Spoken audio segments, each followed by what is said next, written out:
かも曖昧になって赤らか燃える怒りが忘して消えていてしまいそうなんだ。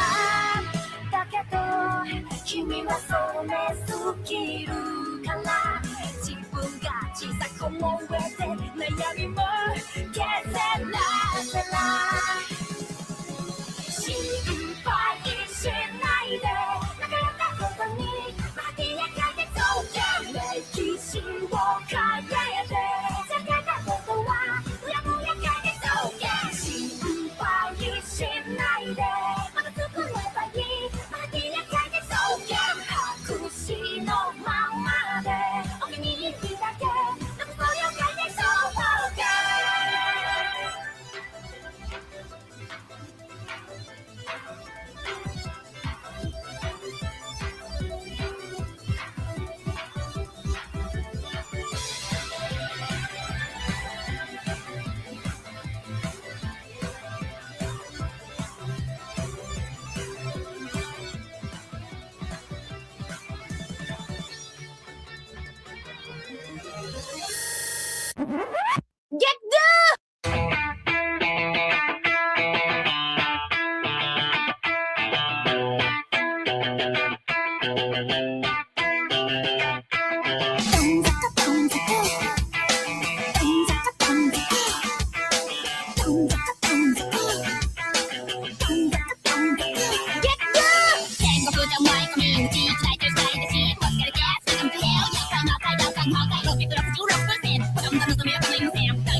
Welcome, Marilyn. Welcome, Marilyn. We are going to be streaming with Indian Jesus, and so the Indian Jesus. And so I will figure out how to do that so I don't double my audio.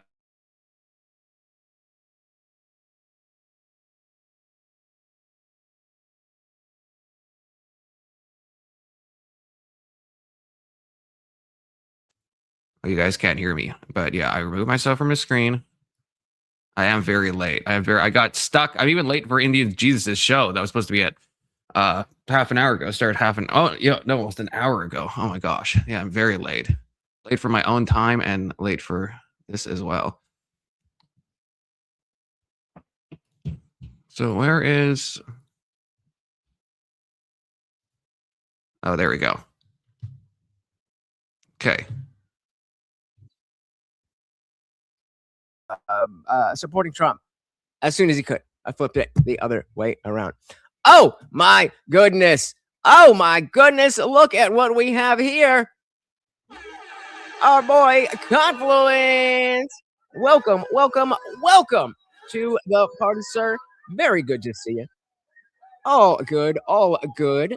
So real quick, if people don't know who you are, who are you? What do you do? And where can people find you?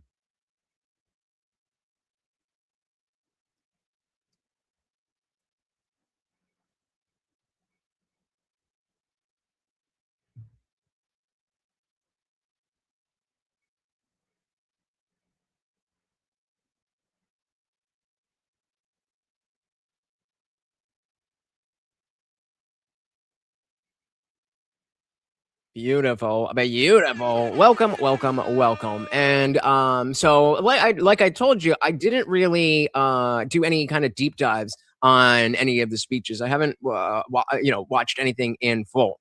But Jake Rattlesnake did a pretty good job of kind of compiling the Ben Shapiro arc of what happened. So how familiar are you with the speeches themselves?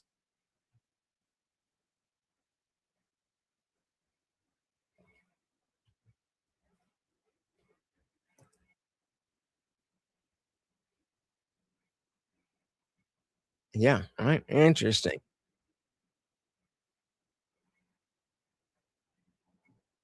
Yep, yep. Poor little Nikki, and I think a lot. So, like, well, how do you, as a Christian, how do you feel about her statement, specifically the closing note? I could play it again if you want.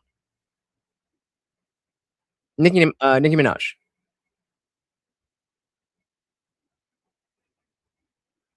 What? No. Oh, yeah, yeah. No, well, so at the end of whatever sit down they were doing, Erica just kind of gave her the floor to say what she wants to say, and she was essentially saying that it is good to change your mind, and she invoked Christianity. And some people in this chat were essentially saying, I don't want to hear from this bitch about religion because she was selling drugs and alcohol, or not selling them, but let's see if I can find it. What that was Liberty, right? But essentially just saying she sold out a whole, how long is what? Just a few minutes.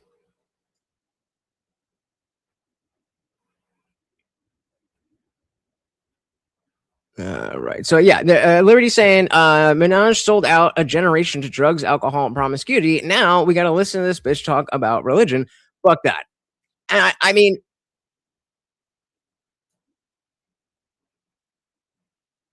I pro- supposedly, yeah, that's the idea, is that she became a Christian. Um, Oh, do I have to have this? Oh yeah, because oh yeah, my mic needs to be playing.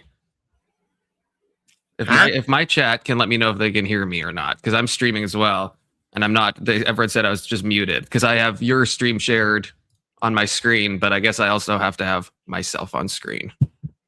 Word up. Okay, they're good now. Yeah, they're good. Okay. Word up. Garlic said, when will Confluence go for the Mohawk we spoke about? Yeah, did not go for the Mohawk. I feel like that'd be so much effort every day having to put that much product. I was like, can't do it. It'd be a vibe though. I'm with Virgil here. Is that Nikki's now in Trumper? Crybaby cry. A lot of people are crying about it, and it seems to be people on both sides. I understand if you're on the left, why you'd be like, "Oh my goodness, how could you do this?" But I don't understand why people are so upset. So can you ask Confluence to brighten up his room? His glow seems a little low. I think I'm looking plenty white. Looking good. Looking good. Shout out to John Castle in the building as well. Welcome, welcome, welcome. No. But Let's see what he has for us. This was not the thing we played about Nicki Minaj. This is something different. Did Nicki Minaj just make the biggest gaffe ever? You have amazing role models like the assassin. Oh, I did. Okay, now Our vice president. Oh my goodness! Oh my goodness! Now that I hear it again, I did see it, and oh man, this was bad. We'll play it again, and let it roll out. But I do remember this. It was bad. Biggest gaffe ever? You have amazing role models like the assassin, J.D. Vance, our vice president. She called J.D. Vance an assassin in a conversation with, of all people, Erica Kirk, whose husband Charlie was assassinated just 4 months ago. Oh. The singer realizes blunder and looks mortified. But Erica gracefully brushes it off. Trust me, there's nothing new under the sun that I have not heard, so you're fine. It was a surprising pairing at the Turning Point USA conference. Yeah. I hate they had over talking there. It was the original moment is so much more awkward to see. Wait a second. I said I hate that they had that stupid narrator talking. I didn't know it had that on the one I said. Because it's that moment, it's just like the awkward silence, and you could just tell Nikki just like looks terrified. Like she's like, "What did I say?" Like it's big foot and mouth moment. And definitely a big oof.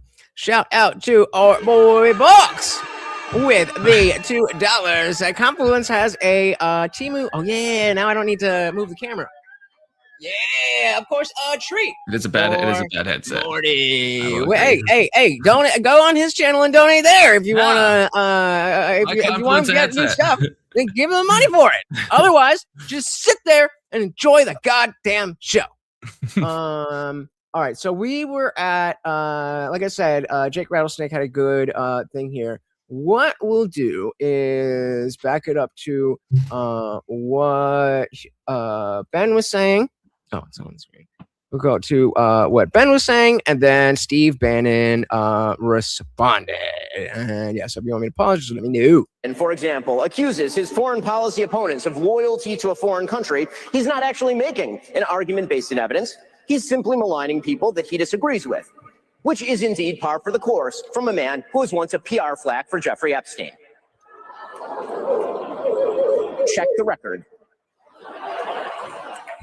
That's such a cheap shot. It's like as if we don't obviously know that yes, there are people on the list that are doing horrible things. There's also a lot of material in there that we don't know anything about. And like, it doesn't matter to him that somebody could turn around and do the same thing about Trump or something like that. Steve Bannon is such a sleazeball, though. So it is a low blow, but I think Steve Bannon deserves all the low blows he gets. I'm just going to say that. Fair enough. Shout out to Drew. Welcome. Let's see the response. Check the record. Okay, so can you pause for a sec? This, or if Can you hit him with the bum? Because Box, a man of his word, came over $20 for a new headset, bro. Hey, thank you so much, Box, and it will be put toward a new headset. Very appreciative. And so, so here's for now. Of course, every donation gets a treat for Morty, and so we're gonna give him this in the future. In the future, I'm thinking, oh yeah. So right now, up in the corner above the chat, in StreamYard, is there a button that says "Stream this to your audience"? Okay, what if I click that? I wouldn't do it right now because then that's going to start a new stream. Oh, I see. With that, like the thumbnail. Oh, but next time I could do that. Okay. Yeah. So then it all will come up. So wherever you guys are watching from, I'll be able to pull up your chats and super chats and all that stuff. And Drew said, I joined the vertical stream like a serial killer. Oh, Verdes, he is coming at you. Shout out to the landscapers, though. We got Behave in the building. Welcome. I'm so sorry to hear that you lost your fur baby. We got to give a big Dilly. What was her name? I'm not going to be okay when it happens to me. Indeed, we are live both in vertical and on landscape. If you are on the vertical stream and you want to be on the regular one, then you can just click the pinned link. If that doesn't work, just go to hit the channel and you'll see the other version. I put a V in front of the one that's vertical, so you know. Oh man, the rivalry. Hey, Drew with the $3. Thank you. Said welcome back. It does feel like I've been gone forever.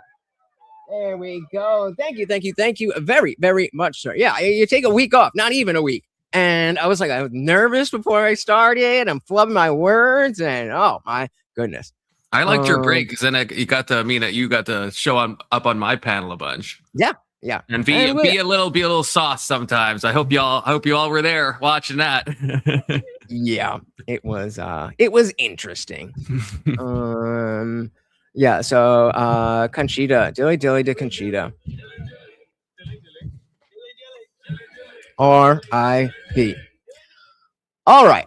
Let's get back to the party. So, if you are just joining us, Ben Shapiro was talking shit about Steve Bannon, and now we're gonna get Bannon's response. He implied that he was, an Epsteiner. Check the record.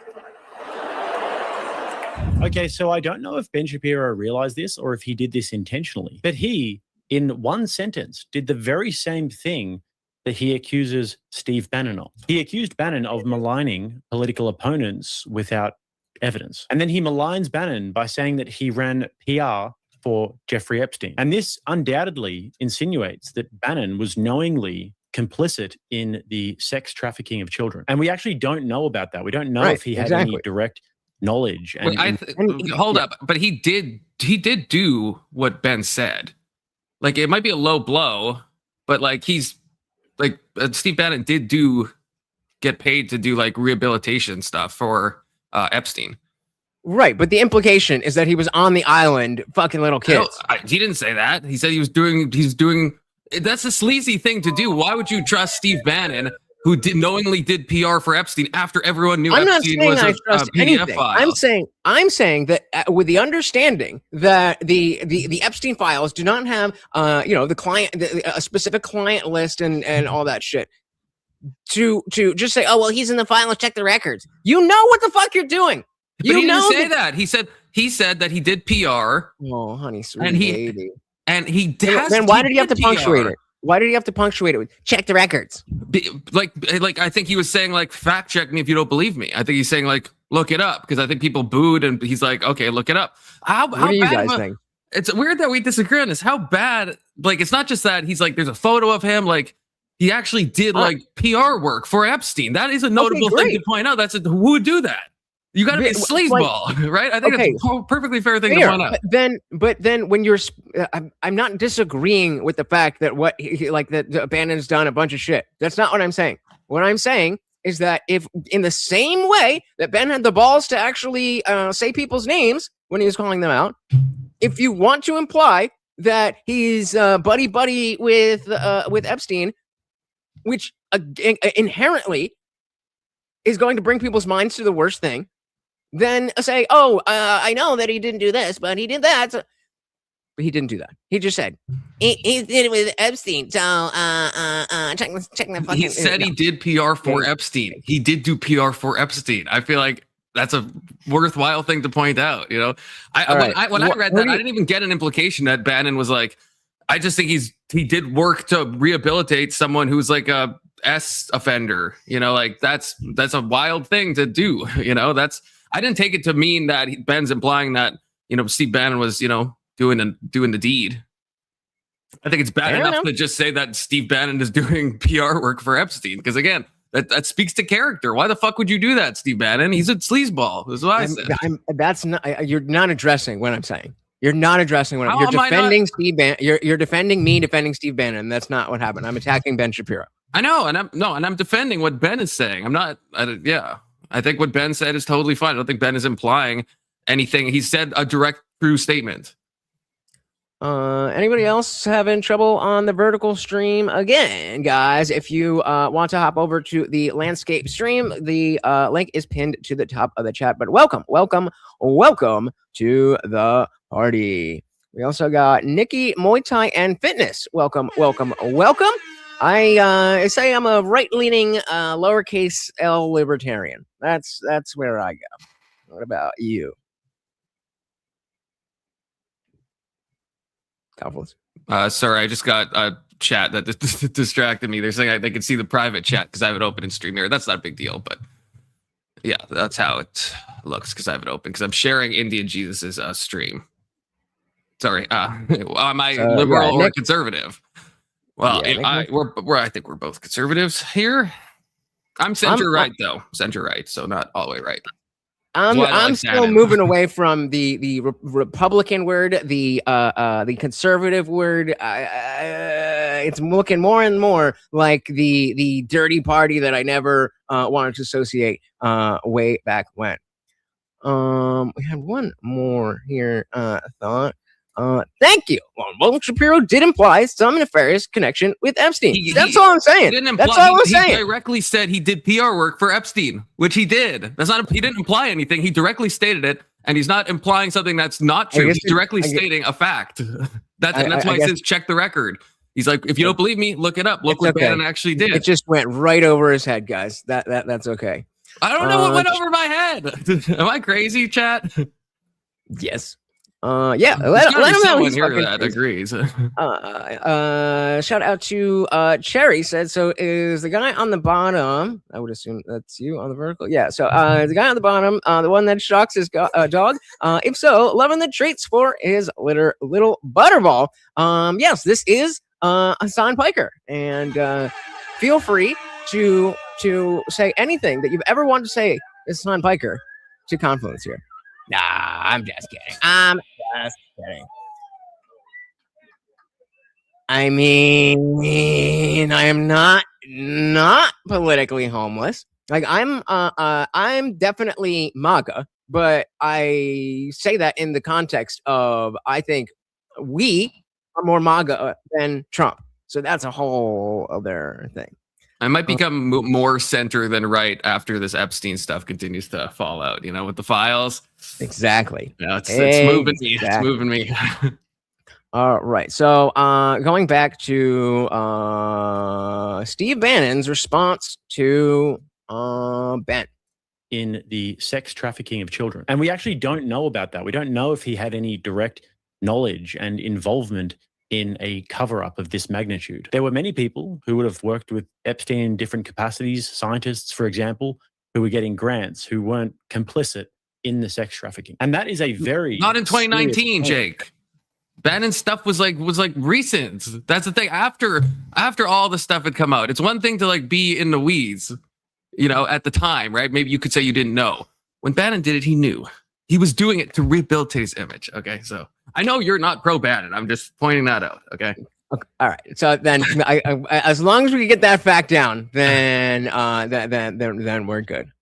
All right, diving back in, and that requires we're getting grants who weren't complicit in the sex trafficking, and that is a very serious claim, and that requires evidence and that requires justification. But once again, what we're seeing here is Shapiro engaging in well poisoning, and not just the well poisoning, but exactly the thing that he is complaining about in the poisoning of the well. He's complaining about people doing this as he is doing this. I feel like we have to be talking past each other. Because when Ben complains about that, he's complaining about people saying unproven stuff about oh, Trump's in a photo, even though Trump says he's never on the island. Oh, Trump's name is in the files, right? Okay, that's casting aspersions, right? That's not what Ben Shapiro's doing. He's pointing to stuff we know actually happened. He's not making guesses. What Ben doesn't like is when people get well poisoned and when people are just speculating. So here's what we'll do. I want to be fair to Ben here. I don't know. I mean, I'm trying. So, okay, we got. So let's try to find. Control F. We'll go. Anti. Oh, those aren't the right. Oh my God. Really? Yeah, Bannon did betray Trump in his first term. Okay. So these Trump are all gonna be- fired his ass. Okay. What the hell? 12-11. I don't know. Why are we not playing? Struggle streaming. It's not even on the screen. Like a preemptive ad hominem strike. And Ben Shapiro has been doing this to Fuentes for ages. And we can see him on the stage here trying to do the exact same thing. He So I backed up to where Ben is doing the same thing, but about Nick Fuentes. doesn't actually address Nick's ideas and his arguments and his claims. He just tries to poison the well. Hitler apologist, Nazi-loving, anti-American piece of refuse like Nick Fuentes. And at some point, and that point is now, you can't do that anymore. You can't just continue to well poison and to try and dehumanize and deperson them and get them deplatformed. You have to actually try and contend with this individual's legitimate arguments and try and understand why they're resonating with so many people, particularly young people. And then you have to provide solid counter arguments. And clips like the following just actually show how out of touch Ben Shapiro is with young people. Okay, so before we do that, let's shout out Atomic Ray over on Rumble. Welcome, welcome, welcome to the party. So Ben will throw everything around him. Ben will throw everything around him, but him down the well. The world is very ill. Agreed. Welcome, welcome, welcome. You're a young person and you can't afford to live here, then maybe you should not live here. I mean, that is a real thing. Yeah, I know that we've now grown up in a society that says that you deserve to live where you grew up. But the reality is that the history of America is almost literally the opposite of that. The history of America is you go to a place where there is opportunity. And if the opportunities are limited here and they're not changing, then you really should try to think about other places where you have better opportunities. So deport the poors. So anyway, Nick Fuentes responded to this, so check that out. The Levins, the Wexlers, we're just laughing in your face. We're not listening. You had your chance. You had goodwill. You even had censorship and all sorts of other built-in advantages in the media market, and you blew it with your disingenuousness, with your omissions and your lies, your hypocrisy, your cancel culture. You blew it. Think about the advantage that they had. A guy like Ben Shapiro, he had no rivals. And Tucker pointed this out. Shapiro has a deal with Facebook. I imagine he has a deal with YouTube. So while everybody was being censored by Facebook and YouTube. Have you seen this clip, Combos? I haven't, no. Okay, good. I want to get your fresh opinion. Shapiro was being promoted. Do you know what a good deal that is? That would be like if you went into business selling hamburgers and the government said, we're going to subsidize Burger King and McDonald's is not allowed to obtain a business license. Yeah. That's the deal that Daily Wire had going. They were like the number 2 advertiser on Facebook. Good. I think it's a bad comparison because it's like there was competition. It's just, it's like his example with like if it's not like YouTube only allowed one conservative channel to go, right? It's like maybe there was some like deal, but like Steven Crowder, right, was on YouTube and then he got like in trouble and shit. But there's alternatives, right? There's the Room Report.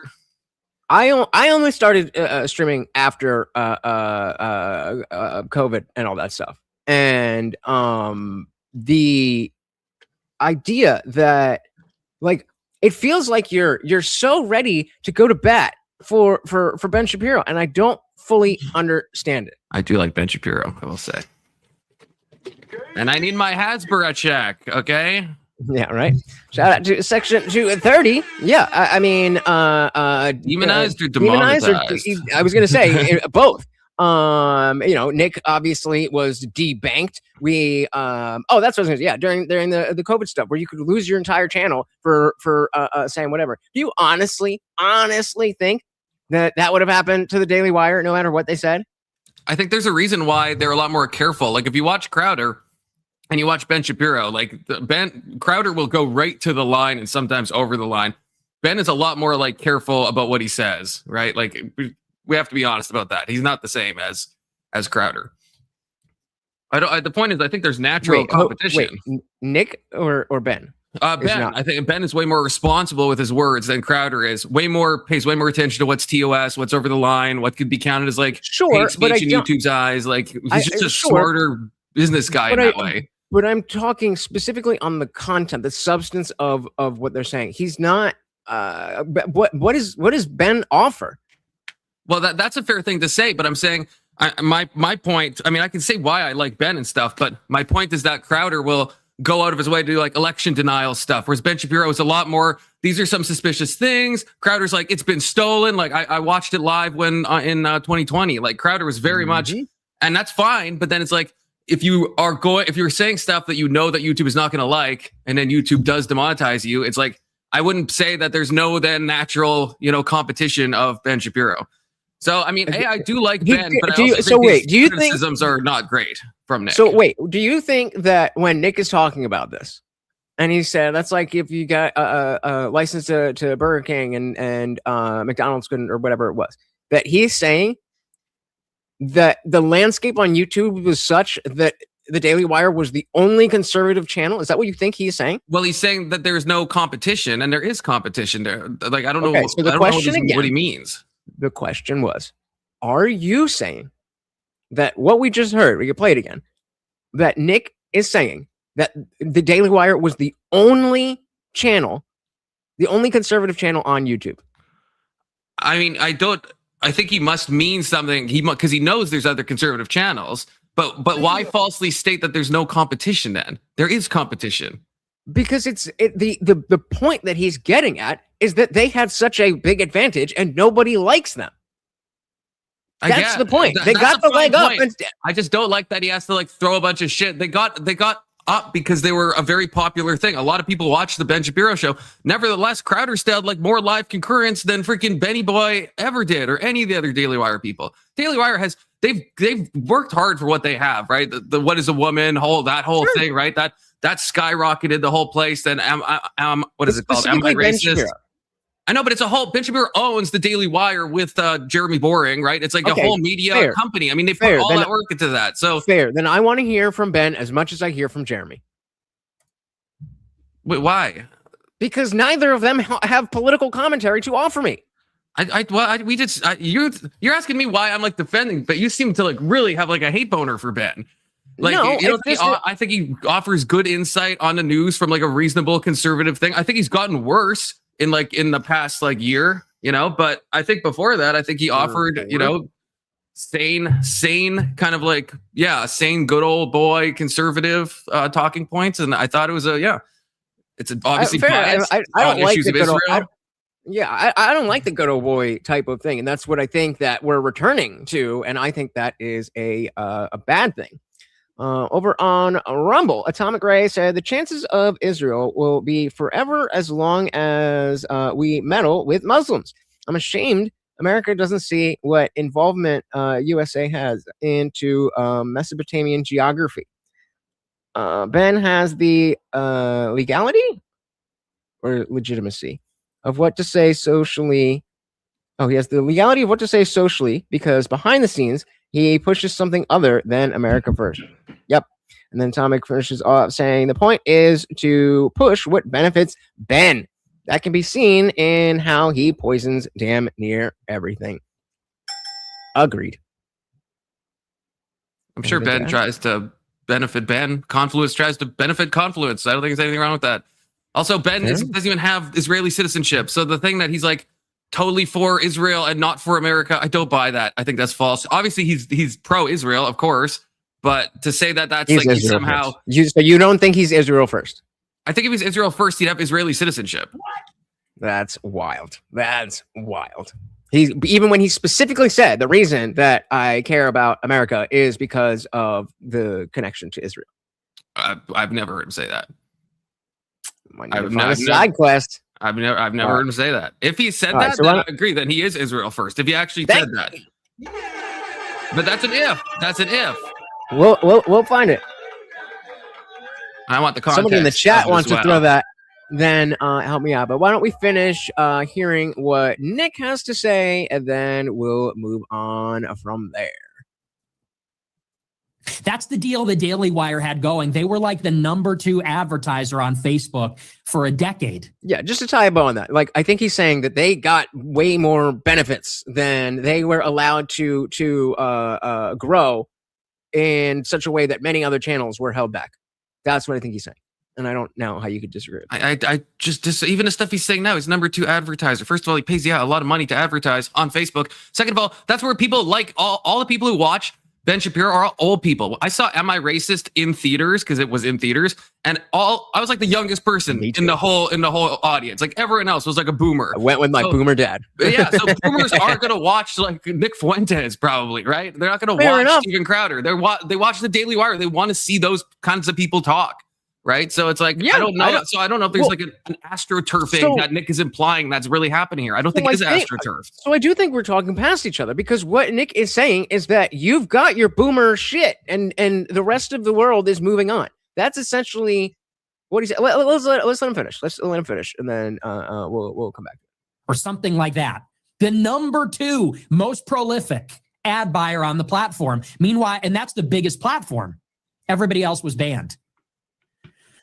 And for 10 years, they were the beneficiary of cancel culture and all those other structural benefits. And what they did with that is they just abused the good faith and the goodwill of the people. They showed their hand, which is they don't care about Americans. They only care about Israel. They were hypocrites. They lied. They were just... Right. This deserves a dilly-dilly. Did anyone else notice that white supremacists aren't actually white? We got Nick Fuentes. What is he, Mexican or something? Yeah, leader of the Proud Boys, Enrique Charo, or whatever his name is.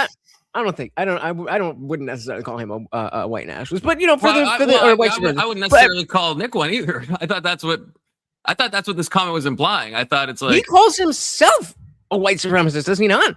I think in jest, I don't think he actually like identifies as a white supremacist. I mean, it's hard to tell with him, but maybe it's hard to tell. But yeah, and then you also did you ever see the clip of Myron Gaines from Fresh and Fit when he was in some Twitter space with a bunch of white supremacists? And I don't know exactly what the conversation was, but he was like, "Yeah, we this, we that," and they're like, "Yo, what do you mean we? Like you're not white, you're leaving too."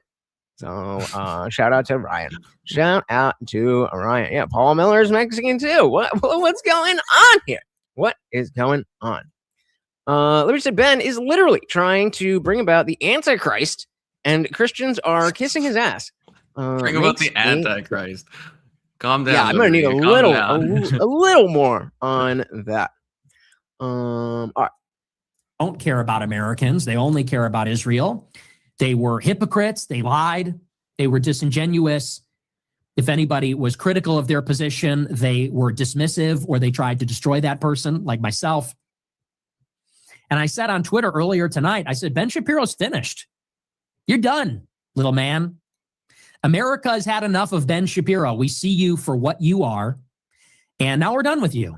Americans are not listening to you. We don't care what you have to say because we know that you don't care about us. So you have contempt for us. And honestly, at this point, the feeling is mutual. So I saw today he had another great clip defending H-1B visas. Nice. So the message from the Shapiro and Levin crowd is... Poor Americans out. 50-year mortgages. If you can't afford to buy a home in the city you grew up in, then you should leave. H-1B visas, which is a scam for cheap foreign labor, are actually necessary. Oh, and if anybody criticizes Israel, they're a Nazi and they need to shut up and we're going to war with Iran. He's too ham-fisted. He's too ham-fisted, right? Like H-1B visas, I don't know if we disagree. I think there's a lot of abuses that happen. I think the system needs to be changed, but I also think that Ben is right that you do need H-1B visas. There is helpful reasons to have that. Like in Canada, we have a similar thing. We don't call it H-1B, but it's like, obviously it's a different name, but we have like a nursing shortage. So we will use them to get like nurses in from like the Philippines. Happens like all the time, right? And it's like, that's a necessary thing. We don't have enough nurses currently. So there are sectors where it's helpful. The solution to that in. Should not be bring in other people. It should be, how do we get people to want to go to nursing school? I agree, but I think in the short term, right? If you like, let's say during the C-19, right? If you maybe in the long term you want to incentivize, maybe somehow make the program shorter or somehow subsidize it or somehow find a way to increase wages, whatever you want to do. And that's a long-term strategy you can do. But for the short term, if you have like a need that you can't wait 15 years for it to naturally solve itself, let's say, then I don't think there's anything wrong with using H-1B in limited numbers. I mean, I don't know if there's countries that don't have something like that. Like every country, to my knowledge, has some type of like skilled labor visa. I mean, maybe there's some that don't, but I think it's a pretty standard thing. And I think just because there's abuses on the H-1B visa, I don't think we should just scrap the whole fucking program. Section 230 says we don't need them at all. I just disagree. I disagree. I agree that we don't need them. I think there is a benefit if used properly, but to say that, oh, we must have this, well, there's people without jobs and all that stuff. It doesn't. It wouldn't collapse. I agree. It's not like necessary, but I think it's an economic boon to have them, and I think it does make sense to have them. I think they should be way cut down, to be clear. But they train the H-1Bs. They don't come here knowing how to do this shit. That's true in some cases. That's mostly not the case. What? I thought why isn't the training going to Americans? What? That's true, and that would be the abuse examples, but that's not the vast majority of cases. The vast majority of cases, it's like you need to have the actual skills ahead of time to do it. That's how H-1B works. In fact, it's not the majority. In fact, it's a different type of visa. If you get hired by a company and you're going to be trained, it's not an H-1B visa. It's a different type of visa. So I think you're getting your visas confused, Section 230. Possible. I mean, you can look up H-1B. But I think there should not be any. We should not be training foreigners for jobs. We should train people who are here.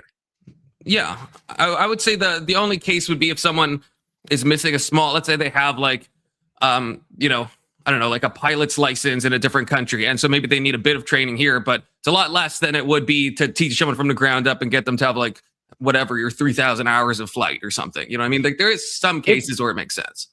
I agree, but again the jump to be like, no, we need these. It's just like, well, okay, maybe there's use for them, but we have a huge immigration crisis right now. On Rumble, Atomic Ray said H-1B visas are bringing in untrained and some mentally unstable individuals. That is being overlooked by ICE until now. That details about individuals hunted are transparent, but a white male is a criminal first. Any response there? Fair enough. Section said they bring them in so they can pay them less and threaten to send them back if they complain. That's what HB1 visas are for. And that's some of the abuses that need to be stopped. Absolutely. Because they shouldn't be allowed to pay them less. Like that's actually in the law for an H-1B. You can't pay them less. But what happens is obviously people will just, flaunt the system sometimes. And the other thing is that they'll just make them work more hours kind of off the book. And then de facto, you're basically paying them less, even though on paper they're making the same salaries everyone else is, right? Because that is in the law. Yeah, theoretically. Canyon said, typically with H-1B visa hires go to for national companies that operate here in the U.S. that I can only read in English. Sorry. All right. Let's finish it up with Nikki Boy. This is Israel. They're a Nazi, and they need to shut up. And we're going to war with Iran. Sounds great. That's a really winning message. Unfortunately for them, now we have free speech on the internet. So there's other people around that can challenge that. All right. Moving on now to the Steve Bannon. So that is the context of what the Zoomer mind. I'm not even saying the Groyper mindset, but the younger person mindset is almost entirely aligned with what Nick just said. You disagree with that? No, I think young people are broadly retarded. Yeah, so I do think that they agree. Wait, say I missed it. What people are retarded? Young people are broadly retarded, so it would check out to me. So I fully believe that young people are believing Nick's message. I don't think they necessarily should, but I think it's simplified. I think it's a low resolution take from Nick, who's famous for his low resolution takes. That that he says in a charismatic way, but I think ultimately there's not much depth. And I've watched a lot of Nick Fuentes content recently, and that's what I keep coming back to. He's funny, he has some good points, but it's like all like pretty like surface level because he has no solutions that he like ever can propose that are actually like realistic or will actually happen. And that brings up the notion of between whether it's Nick Fuentes or Andrew Wilson, the question of they claim to be doing what they are doing to fix society or to help society. But it seems like a lot of things that they do are more just to enrich themselves. There's nothing wrong with being in entertainment and whatever to enrich yourself. But if you are actually grifting and saying, no, I care about this, but I'm purposely using words that's going to make my message harder for people to understand and da da da da. Do you feel like that's kind of where he falls in? Yeah, and it's like it's weird because there's like in some ways two different types of grifts that go on with like these right-wing people. So like Candace will like point to people like the Daily Wire, for example, and like imply that they're grifting or directly state it. But Candace is doing her own, like she's gotten so popular, right, on the back of like the Charlie Kirk stuff. And so it's like, it's grifting in a different way. And Nick, even though Nick has been debanked and stuff, obviously, if you're saying this stuff and there is an audience that has an appetite for these kind of like, you know, anti-Semitic kind of talking points and anti-Israel stuff, whatever you want to call it, it's like, then Nick is big for a reason, right? And would he be as big if he wasn't doing it? Like he paints himself that, you know, I just told the truth and that's why I'm censored. But I think if Nick didn't do that, I think he would be way less popular. I think it's because he says all his controversial stuff that he is having his heyday, you know? So, and yeah, how well can he monetize that is a question. I don't know, right? Because obviously he doesn't make money off like the traditional ways, you know, and he can't bank with like certain banks, you know, but it's like, I think, yeah, there's sometimes it's like, yeah, it's beneficial to get a lot of hate on you because then you can say, look, I'm censored. I'm the most censored guy ever, right? That can become a type of grift in and of itself. Yeah, 100%. I think, and I do think that, you know, it doesn't necessarily need to be a binary choice that either you're here for yourself or, you know, you care about the country. But Hub, welcome, said, I'm honestly starting to dig the Fuentes folks. They get stuff done, and after the subhuman goof troop Kirksies put me on their little list, Kirksies made me pro Fuentes. What list were you on? What does that mean? I don't know what any of that means, but fair enough. All right, so let's switch gears then to going back to the Bannon thing, and we'll see if you still want to ride for your boy.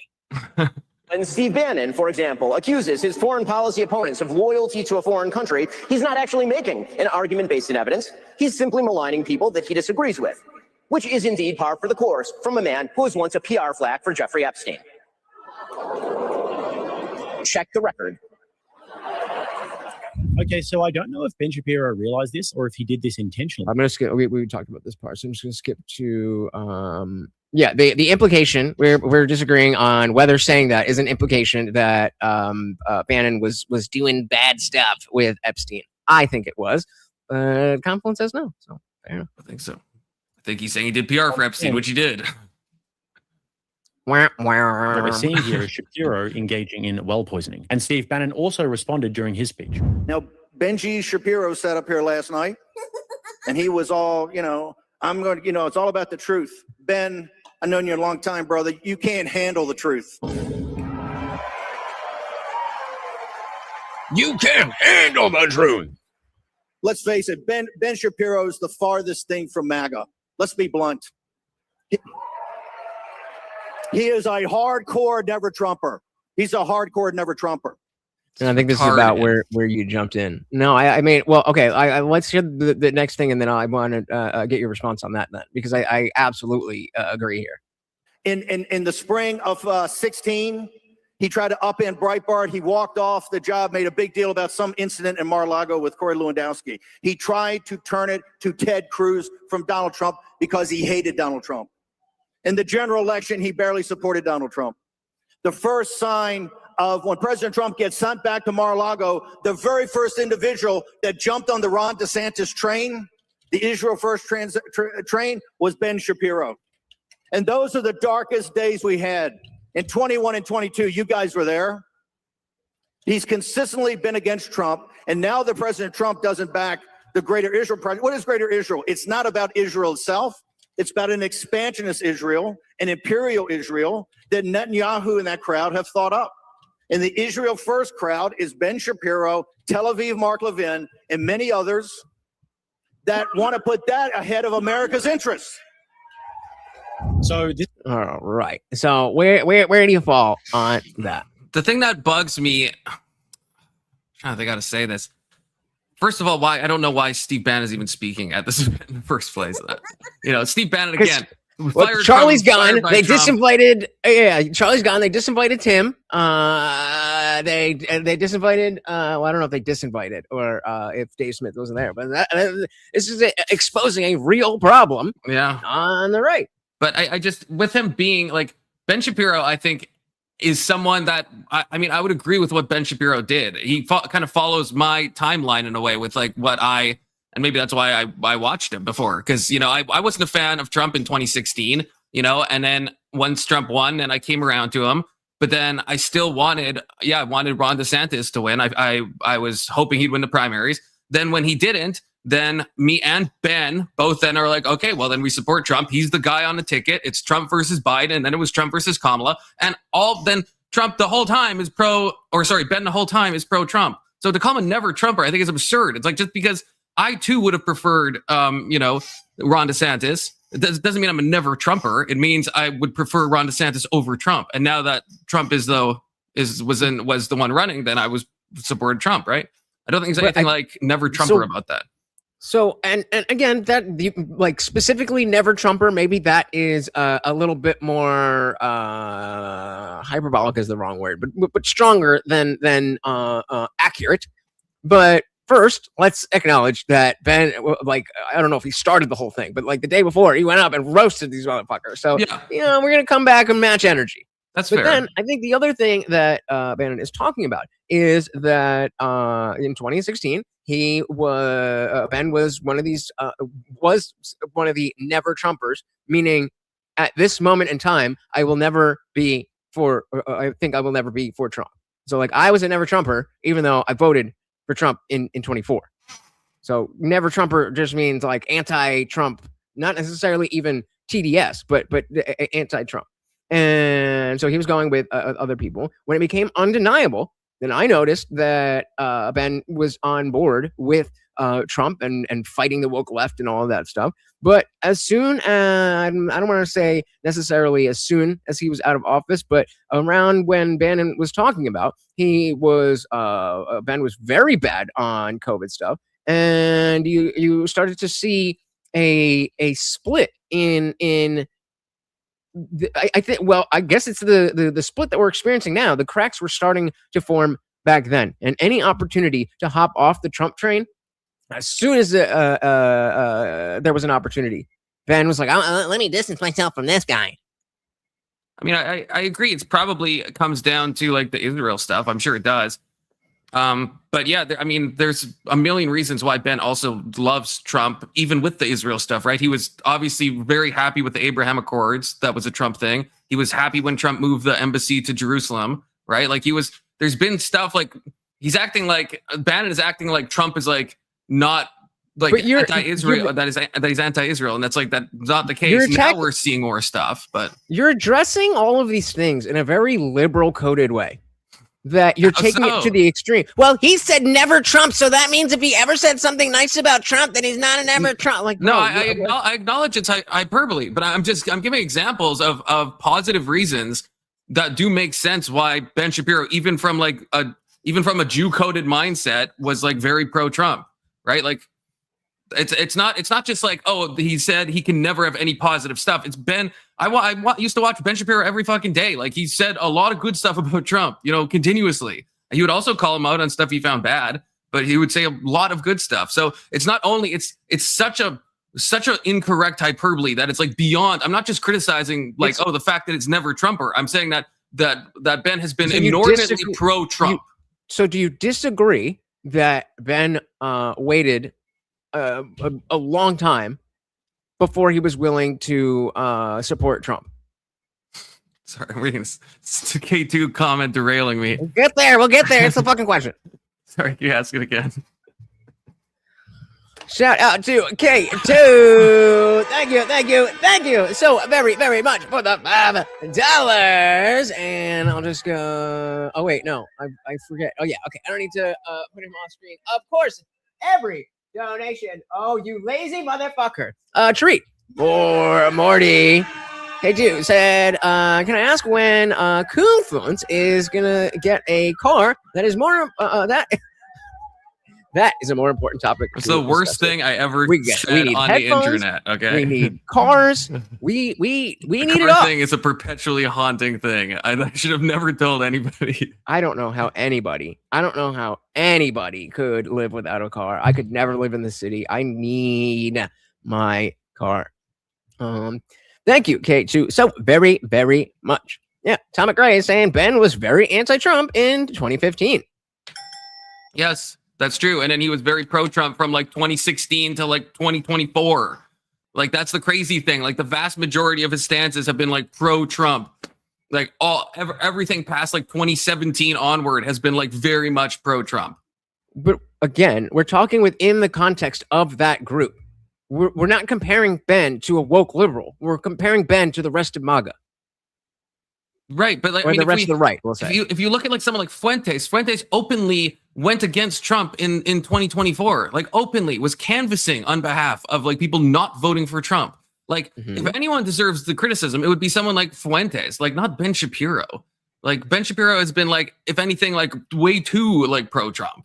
I don't even know Fuentes that well, but I know that he was riding hard for Trump until Trump didn't come through on the promises. So there's a legitimate reason to say, I wanted to do this, and you campaigned on doing this, and then you didn't do this, so I no longer like you.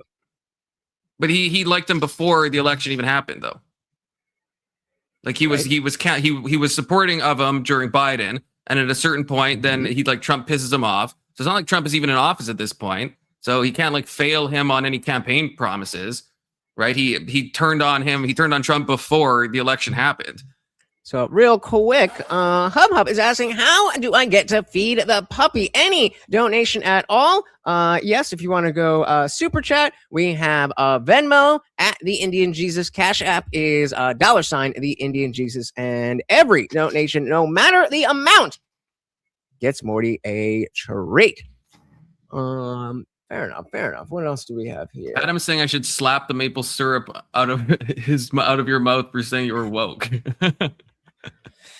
I mean, so all right, we'll go to the Tucker stuff. So this is past where we were when you came in. So I'm pretty fresh on this. Hey, shout out to Real Black Betty. Welcome to the party. Do not let me forget to put this in the banner. All right, dive. Hey, before we do that, we got Hub with the $1.99. Thank you. So, thank you so very much. A treat for Morty. Thank you so very much, guys. And check that stream goal. I don't want to show it to him, but we got this. If we hit that goal of 15 super chats or 15 donations or $75 in total. Thank you, both of you, very much appreciated. All right, let's dive back in here. Aligned with America First. So, anyways, Ben talks more about Tucker here, and then we're going to listen to Tucker's response as well. Our duty to provide you evidence means we actually have to do much more than just ask questions. Just asking questions is something my 5-year-old does, and it's really cute when it comes from my 5-year-old. But when grown men and women spend their days just asking questions without, seeking answers, they are lying to you. In fact, they're doing something even worse. They are seeding distrust in the world around you, and they are enervating you in the process. I don't know what it is. I cannot do math while all this is happening. So, for example, if many speakers, including Tucker Carlson and others, get on stage here at TPUSA and claim, without proper evidence, that Jeffrey Epstein was running a Mossad rape ring being covered up by the Trump administration, they are not actually uncovering a conspiracy or effectuating a solution. They are claiming a special provenance to information they won't let you see, which builds their power and leaves you with none.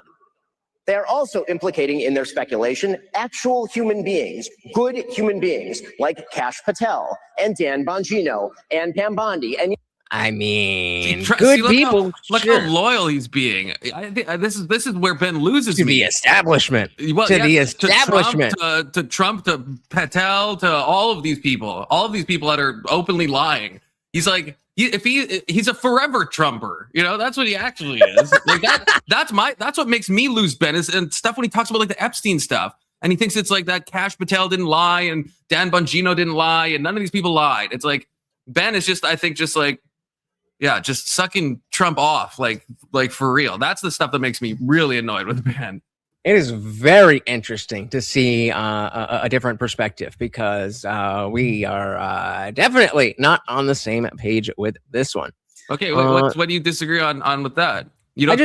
In general, I don't think that I don't agree with how you're characterizing Ben in general. I don't agree with your justifications of why the other people are wrong. I mean, it's nothing that's like, how dare you? But it's just very interesting to see things a little bit differently. But what about that? Just the point I made. Do you disagree with that point? Like, do we have, or is it just in general, like that specific point about me being annoyed with Ben for constantly defending, you know, all of these people, all of these, like Trump, yes, Trump because didn't do anything.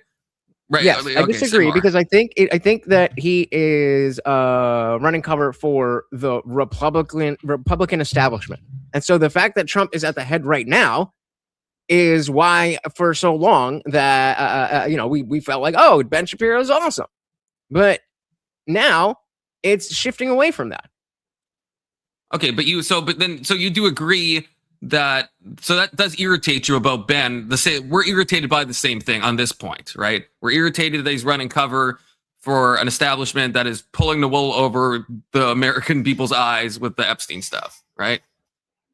Yes. Agreed. Oh my goodness. Hub again with the 199 said puppy needs his whip talk. Oh, that's a hefty one. Hey, there we go. Let's see where we're at.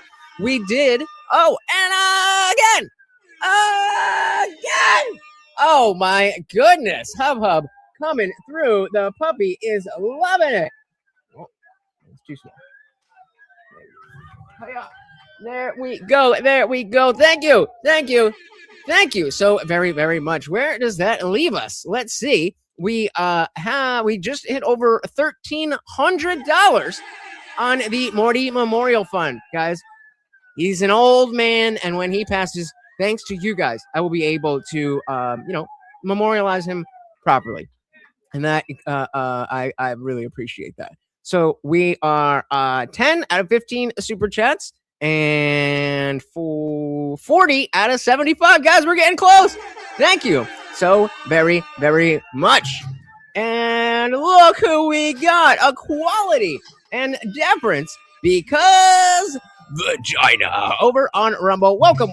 Said liked and shared again. Guys, you know how easy and free that stuff is. It helps out so much. Again, it doesn't even matter if you think anybody's going to click on the link. Just by you telling YouTube, Rumble, or X that you want more people to see the show, they will show it to more people. Thank you. Welcome to the party. Quality said, good evening to both the Hobbit of Liberty and Hyper White. I'm going to assume I'm not hyper white. Oh my goodness. The generosity, you guys are amazing. Real Black Betty with another $5 said, what happened to Milo? Dude went off the rails. He seems to be trying to make a comeback. Oh, there you go. Yeah, now you're ready. Thank you. He does seem to be trying to make a comeback, but I think he's too, he and Nick would occupy a similar space, but I think Milo's just too old now. You can't be the edgy teen when you're like 35. You know what I mean? Oh my goodness. Did we hit the goal? I think we might have hit the goal. Hold on. Let's go with Drew for the $2. And free my homie Morty. Adam is telling me I should really get a boa constrictor, which I think is right. You know, something to feed. You know, Morty carries a lot of weight. You know. Yes, it does. And as K2 is coming through again, said, "Why are the Blue Jays stopping Confluence from getting a car?" They are. It's a Mossad project to keep me in my basement, you know, streaming on behalf of Israel. Right? They knew if I had a car, I'd go out and do stuff, and so they want me to be, you know, defending Israel, which I will gladly do. So.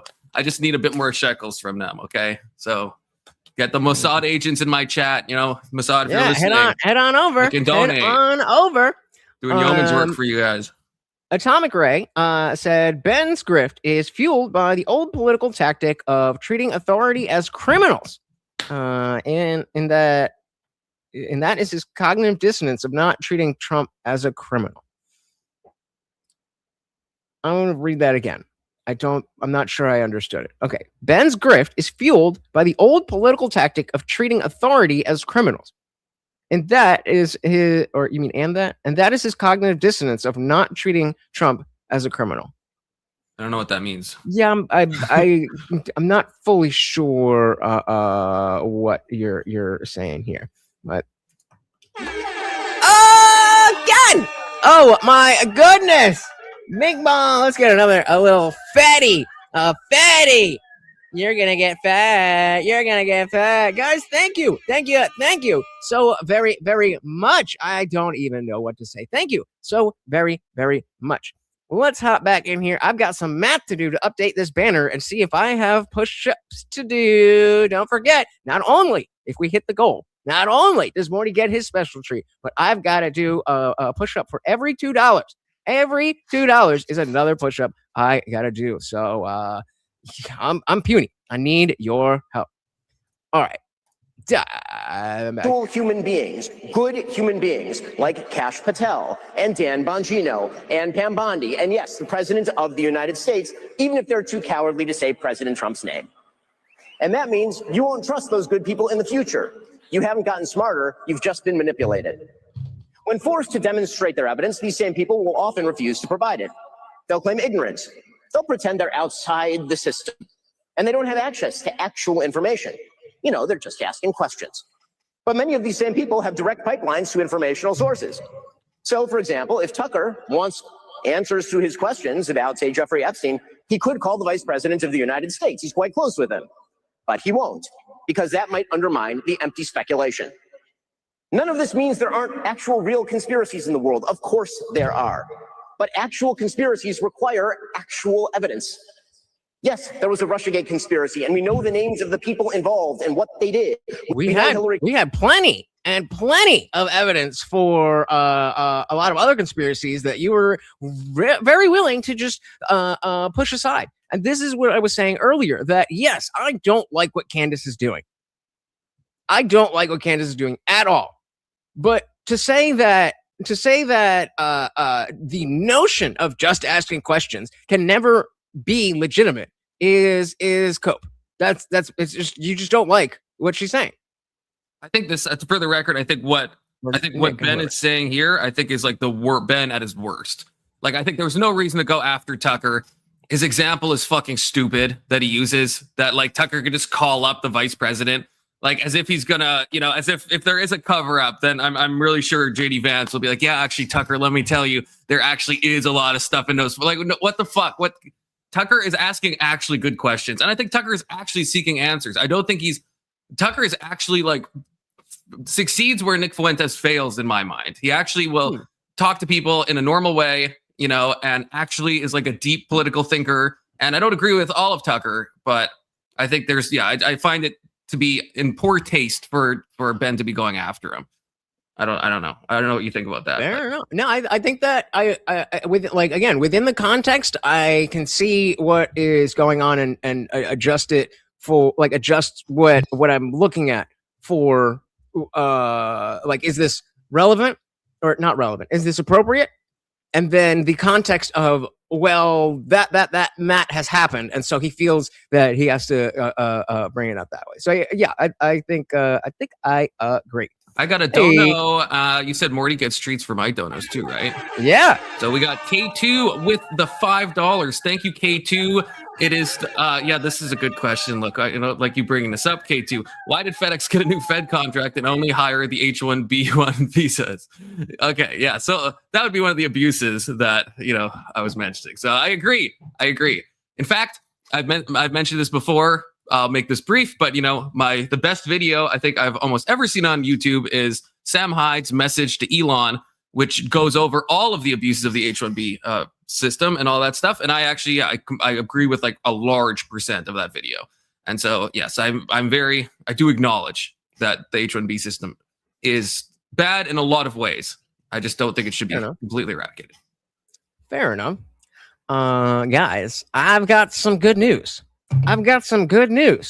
Between real Black Betty and equality and deference because of vagina. Guys, we have hit the stream goal.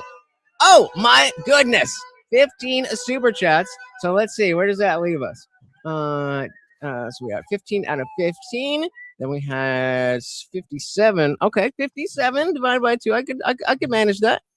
All right, let's throw that back in. Thank you so very, very much, guys. I don't know what else to say. Thank you. The party rages on. Oh, I got another dono quickly, if you don't mind. From K2 again, saying unionized FedEx, he says, for $5. Thank you, K2. I don't know about that, but don't think they should be getting all this government subsidies that they do. Agreed. And I didn't read Equality's Rumble rant. I apologize. Equality said, just popping by to wish everybody a Merry Christmas and a good night. Merry Christmas to you as well. Remember, Merry guys, Christmas. I will be live tomorrow, not Christmas Eve, 8 p.m. Eastern. All right, let's dive back in. World. Of course there are. But actual conspiracies require actual evidence. Yes, there was a Russiagate conspiracy, and we know the names of the people involved and what they did. We know Hillary Clinton and Fusion GPS and James Comey and Loretta Lynch and Adam Schiff. We know all of those people. Yes, there was a COVID-19 conspiracy. We know that Anthony Fauci worked to shut down alternative solutions. Yeah, we know that because people like us, people like Tucker, people like Nick, people who are just asking questions, asked the questions and got the real answers. Yeah. No? Yeah, I agree. Until we do. From people like Jay Bhattacharya. But when people posit a conspiracy and then provide you no evidence, they are doing you a fundamental disservice, and they are making you stupider in the process. Okay, so I think So any immediate comments? Not on that.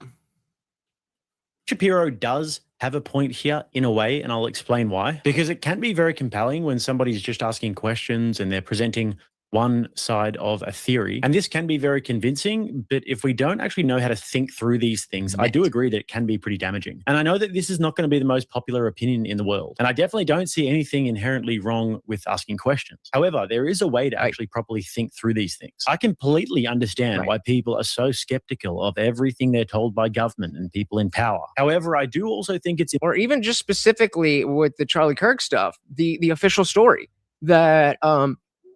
excuse me, that it wasn't Tyler Robinson, it was this, that, whatever.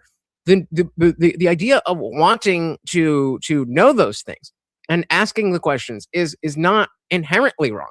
It's when you are framing things to imply something by the question, because then you're not just asking questions. And I think I agree with how Ben presented that. I think he's falsely putting it on Tucker, but it definitely applies to some people. If you're asking questions, you have to be seeking answers. And I think a lot of these people will just be, just asking the questions, and, they're actually not actively, I would put Candace in that category. I think Candace is just asking questions. Same with like Milo. I think it's just kind of bad faith. I got another super chat from K2. K2 says since opening the doors to China and driving the unions out, wages have gone down and have not been able to keep up. That is true. Thank you, K2, for the $5. Thank you. And we got Big Soda. Welcome. Very good to see you. Confluence doesn't realize that the conservatives he likes are the conservatives that sold us out in the culture. I don't even know what that means. Yes. Dilly to that. Matt Walsh has been doing absolute yeoman's work on like all of like the trans stuff, right? All the DEI. They've been like major players. Yeah, trans stuff was like 5 years ago, bro. I know, but and the DEI stuff is pretty recent, right? And that's why he moved on to a new movie, right? You said you saw it in theaters like myself. It's a good movie. It's a good thing to raise attention to. I think both of them have done yeoman's work. I don't think they've sold us out to the culture. So because Ben employs somebody who did something beneficial to the culture, then his constant rhetoric cannot be damaging. No, I'm not saying that. I'm just speaking in general terms about the Daily Wire because Big Soda said the conservatives I like, so I'm assuming he means, Michael Knowles. I like a lot of the Daily Wire crowd. So if he just means Ben, then at least I understand that. But I'm assuming he means multiple people because he says all the conservatives you like. Literally said Matt Walsh is secretly an active rebellion against the Daily Wire. Say more on that. They are having a bit of a feud, so that is true. Interesting. Yeah. All right, diving back in. Understand why people are so skeptical of everything they're told by government and people in power. However, I do also think it's important to temper your skepticism with formal logic. And formal logic does matter here because the moment that you move from just asking questions to making claims, you're actually making an argument. And arguments are governed by logic, whether people realize it or not. And this is something that you will realize if you guys ever do any sort of debate, any sort of formal debate. If you're making a claim or if you have a theory of some sort and you don't have proper justification for that, then you will get torn apart. But it also is important to say this. Real conspiracies definitely do exist. History proves that. But the reason we know some are real is because they were supported by evidence. And that's why we need a way to separate real conspiracies from the false ones. And formal logic is that filter. So every theory is an argument. It has a premise and it has a conclusion. And logic doesn't necessarily care about how convincing the story sounds. It simply asks whether or not the conclusion follows from the premise and whether those premises are actually justified. And this is where I think people do get confused sometimes. They confuse this could be happening with this must be happening, or they treat missing evidence as proof of a cover-up. If a claim... So I think that Candace is maybe purposely, I don't know, kind of playing in that realm of, I don't know, but I don't know. I'm just asking questions. I don't know if she is acutely aware of the fact that she's trying to make a true crime podcast, or if she really is just lost in the sauce. But I think that she is a good example of somebody who always was just asking questions. And then we got to this, and you're asking questions a little bit differently than even when it came up to the Brigitte Macron stuff, the Harvey Weinstein stuff. This different energy here. I got really black-pilled, pun intended, on Candace when I saw her that she was on Pierce recently, and I found out she's like selling a book that she has coming out, and I'm like, oh, okay. So just seems to because it feels like she's capitalizing on this, and then it's like now she has a book. It's like, oh, who could have seen that coming? Convenient. Yeah. So I've lost all good faith I had for Candace in all this stuff, in my opinion. Agreed. For example, explains away all counter evidence. It actually can't be tested, and the belief becomes immune to facts. And this doesn't make the theory strong, it makes it logically empty. And I mean, we've all been guilty of doing this. I have definitely made logically empty claims before, but I'm working on it. But the idea here is that formal logic won't tell you what to believe, it will tell you what has earned belief. And without this filter, there's no real reliable way to tell truth from speculation. So let's do an example of it now. We may as well use the Epstein was a Mossad agent claim. And the way we're going to do this is we're just going to walk through it in premise form. So premise one, intelligence agencies sometimes use compromat or blackmail material to influence powerful individuals. Premise 2. True. Jeffrey Epstein had systematic access to powerful political, financial, and academic figures. Premise 3. Epstein collected or facilitated compromising material involving some of those figures. Premise 4. Epstein received unusually lenient treatment from the legal and political institutions for an extended period. Premise 5. Epstein maintained associations with individuals who had connections to intelligence communities such as the Mossad. A few examples of this include his relationship with Ghislaine Maxwell, whose father was an Israeli asset, and the fact that former Israeli Prime Minister Ehud Barak met with Epstein about 30 times between 2013 and 2017. 30 times is a lot. 30 times is a lot. Yep. Premise 6. Mossad is an intelligence agency that has historically used human intelligence and leverage operations. Conclusion. Therefore, Jeffrey Epstein was likely being used as an intelligence asset for the Mossad and potentially other intelligence agencies. Now, it's not quite as conclusive as... Yeah, it doesn't, but like making that syllogism doesn't mean, okay, therefore the premises are right. But that's the difference between a valid argument and a sound argument. That is a valid argument. But in order for an argument to be sound, then your premises must be correct or true. It's also an inductive argument too, right? Like he's not trying to build a deductive argument. He's trying to say that with this evidence points in that direction. Because even if all those premises are true, it doesn't follow the structure of a deductive argument at all, really. Right. Because even if usually with the difference that you were talking about with valid and sound would be that all of the premises were true, the conclusion is true. In this case, all those premises could be true, conclusion still could be false, right? Like if you go back to his premises, I think every single premise, I think he didn't put could be true, right? Wow. Let's hear it. Human intelligence and leverage operations. Conclusion. Therefore, Jeffrey Epstein was likely being used as an intelligence asset for the Mossad. And so do you see what I'm saying? Like all those premises could be 100% true. Conclusion still could be totally false because it's an inductive argument. Okay. It's not deductive. So does that make it invalid as well as not sound? No, it means that those words don't really apply in inductive arguments in the same way. Big Soda said, you notice a pattern, all the never Trumpers who converted like Ben Rubin, Mark Levin, and others are now the people calling out the America First crowd. Yep. What do you make of that? I'm not sure. Interesting. I'm not sure. Interesting. So Liberty was saying that Matt Walsh is secretly an active rebellion against the Daily Wire. He's making statements that seem like they're directed at Ben Shapiro and the Daily Wire type conservatives. And he says a lot of things. Others they simply would never. Yeah. So I mean, if that's what's going on, it makes a lot of sense to me because I think clearly, Michael Knowles and Matt Walsh are what at least for anyone under, I don't know, 70, that's what the Daily Wire is. It used to be, but like, you're a fan of the Daily Wire in general. Do you watch so we've been talking about the big three, but there's the other guy, Andrew Klavan. Do you watch him?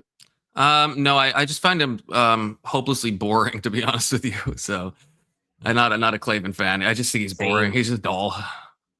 Same with Jeremy Boring when he ever does speak. He's just not a good personality. Michael Knowles has a certain charm to him, right? Definitely. He's got a good vocabulary. He's like very well read, And then Matt Walsh, has that kind of like I'm a grumpy dad kind of energy, right? And which he leans into. And then Ben Shapiro talks fast, and that gets my dopamine spiking a little bit, But yeah, Klavan, no, could do without him.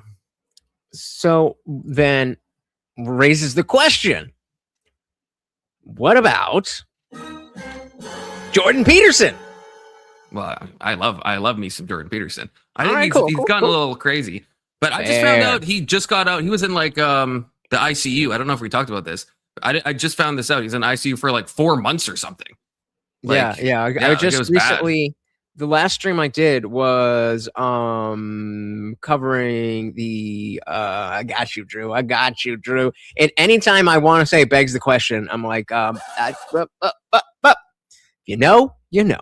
But yeah, we covered when Charlie Kirk was on Peterson's show. excuse me, from earlier this year, and it was very interesting. We were talking about how he'd been going through it. Guantek said something about I didn't think he would be back, and I read it thinking like, you know, we like Jordan Peterson, but it's like, okay, well, you know, it means depending on the like we get it. So I thought he was saying I didn't think that Jordan Peterson was going to be back on the channel. He's like, I didn't think Peterson was going to be back to life. Yeah, and I don't know even what his like mental faculties are. Michaela did a little release, and she said that he's like doesn't seem to be necessarily fully there, and so I'm hoping it's not like something lasting, because you know that'd be very sad. Fingers crossed. Fingers crossed. I want to see something real quick here. Okay.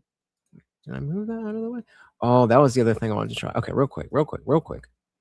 If I, because the problem is, you probably have the thing open, so you can see that on the vertical stream, the video is, yes. Oh, hell yes. Oh my God. Update layout. Beautiful. Oh my God, this is so much better. Now I can go from here to here. We don't even need to take the video down. We just keep it up, and boom, boom, boom. And when I got something a little extra spicy, you know. All right.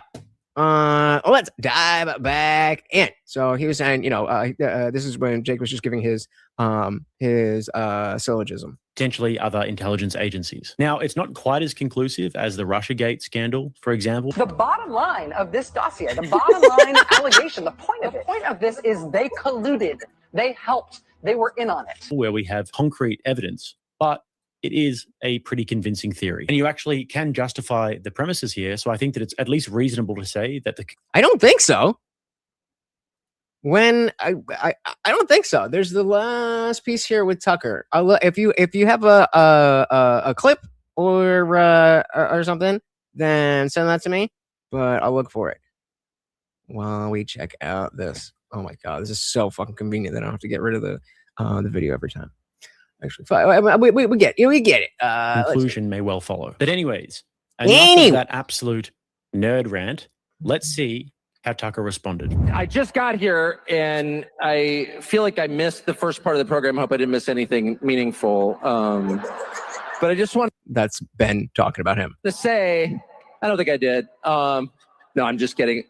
I watched it. I laughed.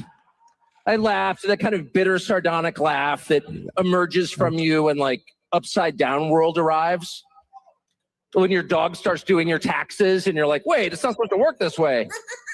To hear calls for like deplatforming and denouncing people at a Charlie Kirk event, I'm like, what? This is hilarious. Dare you? Yeah, this is hilarious. Actually, one of the clips I was listening to myself, thinking as I often do when I hear myself speak, which is never, because I never watch myself, but at these events, I always play like the role of you. And I'm like, that guy is pompous. Woo! Sorry about that. We don't see ourselves clearly. But the prediction that, you know, at some point when Republicans took power again, which I did everything I could. I'm not finding the Alex Jones clip. So if you have a link or a title I could search, let me know. Yeah, I don't remember if it was just a vague reference, like without saying his name. I'm not sure. Do you not find Tucker inherently likable? Like even just watching, I've already seen this, but watching it, I'm just like, I've talked a lot about Big Soda about this, but I'm just, every time I hear Tucker talk, he like wins me over. Even if I don't agree with what he's saying, sometimes I'm just like, so damn likable. Seems like a good guy. When the old adage of guy you want to go and sit and have a beer with. Yeah. That's him. I don't even, what does sardonic mean? I forget. I think it's like, it means like darkly, I think, like sarcastically, this is a terrible definition, but yeah, like darkly sarcastic, kind of morose, contemptuous, or scornful kind of humor or expression, often involving cynical mockery or wry, biting wit that reveals uncomfortable truths with a sneer rather than outright malice. There you go. I always get it confused. There you go. I always get it confused with sartorial. I don't even know what that means. Sartorial. How I Met Your Mother fans, let them know. To help. I really felt that was important. I still think, I was right. But I really thought that the impulse to deplatform people, or even to use the word platform as a verb, which it's not. Gay. It's a noun. Don't steal my nouns. Deplatform and denounce. Why haven't you denounced somebody else? The whole like Red Guard cultural revolution thing that we so hated and feared on the left, that we did everything we could to usher in a new time where you could have an actual debate. I mean, it's almost like all the shit we've been saying about the woke right is exactly the reality. The same mentality that made the woke left exists on the right. We've seen it tonight. You need to denounce me. Shut the fuck up. Kind of was the whole point of Charlie Kirk's public life, and I think that he died for it. I really believe that, and I know a lot about it because the last several months of Charlie's life were devoted in part to arguing about this event. In fact, this speech, in fact, my speech here, which he asked me to do earlier this year, this summer. Oh, he knows how to laugh. Anyway, it's hard to believe it's hard to believe that is a real laugh. And was immediately put under just immense pressure from people who give money to Turning Point. I would assume good people, but who wanted him to take me off the roster. And this has all become public, and the whole thing is so sad that I never talk about it, except to say Charlie stood firm in his often stated and deeply held belief that people should be able to debate, and that if you have something valid to say, if you're telling the truth, you ought to be able to explain it calmly and in detail to people who don't agree with you, and that you shouldn't immediately resort to shut up racist. You know, it's rather interesting that, you know, I as always, I want to give credit where credit is due. It is interesting that, again, I don't know exactly when on the dais that Ben's speech was, but I know it was the first day, and I think Bannon was on that same day, and he was saying something earlier today or whatever. Point being, he went out there and fucking dropped the gauntlet, named names, and then all of those people were coming up on stage after him. So, I mean, balls. Where credit is due. I think Tucker was on the same day. So Ben's was the second speech, I think, right after Erica, and then Tucker, I think, was the same day, a bit later. So it is balls, and a bad call out. Stick to Candace, call her out. She deserves to be called out. Leave my boy Tucker alone. So I got you. Hold on. Detail to people who don't agree with you, and that you shouldn't immediately resort to shut up racist. You shouldn't immediately go to motive. By the way, shut up racist is the #1 reason I voted for Donald Trump. And because I'm just sick of it. I mean, first of all, if I was a racist, if I was a bigot, I would just say so. Okay, it's America. You're allowed to be whatever kind of person you want. Nick certainly does that. Did he imply that Tucker was a racist, or is Tucker just talking about him saying that stuff about Nick? Because if it's the latter, that's confusing. No, he's talking. Tucker himself has said that about Nick. Right. He's addressing Ben, saying that Ben is calling out people like himself, Tucker, and Nick, and saying "shut up, racist." But did Ben imply that? Like, I'm actually asking. I'm just asking questions. Did Ben imply that Tucker was racist, or did he imply that he's just asking questions in a bad faith way? No, that doing such about Israel, about the Jews, or well, I mean, I guess the Jews, but legitimately asking about Israel is the anti-Semitism. By working out, you are toxically masculine. How is this different than what is woke? It's just on the right instead of on the left. Yeah, that's fair. 18. All right, so let's take a little side quest here. Get our dreamy tunes. Right, so Soda said, where is it? So we're star those. 1854. Ben Shapiro calling out Alex Jones for no reason. All right, let's just see the context here. Finally, Because it is our job to make the lives of our audience better, right? That's really our job, is to give you more information to make your lives better. We have a duty to propose solutions. That's why we have to talk about our problems in order to find the solutions. That's what politics was supposed to be about, after all, finding solutions to our common problems. If we speak endlessly about the problems we face, without ever positing a solution other than wrecking the system or centralizing power in a cult-like figure, we are not finding solutions. We are merely making problems worse. Was that we just is this the wrong one, Soto? We just hit the 1854 and I didn't hear anything about Alex Jones. Did I miss it? Just asking questions, positing vague conspiracies, raving like Alex Jones about there we go. That control your life. None of it makes your life better. Yeah, catching strays for no reason. And it's just firing at the hip. Like, why, Ben? What are you doing? 14:30 on the dot. For that, just as he ought to take responsibility for glazing pornographer and alleged sex trafficker Andrew Tate, or for mainstreaming fake historian and pseudo-Nazi apologist Daryl Cooper as America's best and most honest popular historian. Yeah, I kind of agree with that. I mean, it's a random call out, but I think Daryl Cooper, is a bad historian. I would say that.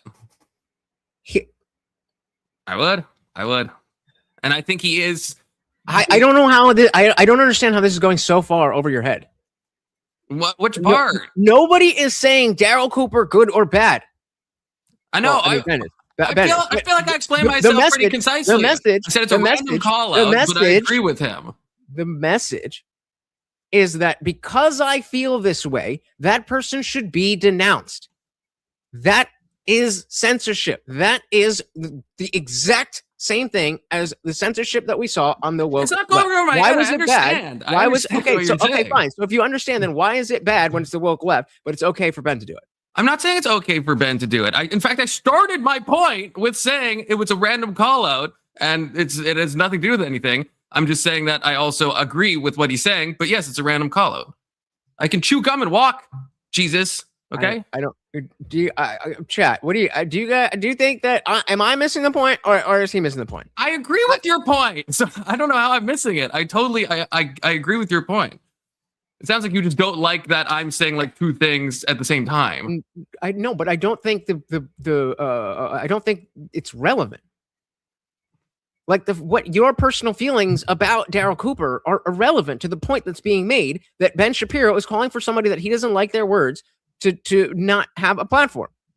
That's the problem. Regardless of what you think about Daryl Cooper, that's sure interesting, but that's a different conversation. Well, not really, because if we want to go into the weeds on this, right? I think you do have a responsibility. Tucker brought Daryl Cooper on and said he was like the best historian he's like ever talked to. That is irresponsible. So two things can be true. It's bad for Ben to bring this up, and it's random. Why is that irresponsible?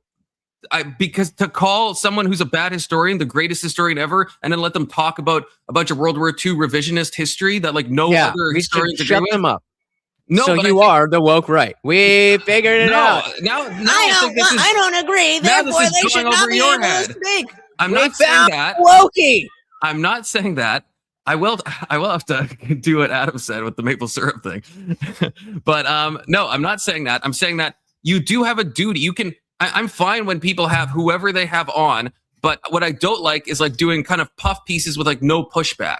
If you're gonna have someone on, you should push back. You can talk to anyone, right? I truly believe that you can have. I would never criticize someone for having someone else on their show, but as an example, IJ, if you had like some deplorable figure on and you didn't push them at all, I would be like, you have a responsibility. You're bringing this person, you are giving them an audience, and you're just like glazing them the whole time. You're just doing a puff piece on them. I think that is deeply irresponsible. That's not me being woke. It's just you can talk to the people, but there has to be pushback. That is being woke. So if I did that's a retard definition of woke, brother.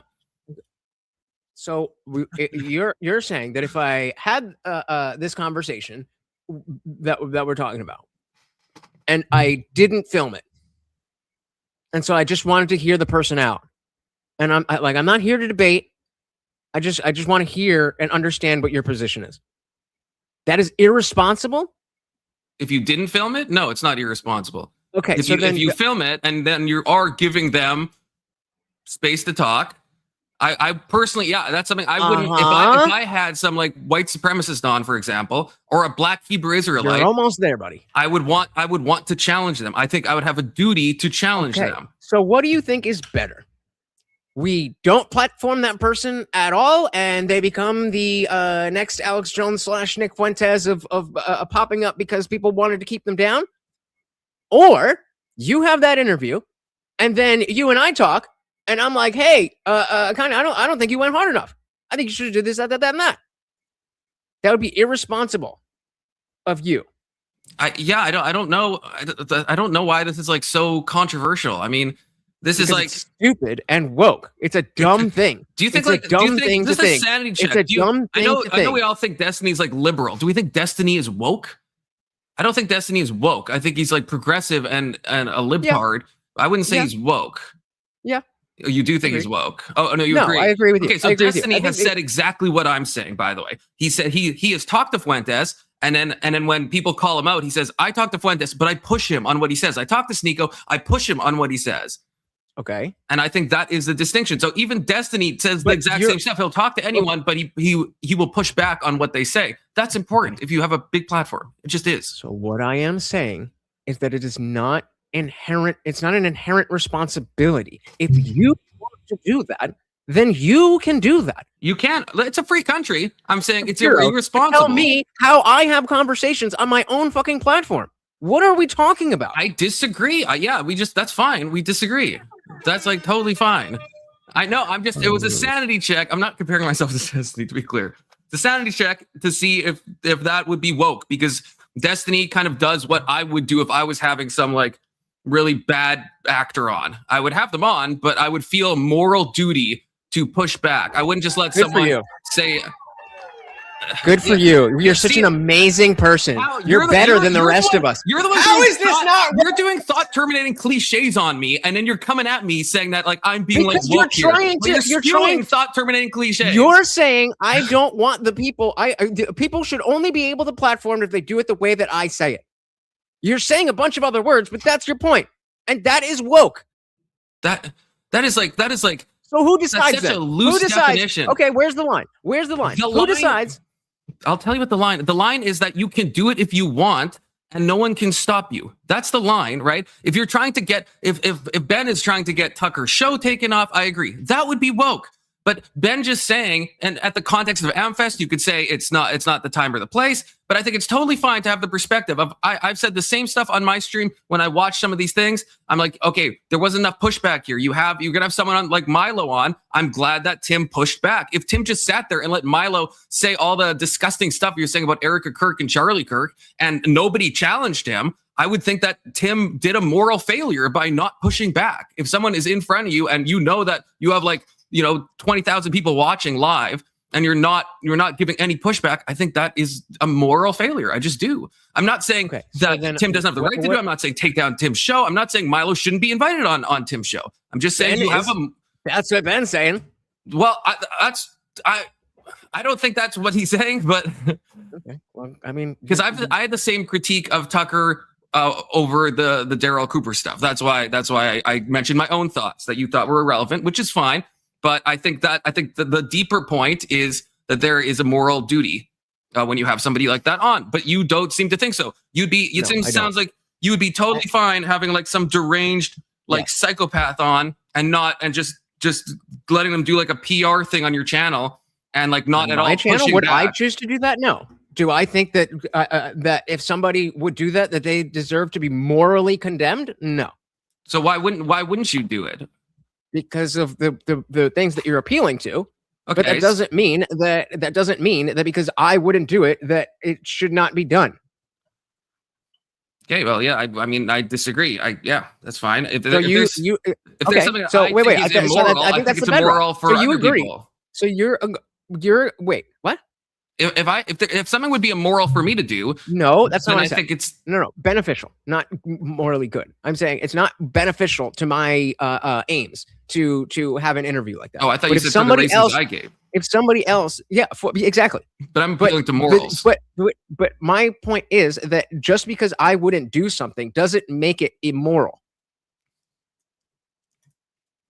Just because there's something that I wouldn't do. I wouldn't I thought you were saying you try wouldn't to do it for a moral reason, because that's what I'm saying. Those are all my arguments. Is I think it's a moral ought that you. So if I wouldn't do it for moral reasons, and therefore I will judge someone else because I don't think morality just applies to me. I think it applies to everyone.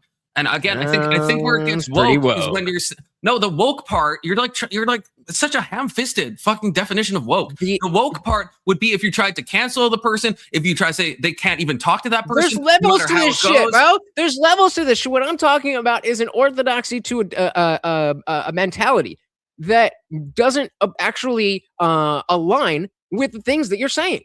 You don't actually want people to be deplatformed, yet you're calling for someone to be deplatformed. I'm not. I'm calling. When did I ever say that in this whole conversation? Never called for that. You did the opposite. Ben is, and you're like, yeah, I totally agree. My bad. It's a long speech. I'm going over point by point on the elements I agree with him on the elements, and I don't. And it sounds like you just want me to sit here and just be like, oh, Ben bad. And no, I'm analyzing what he's saying, and there's some points that he has. I agree with Ben there. And then when I try to drill you're not listening to me. I've said multiple times on the stuff that Ben has said that I don't like that he's saying this multiple times. Like, roll back the fucking tape, brother. Oh my god. This is what I mean about the fuck. Like, I'm not saying that you did not say any negative words at all. It seems to me like you are running cover for him, and I don't get it. That's it. So while you're frozen, let's shout out our boy, the Funk Master General, with the 10 gifted memberships. Thank you. So very. Oh, you lazy fuck. You lazy fuck. Thank you so very, very much, sir. Do we got him? Is he back? He's back. Was I frozen? Yeah, you froze for a sec, but you good. You stun locked me. Yeah, there you go. So Fenris says, so what is he calling for then? What is Ben appealing to? What is it? Let's back up right here with the Daryl Cooper thing that you said you agree with. So maybe I'm misunderstanding which part you are saying that you agree with. So let's back this up. And that is precisely what Tucker Carlson did. He built Nick Fuentes up. And he ought to take responsibility for that, just as he ought to take responsibility for glazing pornographer and alleged sex trafficker Andrew Tate, or for mainstreaming fake historian and pseudo-Nazi apologist Daryl Cooper as America's best and most honest popular historian. Hosts are indeed responsible for the guests they choose and the questions they ask those guests. Okay, so what is it that Ben wants to that you think Ben is saying he wants to happen based on what he's talking about? I think there's a lot of things. I mean, if you want to just read full deplatforming into that, that's fine. I think there's other interpretations. I think when I say this, and so if I said the same thing that Ben said on that stage, I would be meaning do better. These people need to do better. We are responsible for the type of content we produce, and we're responsible for if we have a controversial guest on, we are responsible for some level of pushback. So I would be just appealing to Tucker and appealing to his audience to ask for Tucker to do better. I wouldn't be now. Maybe Ben does have a secret motive of wanting to get Tucker deplatformed. That's like totally possible, and I would disagree with that. But I think there is like a better faith way to understand what Ben's saying here. Fair enough. I mean, fair enough. We can agree and disagree, but I think that doesn't align with the. I don't. There's the wires are getting crossed. The message isn't consistent. But maybe I'm just wrong. So why don't we watch a little more? Did we finish the Tucker thing? Let's go back to Tucker and we'll see if hold this down in case we want to do that. So let's see the other side of it, and if you agree with Tucker a lot, then that might drive us towards where we can find agreement. Anything else in the chat? Larry said, I like when podcasters are trying to condone each other and make arguments instead. Am I autistic? I feel like that used to be all we wanted. Yeah.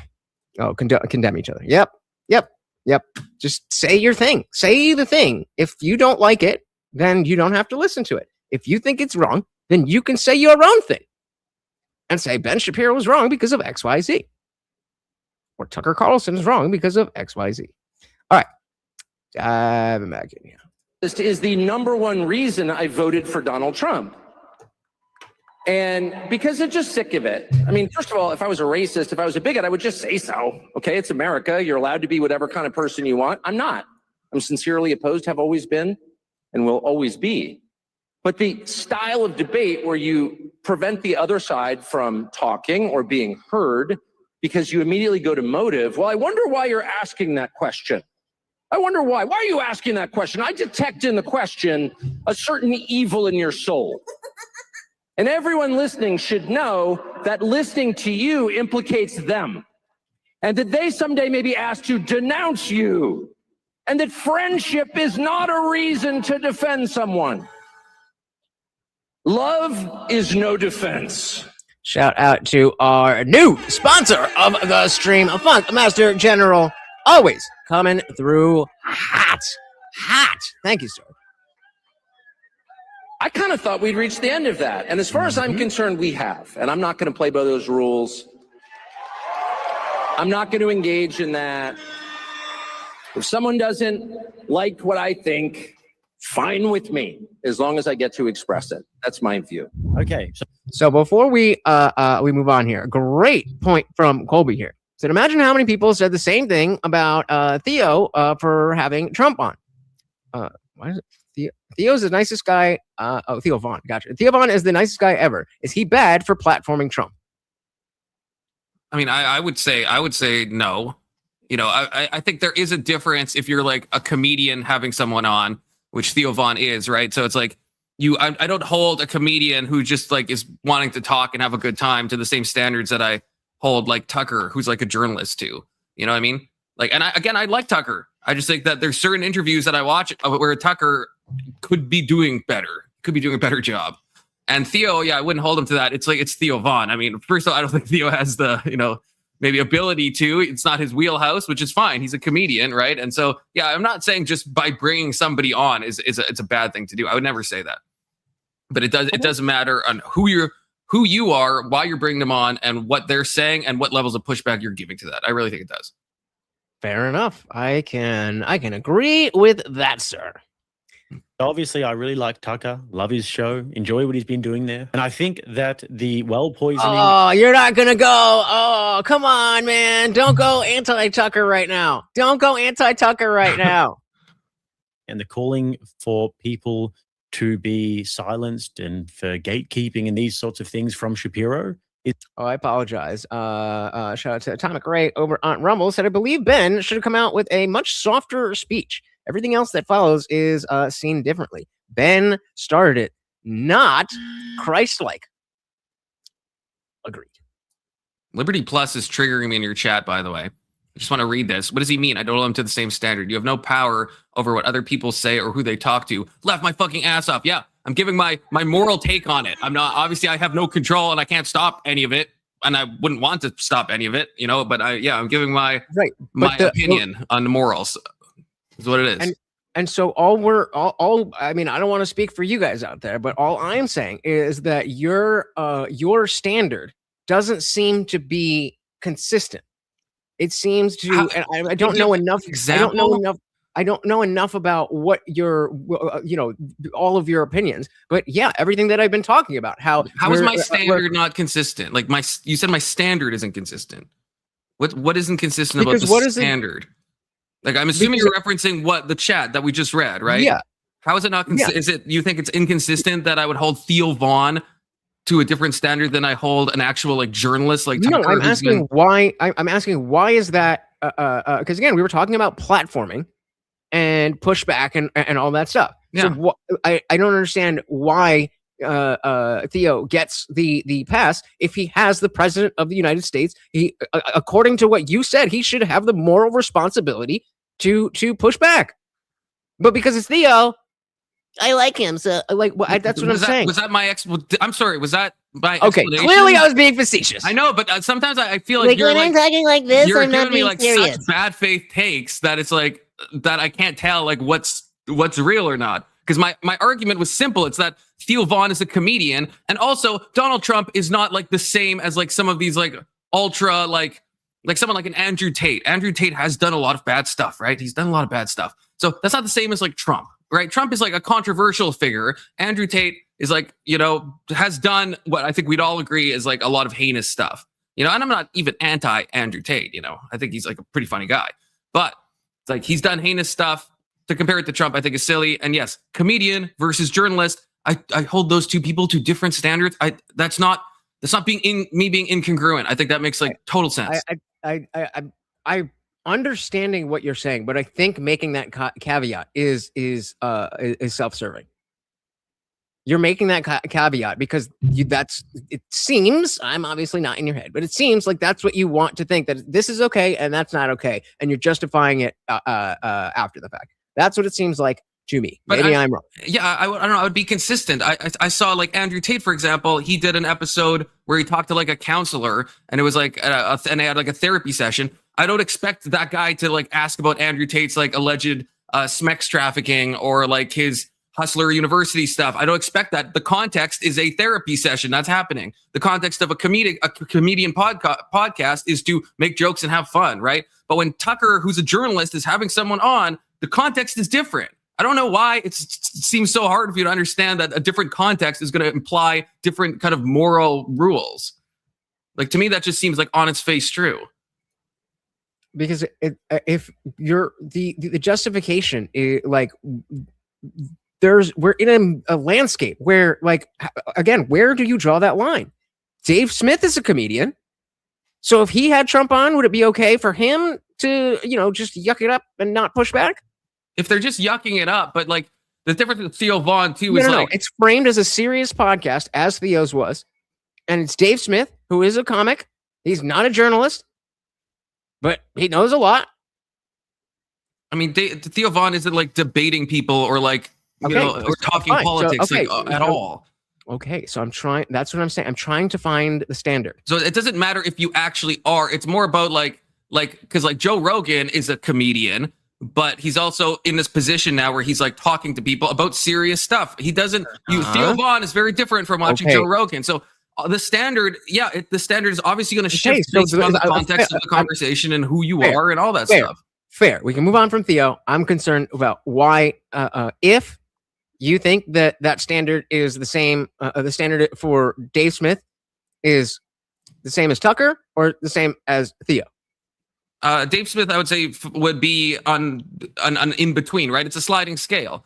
It's like, you know, because obviously Dave Smith does way more political stuff than someone like Theo, and it depends on the context of the conversation. If him and Trump just hung out and talked, then it's like, okay, just like if someone hangs out with Andrew Tate and they're not, but if you're letting someone say all their stuff, if you have Fuentes on and Fuentes is giving all these like you started this whole thing saying that would be immoral for me to do that. It'd be immoral to not push back. You even acknowledge this. The whole thing is okay. When I say yucking it up, I mean not pushing back, having a beer kind of conversation. So if Dave Smith, has Donald Trump on his podcast and they're just talking about MMA and sports and that's whatever. Fine. That's fine. There was no. I thought that was inherent in when we talked about pushback. I'm sorry. I thought pushback means someone says something insane. Hold on. So fair. I'm understanding that Tucker has this responsibility, but Dave and Theo do not. So I'm trying. By what metric are you making that determination? How much percent of comedy versus seriousness versus journalism degree versus been published versus been on CNN? This is what I mean, where there's no standard. It's such an autistic question, though. It's like there's obviously not going to be a hard and fast. Exactly, Fenriz. It all sounds completely arbitrary based on what you just personally think. This is like a continuum fallacy. It's like just because it's like, it's not going to be like, I can't give a precise, how many points does Andrew Tate have to say before you push back? What if Fuentes just says one thing? Obviously, this is like a sliding scale of responsibility.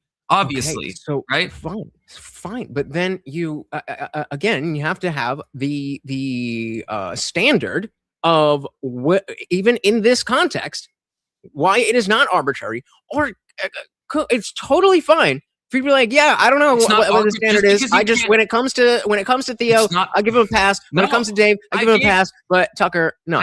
I'm You're giving- allowed to have those opinions. It's I'm not saying you're not you allowed can't- to have your I know, opinion. but you're What saying I'm because saying- I'm not dichotomizing it, therefore it's arbitrary. That's not at all what I'm how that saying. works. So you're asking what percent? You asked what percent before. So like Because that's such I'm a just dumb throwing things question. out there because I you're know, not but it's giving a me bad anything to go on. question. What is the I'm big? giving you so many ways to look at this. I'm giving you so many continuums to look at this between entertainer and journalist. Okay, that's one continuum. The other continuum is what the context of the conversation is. A third continuum is how much shit the person is saying that you feel that you should have a moral obligation to push back on. So if it's Nick Fuentes and you guys are just talking about something totally unrelated, that's one thing. If he starts talking about why are there doors on the G chambers, then you can't just like let that slide, in my opinion. You know, you should probably have some pushback for that. Okay. So I'm giving you like three metrics by which to judge it. And I can't say if it's 20, if you're 20% a comedian, then that's the line where you have, it doesn't work like that. Life doesn't work like that. So then how do you make that determination? I agree with you. It doesn't work like that, which is why anybody should be able to talk to anybody they want. That is what that's how you remove the arbitrary. You are allowed, but you should be able to offer moral pushback. You ask how we work. This is how everything works. How did you look at the Trump tweet, the Rob Reiner thing, and you concluded by what precise metric did you conclude that it was like probably a bad? It's not. You can't specify My the own exact personal words, but it's not again, arbitrary. that's either. my person. I know, but it's not arbitrary, right? You didn't arbitrarily just decide that it's a bad tweet. You applied certain values. No, I have the and principle that making judgments. fun that pissing on people's graves right as they die is not a good thing. Okay, and That's- so what that's- degree? How that's many the drops of standard. piss before it is bad? You know, and what do you have to say before it counts as a drop of piss? What if you just kind of say something very vague, right? You understand? We can Bro, both you play are this reaching. game. You are That's not- reaching. I'm asking. I'm the gonna exact save you, same brother. Questions back to you that you asked to me. The exact same questions. We evaluate things in a moral way. It's not arbitrary. We use these metrics. There's no precise lines. That again is how almost no moral area in all of life works. We have these principles and we apply them. Okay, and the application is always going to be a bit messy. Again, that's how all morality works, right? Sure. Fair enough. Let's shout out Kitty for the gifted membership. Thank you, thank you, thank you so very, very much. And now Morty is in frame without me having to zap him. And we got Drew again for the $5. Thank you, thank you, thank you so very, very much. Drew said the issue is not that there are different expectations in different contexts, is that nothing is enough. It's that nothing is enough in any context. Like, yeah, like if you're for some people, and I would say that what would be the woke thing, right? If I was sitting here saying that there's no possible world that like Tucker should ever have, you know, someone like Daryl Cooper on, then that would be woke. That would be bad. I'm not saying that. I'm just saying that there. So if we're talking that, to be clear, everything I'm saying is not about deplatforming. I think you should be allowed to have who you want on.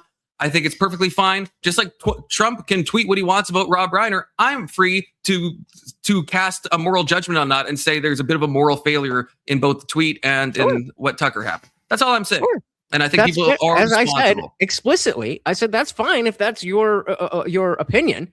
Just like with the tweet, even though that is a pretty I don't know, pretty stable standard. That okay, there's some subjectivity to it. Yeah, I'm okay with that. But I'm not going to claim that there is a moral ought on how you should tweet or you should not tweet or what. That's a different realm. You and me did. That's fine. I think what Trump did was morally wrong in tweeting that. There is a moral ought in what you tweet. I think very clearly. I mean, it depends on what you tweet. I disagree with that. So you don't think Trump did every anything- single thing you tweet is a moral act? I didn't say that. I didn't You say said that. anything you tweet is a moral act. If you're saying No, I did- specifically about this, then I didn't- misunderstood. Yeah, I did not say that. I'm sorry, I misunderstood. Please, can you say it again? I said that you're responsible for what you tweet, and that you can obviously have a moral failure in a tweet.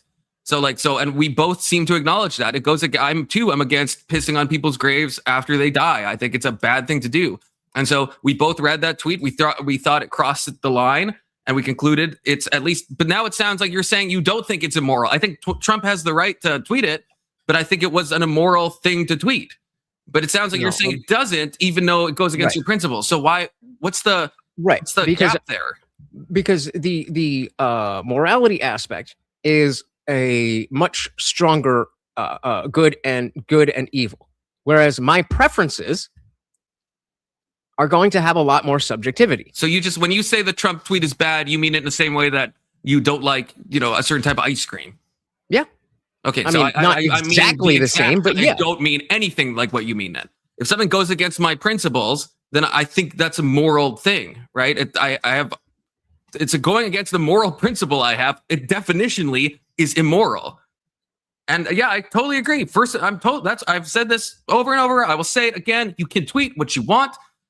I am free to cast moral judgment on that tweet. Okay. There you go. I like that. She said, my preference does not mean I get to tell people what to do. My preference does get me the right to tell people what to do. They're free to not listen to me, but it's a free country in both ways, right? It cuts both ways. I'm allowed to say I think something is morally wrong, and Trump is free to not give a shit. It's totally fine. We got a nice Christian boy here. Fenris said, where does this guy get his sense of morality? You can't legislate morality, especially when it has to do with speech. You're free to not like what people say, but you have no right to shut. I don't know how this is not so easily separated. So yeah, he's been very clear that he's not saying legally this should be shut down. Though what I am saying is that Ben Shapiro seems to be down with, well, if these people don't get interviews and not actively, they must be taken down. But like, hey guys, look at what's going on over there. That type of vibe. I know he didn't use those words specifically, but that type of notion of just asking questions. Well, why are they having these people on? Why are they doing that? That's fair. He's doing the same exact thing. I don't disagree with that. I don't disagree. I said at the beginning, right? It's bad. Yet you're bad agreeing. Time to say it. If you agree that they're both doing it, then how can it be the case that you agree with Ben saying it about someone else, but when I'm saying it about Ben, you disagree? Is it the same or is it not the same?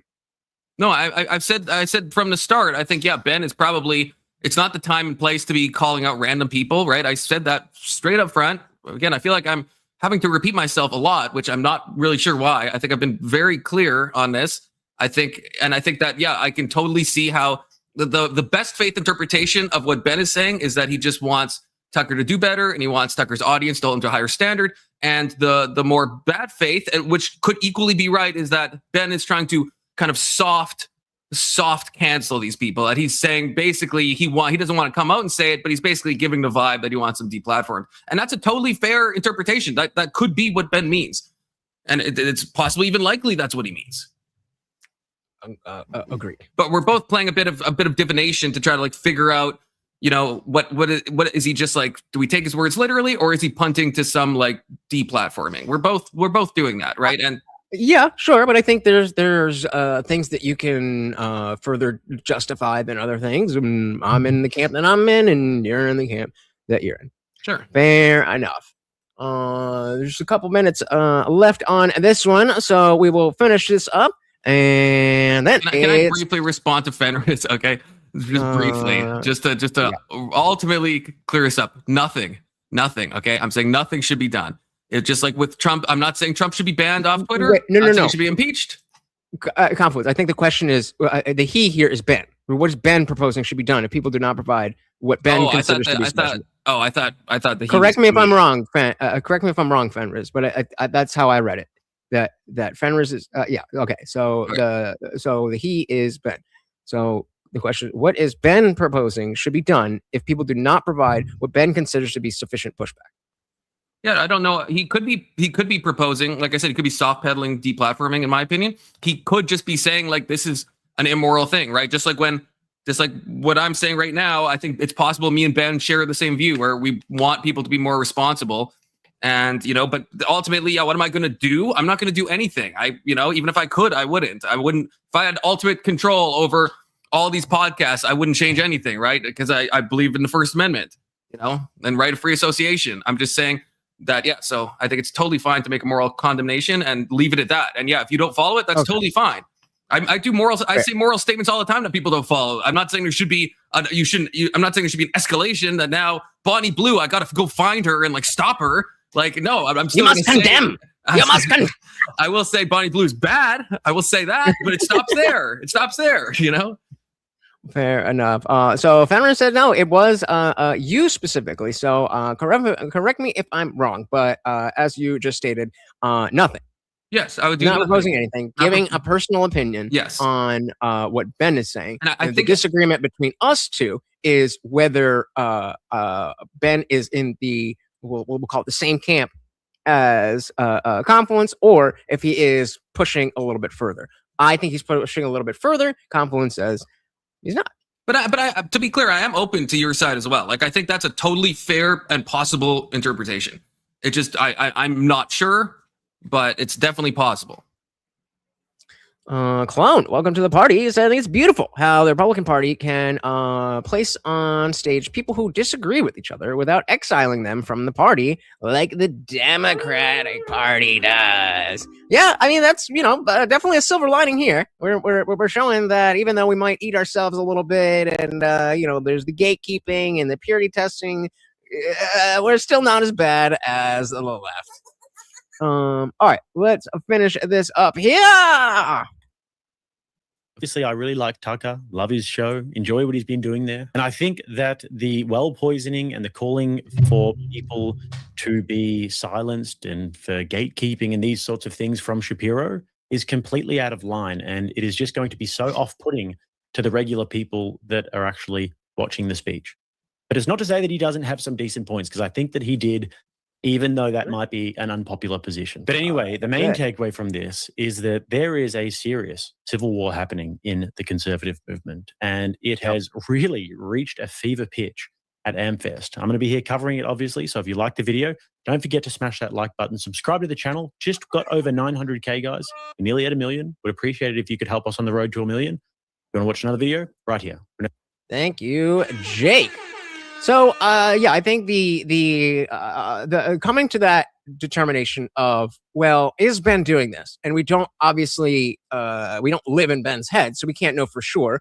There's a level of speculation, and we can't get around that. Yeah, and I said, I think it's definitely possible. I mean, what other motive does he have for naming so many names? He's obviously trying to do something.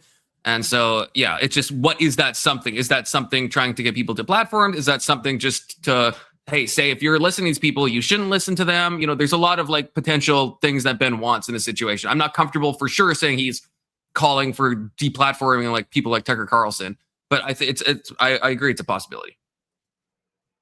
Yeah, and I mean, we don't have to beat a dead horse, but I just, if that's not what he's implying, then how does this benefit him? He called out all of the most popular people that had to the crowd of people that came to see those people. Like, if you're going to talk about Tucker, Candace, Steve Bannon, and Megyn Kelly, and you're going to throw Alex Jones in there, like, you're putting yourself on an island. Hopefully not that island in question. Good one. But I don't know why. Ben seems to be a bit spiraling. I agree. I think there is a legitimate kind of question about what lines, if any, do we put on what we see as the conservative movement? I think there's a legitimate question there, right? How far do we want to extend it? To Fuentes. Now, maybe we can't stop it. Maybe no one can, but should the right unite and embrace people like Fuentes, or worse, right? People that are openly, in a more open way than Fuentes is, white supremacist and actual, because there's some bad actors out there, right? And that are right wing. It's should we accept them with open arms? Now, of course, there's an argument that who's we and what does accepting them mean and how else would we stop it and all this stuff. But in an ideal world, right? If we do we want all those people under the same umbrella? And I think it's a good question. And I don't have an answer. I think it's a fair question to ask, especially when you think of the most fringe cases, right? Someone even way more, let's say, white supremacist than Nick is.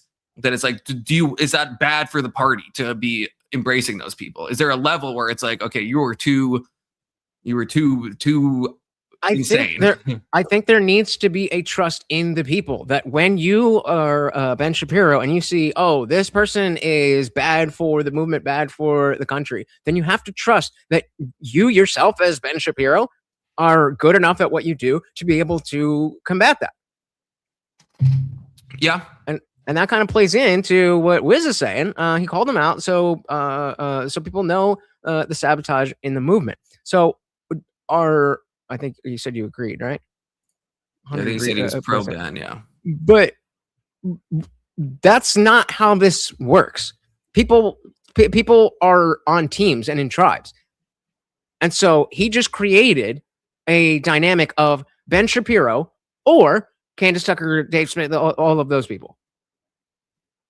And I don't know why that would be good. I think it's healthy to at least get people to think about the issues that Ben was saying, though. I do think that is a benefit. It's a benefit, like the just asking question things. That's something I think a lot of people don't necessarily think about that they should, right? When they're watching these people, is like, is Candace just asking questions to ask questions? Like, so I agree. It's very personal. He's naming names. I mean, he's putting on his Jewish boxing gloves and everything, right? He's ready to go. But it's like, I think these are legitimate things that for audiences, it's helpful to be aware of. And I think maybe Ben just saw this as like, he's at AmFest. He's got a massive crowd. And so he's going to say his spiel, you know? Yeah. I got to piss real quick. I'm full screen and you don't TOS me. All right. So here's a tier list of my favorite slurs. Okay. I'm just kidding. But yeah, I will talk to the chat. There's some people in chat really making me ornery. I think Liberty Plus TV. I think you were one of those. But, you know, feel free to ask questions. Show us you B-word. Crowder made a good point to Pierce. The reason Crowder interviews Nick was so much better. Crowder's interview with Nick was so much better is because he got to know where they disagree. He didn't condemn him. Now I know Nick's afraid of guns. Yes, I agree with that. I actually do agree with that. Pierce is an example of pushback in a bad way. There's a degree of pushback where you have someone like Fuentes on and you try to poison Noel at the beginning, like he did with, by bringing up Nick's father at the beginning and using some anecdote Nick had said and really trying to frame it as, oh, anything Nick says after this, guys, he was raised to be racist, right? I thought that's the bad type of pushback where Pierce is going in, guns blazing, it's not good faith. It's bad.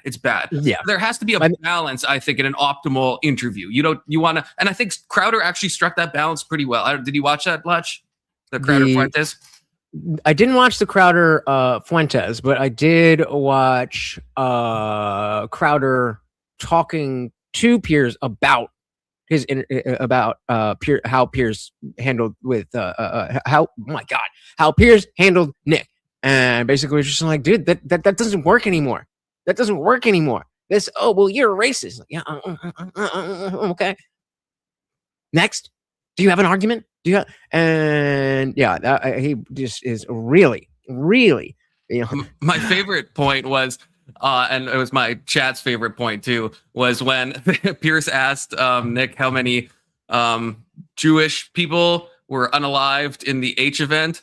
And then instead of just saying like, oh, I agree with the official numbers, Nick like overestimated it. He's like, I don't know, probably like 8 million. It's just completely, and he's like, it could even be 100 times more than that. Like it's like gone the opposite direction to not give Pierce anything. That was hilarious. So I think maybe the best way to close down before I gotta do fucking push-ups. Oh, I don't want to do push-ups.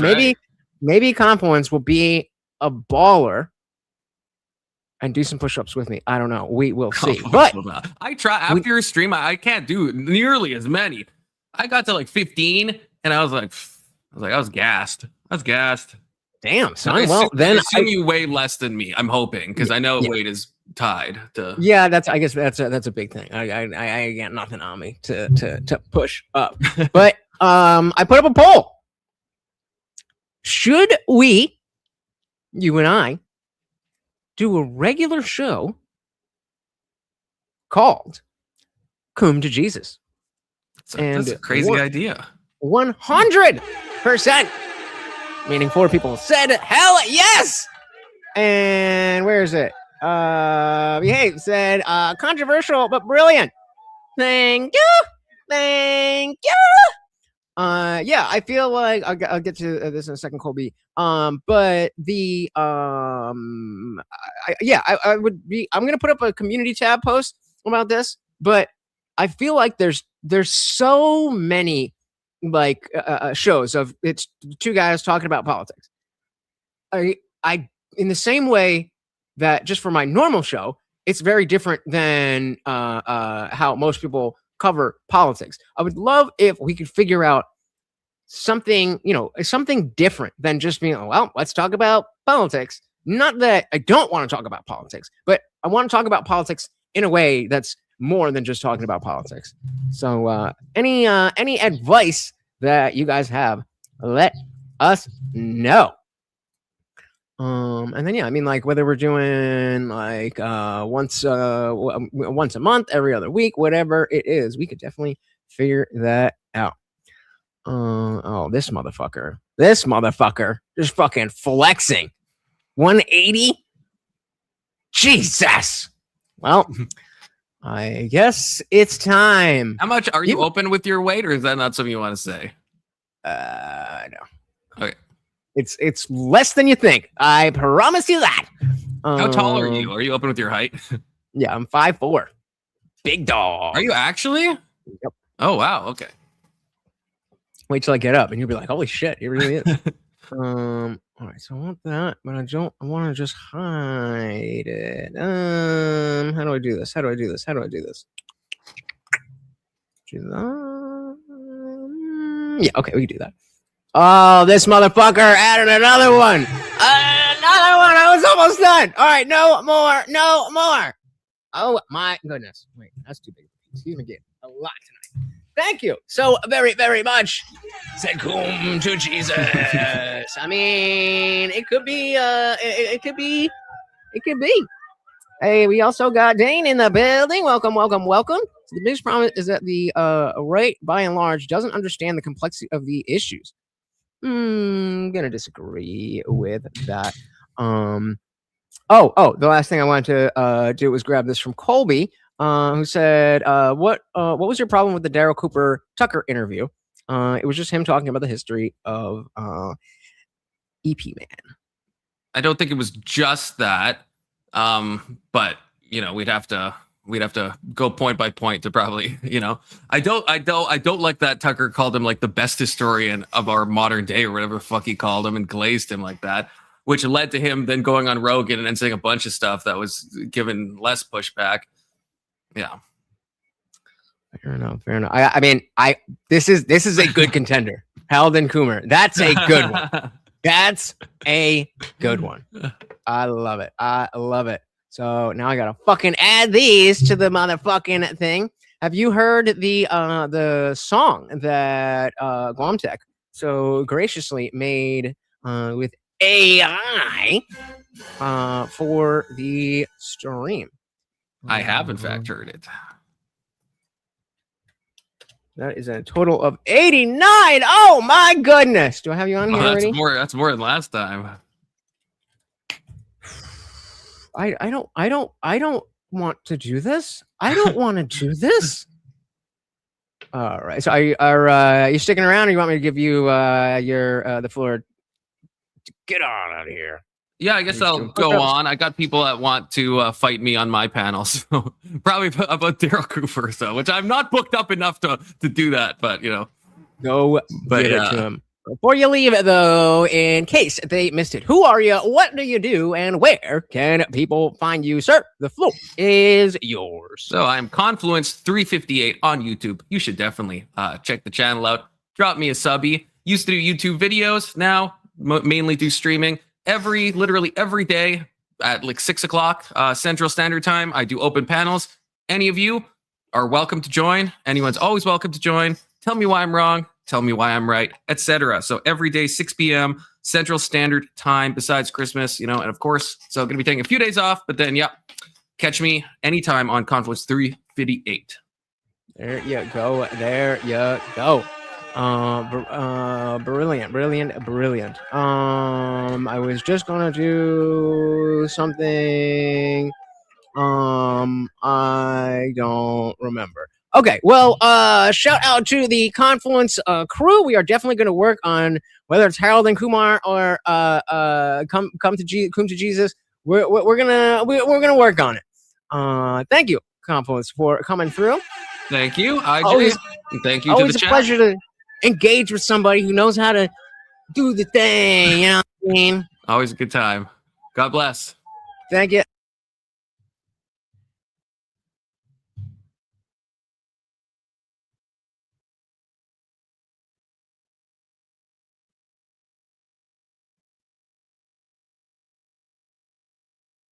Where did my camera go? Well, there we are.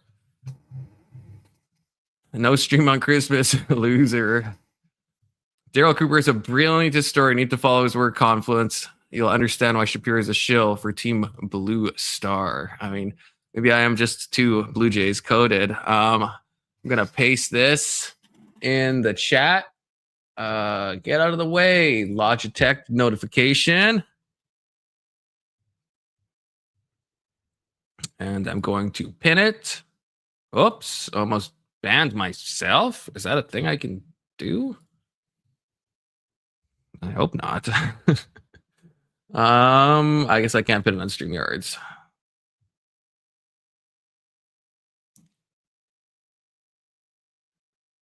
So that was fun. That was fun. I don't know what y'all. Yeah, I'm curious to know y'all's thoughts on that. I understand that people are going to be pro Daryl Cooper. I understand that. So but yeah, hit that link. Hit that link if anyone wants to join on up. I feel like that was a good discussion. I feel like stuff was, maybe we were talking past each other at certain points.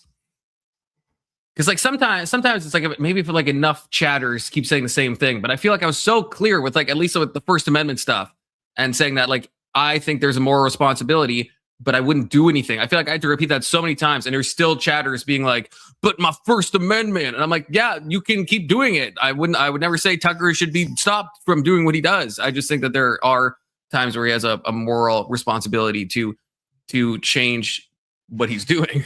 But yeah, would I advocate for him to be fined or taken off the internet? Or no, obviously not. But I feel like I said that so many times, and so many chatters still like, but what happens if he doesn't do it? What happens if he doesn't listen to you? It's like he doesn't have to listen to me. It's just my moral opinions. My moral opinions. As you know, I'm pro Ben Shapiro. A lot of people don't understand how CO has been slowly destroying TP USA. Wait, what's Candace Owens? Yes, Candace Owens, I think, is doing everything she can, even after the closed door meeting with Erica Kirk, right? Still then goes on Pierce, and and this is a good example of positive pushback. Was Pierce being like, well, you are like implicating TP USA still in Kirk's death, and it's like that. If he just sat there and just let her spew it, I would be less impressed. I'm glad that Pierce did push back, but I think Candace is still doing a lot of harm, and it doesn't seem like at least she's leaving Erica Kirk alone, because like going after a grieving fucking widow is like a pretty disgusting thing to do, in my opinion, or in probably most people's opinions. So, at least she's leaving Erica out of it now. But she's still very much going after TP USA. And I think it's in a shilly way. You forgot to add you were bisexual. I'm not bisexual.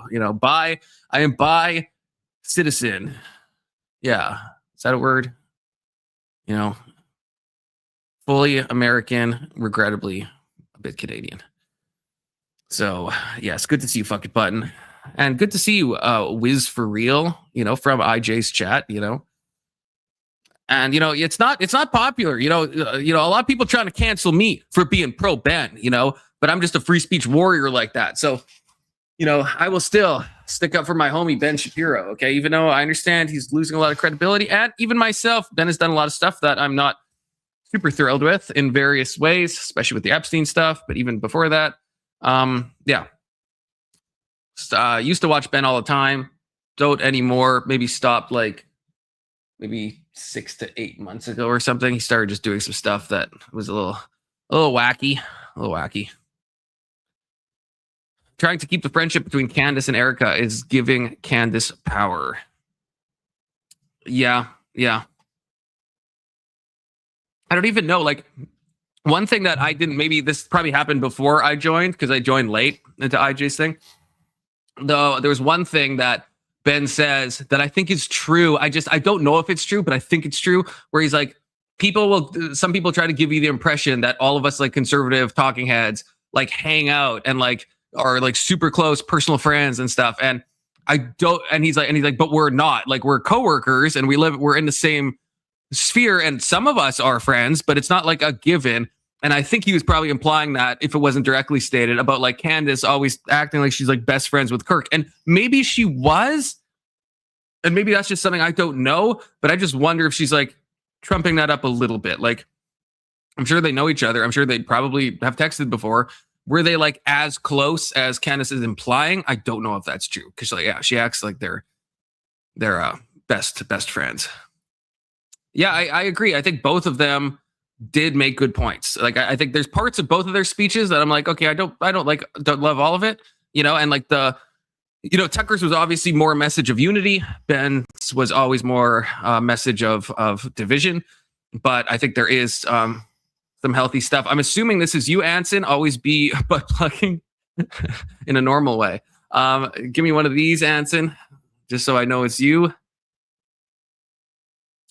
That's just as your camera. Or you can, okay, there we go. Okay, you're coming up. So if you want to, I know you didn't want to show your lack of beardness. So, okay. There we go. Good to see you, Anson. At least you have the blackness going. It's missing the Anson appearing from the abyss look, but at least the blackness is good. Yeah, it was painful listening to you and the tech support guy you were talking to. Yeah, I was trying to get my Windows 10 upgraded to Windows 11, and it just derailed from there. So. Yeah, after a while, I didn't think he knew how to do any kind of help desk support. Yeah, good thing I didn't install one of those remote access tools. I think that's where it was leading, and then who knows? Then next thing you know, my crypto wallet's hacked and everything's gone. So yeah, you can't trust the. Yeah, I wonder if he's going to get his H-1B1 visa revoked and have to go back to his home country.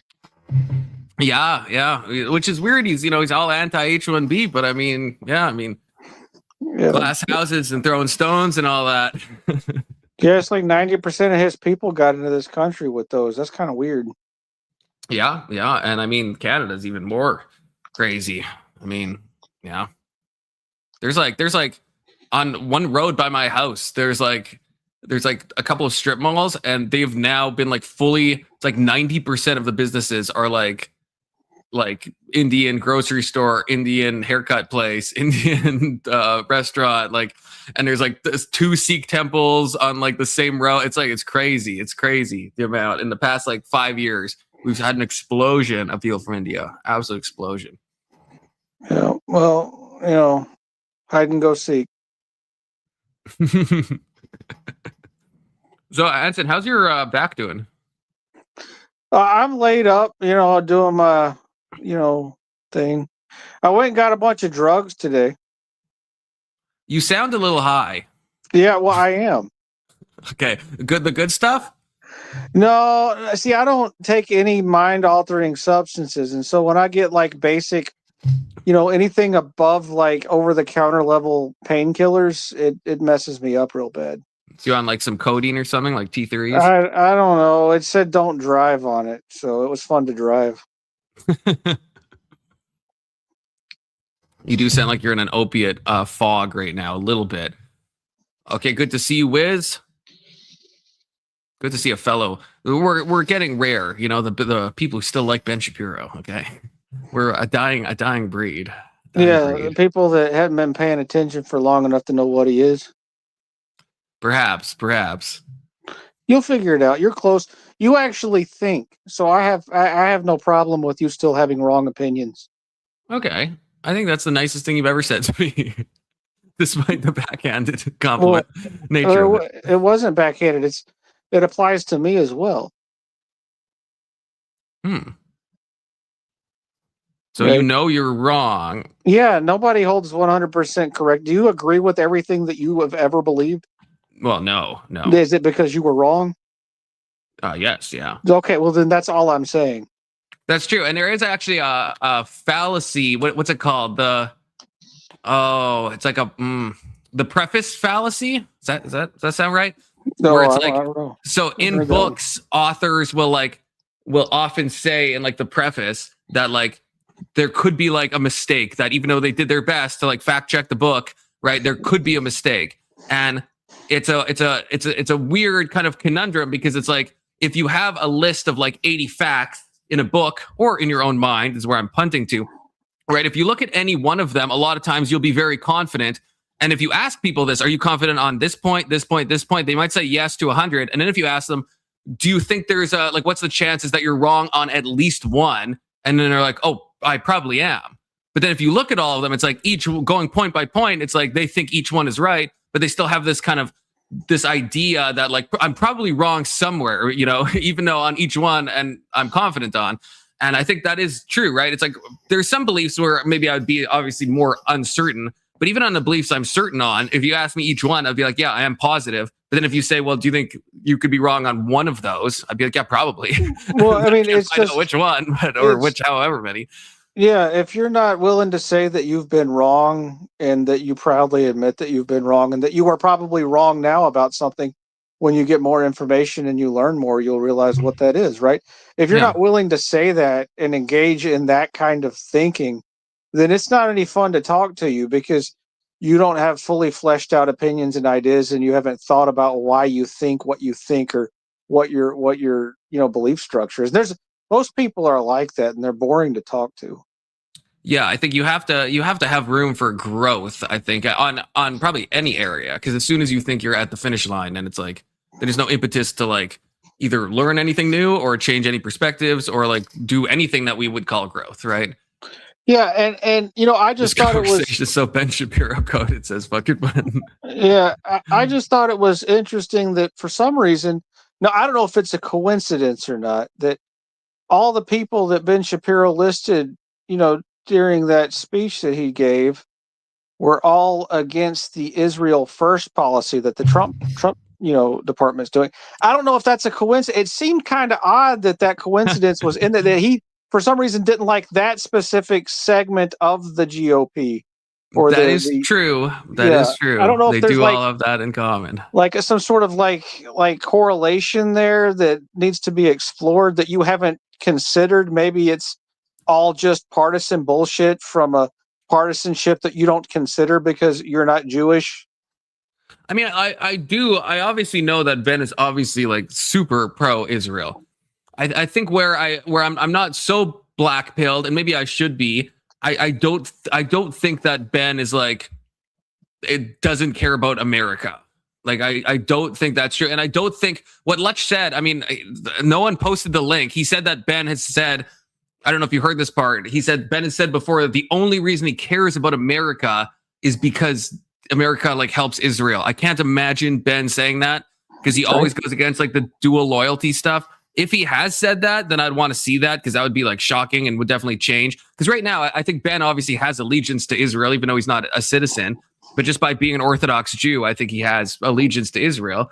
But I would say, yeah, to me, it sounds crazy to think that his only allegiance to America is what America can do for Israel. He is born in America. He's an American citizen. Why wouldn't he also care about America? But, hold on now. That's your own biases in there, right? Because you live in the paradigm where your nationality is more important than your religious and ethnic ideology.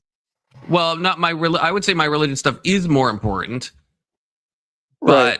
But okay, no, is it? But it's not as right. important. It's not as important as it is to someone who's Orthodox like Ben, or even the Orthodox Christians who still view Europe, and that area as Christendom, right? right? So from the Christian's perspective, you know, if you're a Christian like you know, you would actually validate nationality higher than your religious homeland. Whereas a few hundred years ago, Christians thought about themselves in relation to their religion and their geographic location as being defined by the religion of that geographic location instead of the national geographic boundaries, right? Sure. Yeah. And so someone like Ben Shapiro has an older mindset where he views the world as the hierarchy as your religious paradigm being above your national paradigm, and that's why he frames things the way he does, and it's a different way of thinking about the world than you have. Yes, I don't know if that means that like I agree that means he prioritizes his religion, but I don't know if that means that the only extent he cares about his nationality is to the extent that it can bolster his religion. Right? Like I agree with you in the order he places them in, but I don't think that means that second place is like totally meaningless, right? I think religion is about, like, for me, right, I would still put my religion above my country. But it's like, that doesn't mean my country's not important. You know, it's like, and so with Ben, I don't know why it would necessarily be completely different. No, your religion is your country from Ben's perspective. Right, but Ben doesn't, why not even have Israeli citizenship though? Like, he could easily get that, and he doesn't. Unless he's intentionally, maybe, I mean, I guess the bad faith interpretation of that would be he doesn't want to be accused of dual loyalty, so he intentionally doesn't get Israeli citizenship so people can't use that against him. That's the only thing I can think of. Kalen, I remember you. I remember you, Kalen. I am religious, not a deist. Okay, I think God does personally interact with reality constantly. I was a deist for a while. You know, I ran into somebody that told me deists don't exist, and I got into an argument with them when I was explaining to them that I, in fact, was a deist for a period of time. So I think I think it's less common, but yeah, I think deists definitely exist. Yeah, probably less common than it was, but it was a college professor that I was arguing with. During his lecture, weird. He said that deists don't exist anymore, and then after class, I told him he was a fucktard. Yeah, I could see that they're like a dying breed.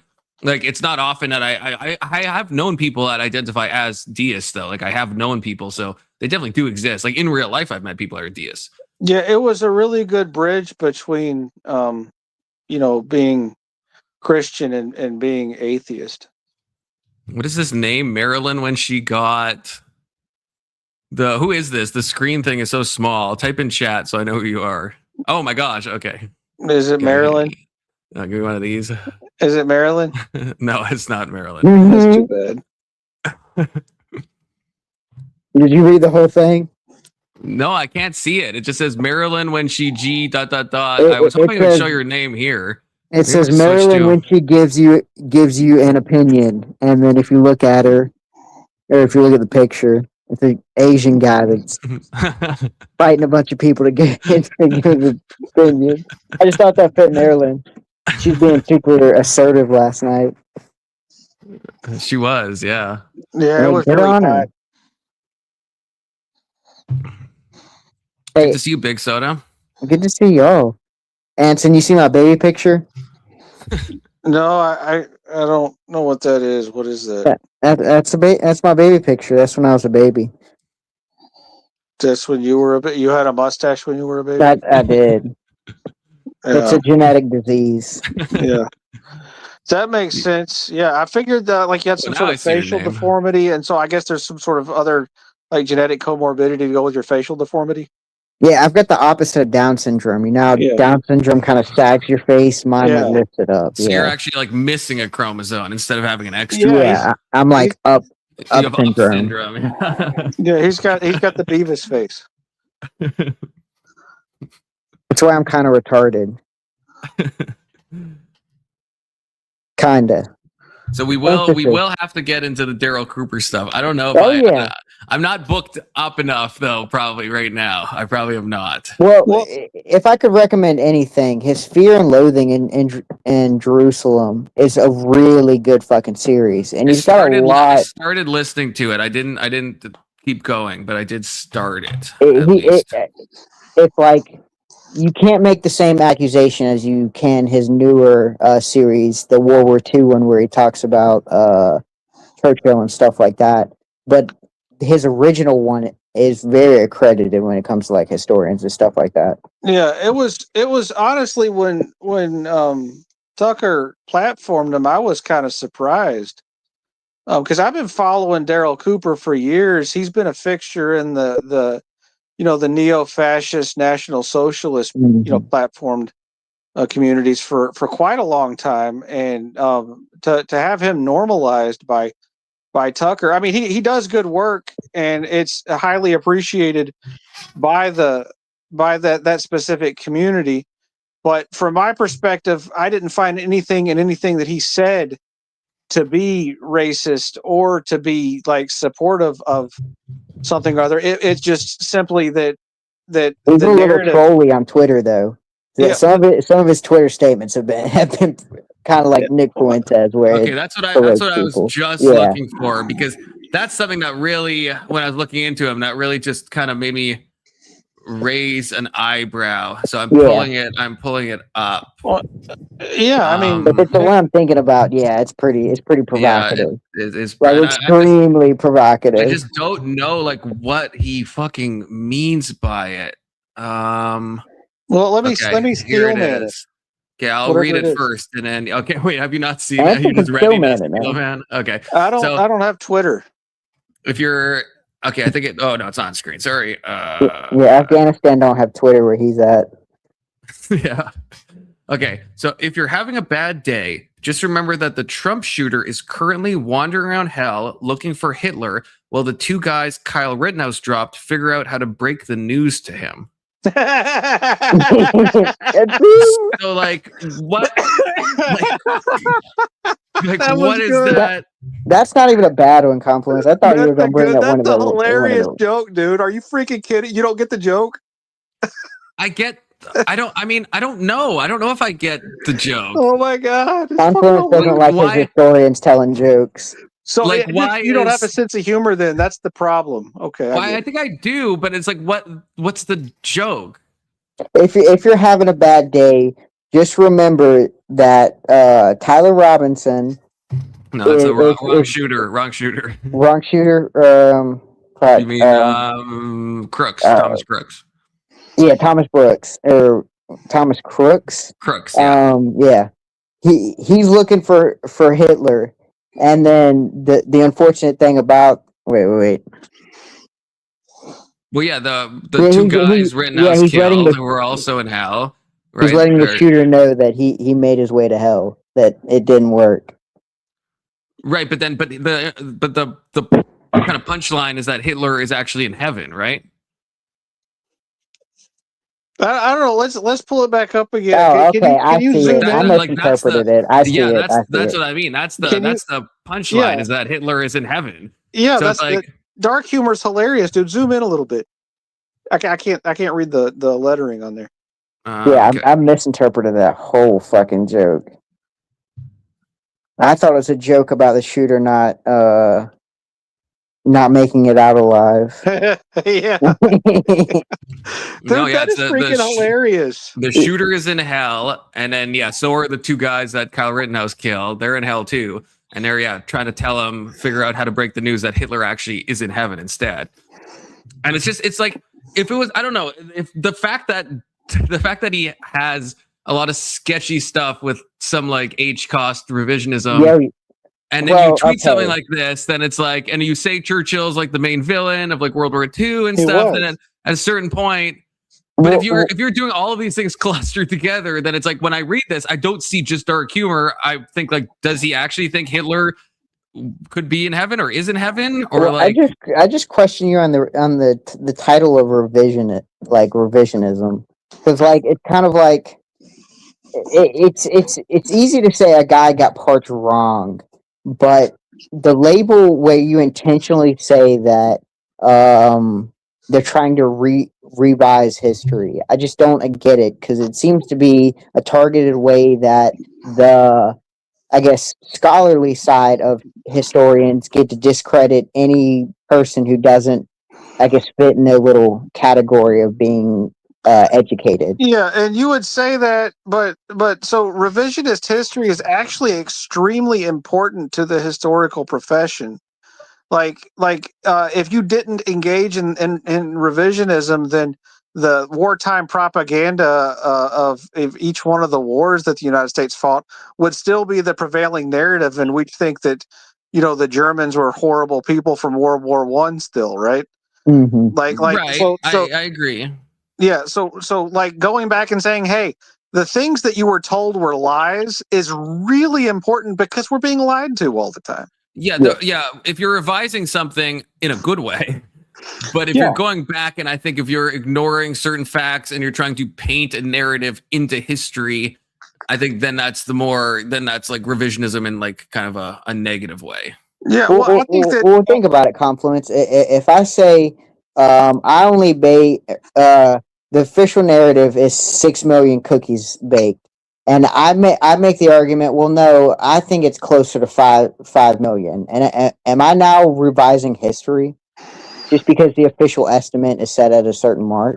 Yeah, and I agree. Yeah, they would say a lot of people would say you're engaging in age denial, Yeah. and I agree. Yeah, I think that's too far.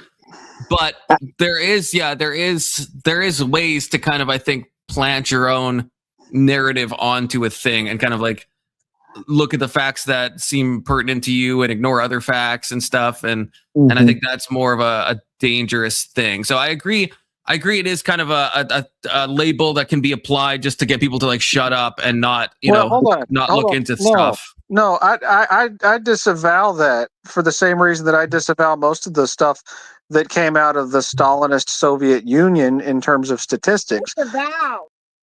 Took me a hot minute to find that. Yeah, I don't believe any of the statistics that were generated from the Soviet Union in Stalin, including the statistics surrounding the figures of the cookies that were baked. Right, but we come to those numbers from a lot of ways, though. I would say. Well, yeah, we're not just listening to the Soviets. We're not just counting bodies. We're doing a lot of stuff. At the end of the day, it's an estimate. An estimate based on numbers from the Soviet Union in the Stalin era.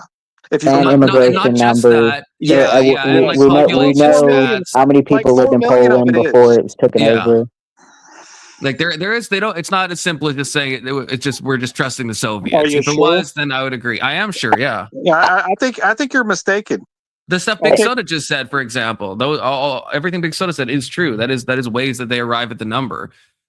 And I'm even taking the Jewish foundations that have done this research. I'm giving them credit because I haven't been able to disprove anything in there. So it's, they put more work into it, and for me to discredit it, I would have to be like, well, I know the problem and the methodology, but I don't. Well, did you go to any unbiased sources? I think the Jewish foundations would have a bias.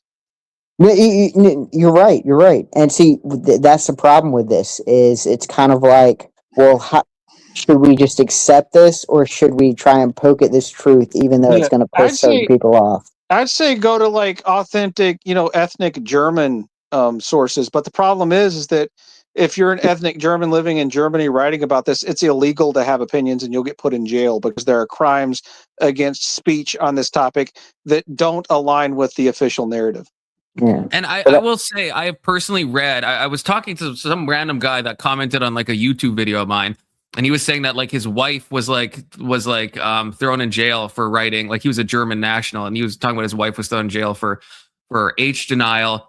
And he was saying that a lot of the books that get banned, they shouldn't be banned. And so I was like, okay, what book should I read? Because I honestly wanted to like figure it out and see if he was like talking shit or not. So he gave me this one title, and I found it and I read the whole fucking thing. And it is a banned book in Germany, and like the person that wrote it was arrested. And yeah, there was nothing in there that was wrong. Like it was well sourced. I checked like all the facts on it to the best of my ability from like independent things. And it seems like the whole book was talking about how Hitler's original plan was to do mass emigration.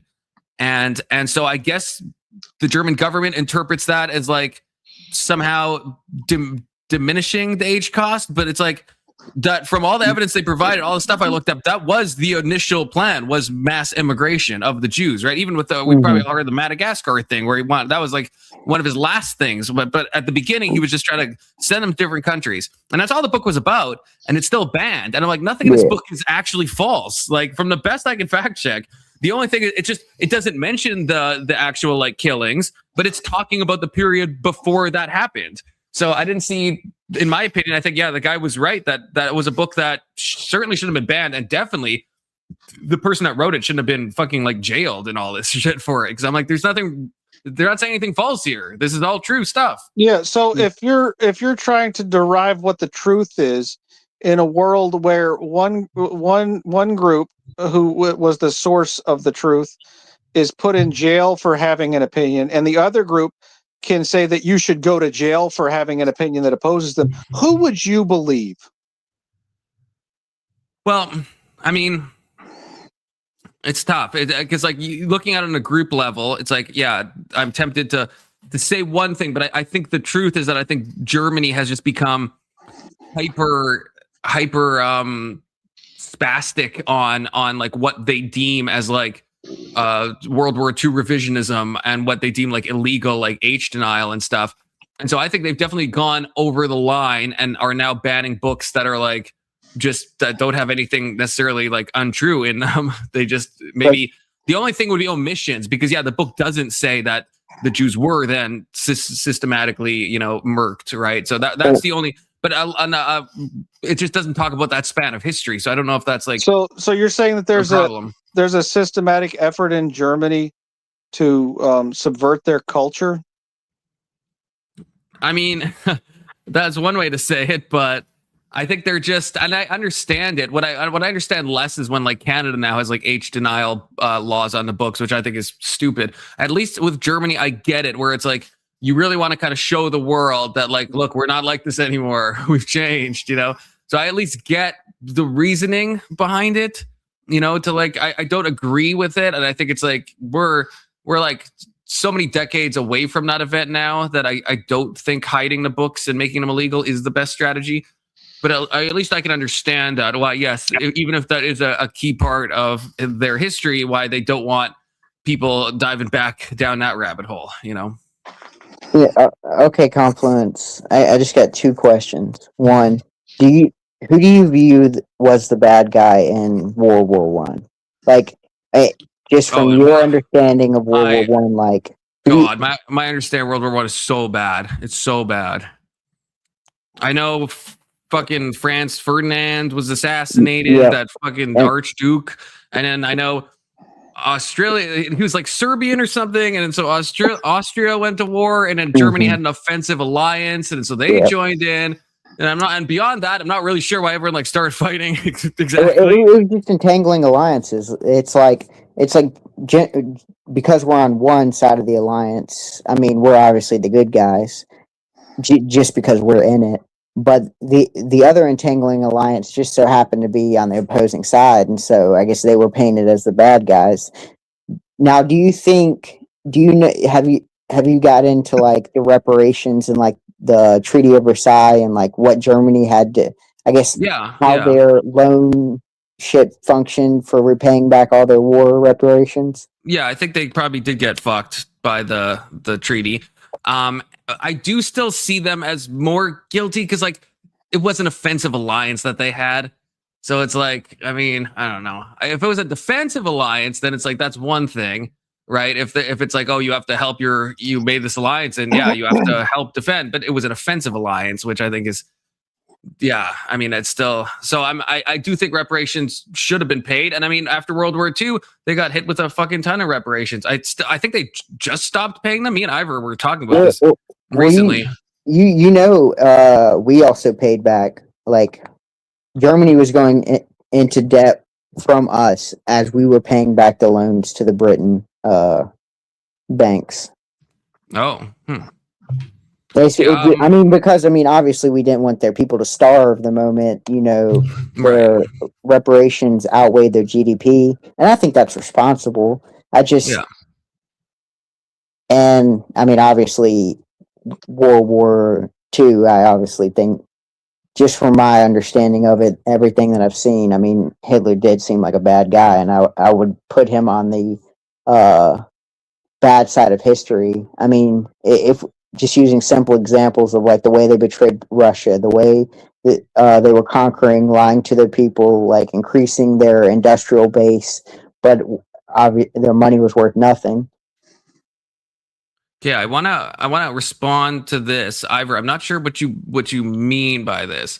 So are you insinuating that every single truth claim about H's intentions and motives was true, not unfalsifiable, not carrying water, but true? That sounds like a very steep claim. I'm not sure what I said that sounded like that. I don't know if you can clarify. Well, yeah, so- not every single truth claim about his intentions is true.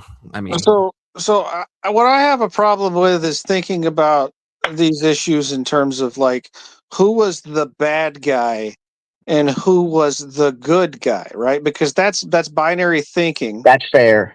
I guess I was just trying to paint a quick example to see if he knew history. And you can make arguments that FDR was just as evil as Hitler was in a lot of different categories. Right? FDR was obviously a racist. He instituted racist policies using the power of government to put upon large segments of specific ethnic minorities. He signed the order to put Japanese in camps. But if you try to make a moral equivalence, that's where then I get my hackles up. I said many different categories. Obviously, like the cookie baking category, he was top notch, right? I'm not taking away from his Martha Stewart skills at all, but in terms of like there are different kinds of categories of morality and virtue, when being a leader. FDR, he had the I'm president for life thing going on, like a true dictator would, and go him. He's the only president in the United States history that ever pulled that off, right?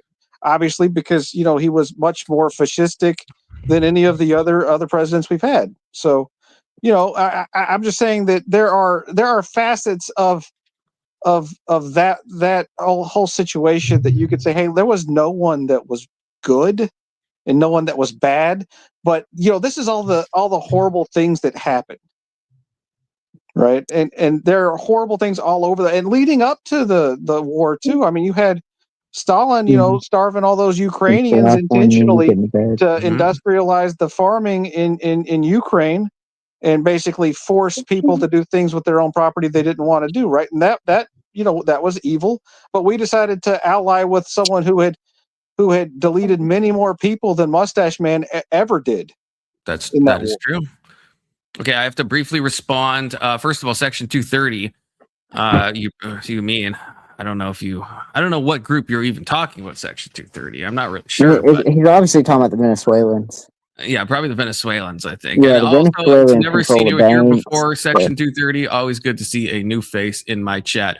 Okay, first I want to start out of order because Ivor, you missed where I was talking about the preface fallacy, which is like related to, I think, kind of this comment. So like I agree, and I think I think maybe we were talking about it before, maybe not.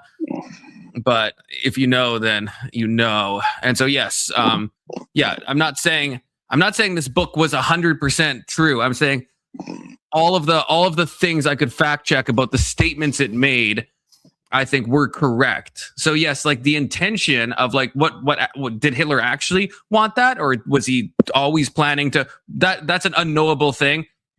The book says that his initial plan was that, and it seems to be well sourced with evidence to that point. It really did seem when I read the book that it's that, yeah. And I'm not saying, obviously I'm an incorrect fact checker as well. I'm just saying every claim that I was like, wait a minute, that sounds like a new thing. I gave it the old college try to fact check it, and I didn't find any falsities in it, I guess. So that's all I'm trying to say. I'm not saying every single line of the book, even just, again, statistically, like you said, right? There's probably something in there that either I'm fact checking or something I didn't think to fact check, or right.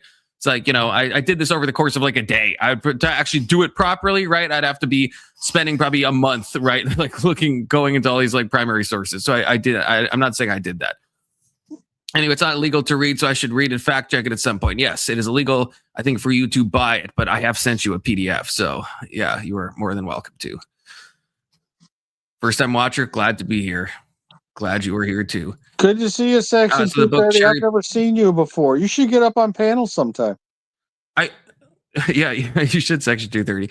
I don't We think always welcome new people. it wasn't about, you really do have to read the book, Ivor. It's not about quotes. It's actual like policy that happened. Like what happened in Germany at the beginning was a policy of mass emigration. That was the policy. They wanted the Jews out. That, at least initially. And it's not just Hitler saying it. There were actual policies that did seem to indicate that at least at a time was correct, right? And then we've talked about the Madagascar plan, right? It was stopped by a naval blockade, I think by the British, right? And now you could argue that if you send all the Jews to Madagascar, maybe they would have just died there, right? I don't know what they would have done to them in Madagascar, or just offloading people onto some African country. They're probably not going to last long, so I don't even think the book goes into the Madagascar plan anyway, because I think that is beyond the time scale that the book talks about. But I don't think it does. The problem with the book is just it leaves out obviously what happened next. Was that that once immigration didn't work as well as H-Man expected it to, then they turned to extermination, which the book doesn't touch on. So you could say, yeah, it's a lie by omission to not mention that part, but it's talking about a specific span in history before kind of that stuff was happening, right? Like the very early phases. Yeah, and you also have to think about it and try and empathize with the people in that time, right? So, like, we understand that culture can be changed by having subcultures that don't assimilate inside of your society, right? And so, in Germany during that time, leading up to the cookie baking experiment, there was a larger proportion of Blue Jays in Germany than any other European country. And so when they were having economic and social problems after World War I, and they were going through the process of rebuilding and doing everything like that, they were having problems with that one specific subculture not assimilating in and rowing with the same team and creating their own economic subsystem that wasn't part of the paying back of the war debt and other things that led to resentment by the normal citizens, right? There were a whole lot of things that led to it that aren't talked about and discussed. Yeah. And it's because it's a third rail and you're not allowed to say it, because as soon as you say something that is counter to the existing narrative, you're labeled and you're told that you're evil. And that's what I don't like. Like, anything that is opposite of openness is what I'm against. And so that's why I have a soft spot for Daryl Cooper, because he's going out there and in order to take the positions he has, he's going to receive a lot of hate. And so I appreciate him for that. Yeah, no, I understand that. Ivor, yeah, okay. First of all, though, triangle trade, obviously different time in history when conditions on boats were obviously far worse. But I agree. Yeah, at least he was apathetic to probably their survival. But again, it's not an omission because the Madagascar plan was later on still. So it's like the initial plan was just to emigrate to the surrounding countries or whoever wanted to take the Jews. That was the initial plan. At least that's what it seems like the initial plan was. And then when that didn't work, then it was like send them all to Madagascar. And then when that didn't work, then we get to the last solution, if you will. Yeah, that's what I mean. Yeah, I think yeah, he wanted them out. The place isn't the main issue, and then eventually it kind of became it's not enough for them to even be out. And I mean, I even know this part from even seeing my own, like in like Canada, going to like museums and stuff where they talk about this stuff, right? Like there's a lot of like documents that they like show at like certain museums that show like Canada like not accepting Jewish people at all. Like when Hitler wanted to emigrate them, Canada was like, "Fuck no, we don't want them here." And a lot of countries did that. Like a bad amount of countries were like, "Nope, not." Why is that a bad amount of countries though? Right? Because it was understood what was happening in Germany and the problems that it was causing, and the other countries were seeing it, and they didn't want a part of it because they didn't want a large subculture of people who wouldn't assimilate into their society intentionally. And it's understood and known that that's bad for a culture. right? And that's why they said no. Yeah. I mean, I think there's some amount that is, I think legitimate reasons, because yes, it's like, yeah, obviously the Blue Jays are a very tight knit group of birds, right? And so I understand that, that people might think that they don't assimilate in the best ways, especially back in the day. I also see what Ivor's saying, that, yeah, like some of it could just be anti-Semitic, stereotypes that the countries don't want. Like, with Canada, it seemed to be that case. With a lot of the surrounding European countries, seemed to be that case. And so, yeah, and as Ned, good to see you. The surrounding countries is a loaded term, though, right? What does that mean? It just means against that group, right? Are you saying that there's never a legitimate reason to be against a group of people? There's legitimate reasons. I think, I don't know. It's like,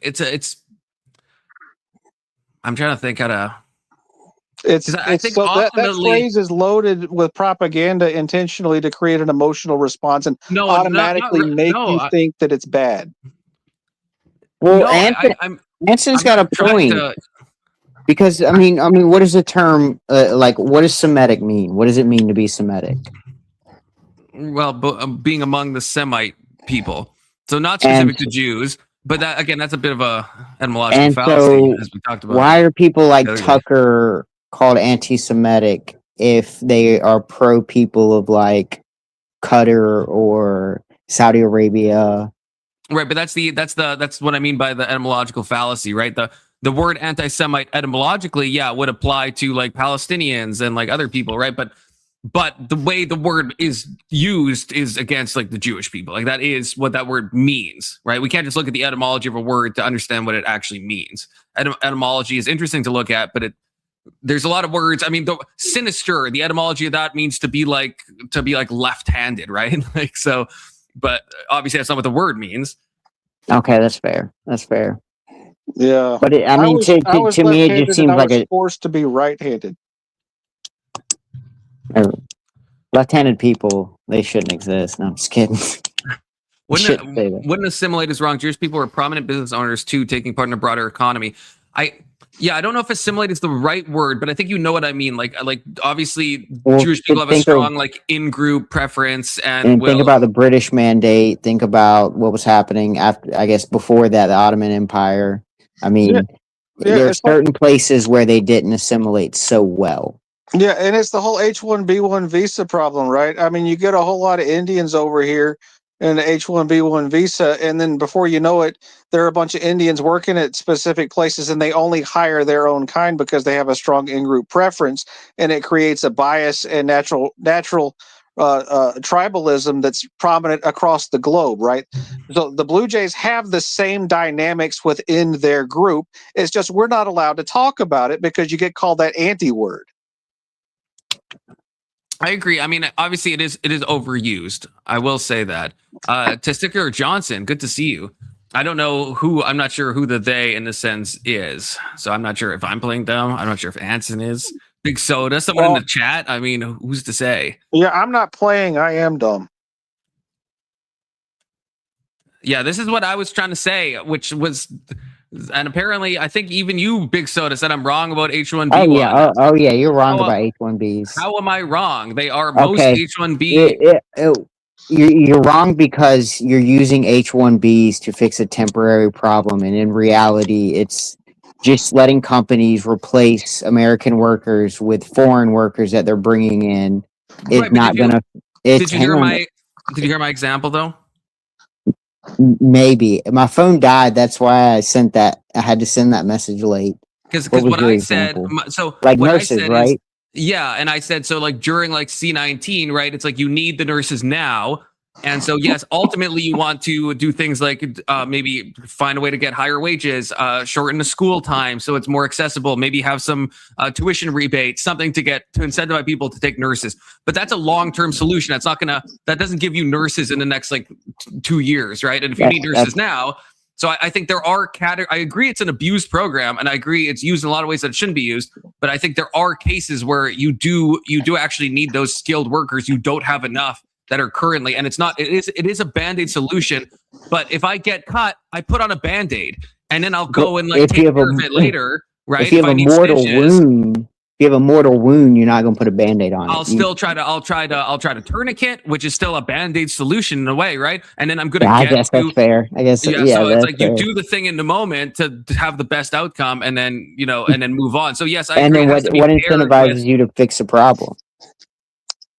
Because companies ain't gonna fix that problem. They're just gonna keep hiring this Well, no, slightly below market labor. the government would have to fix the problem. So like with the nurse But they're example, not. well that's the thing. They should be they should But be. you could say they should be, but they're not.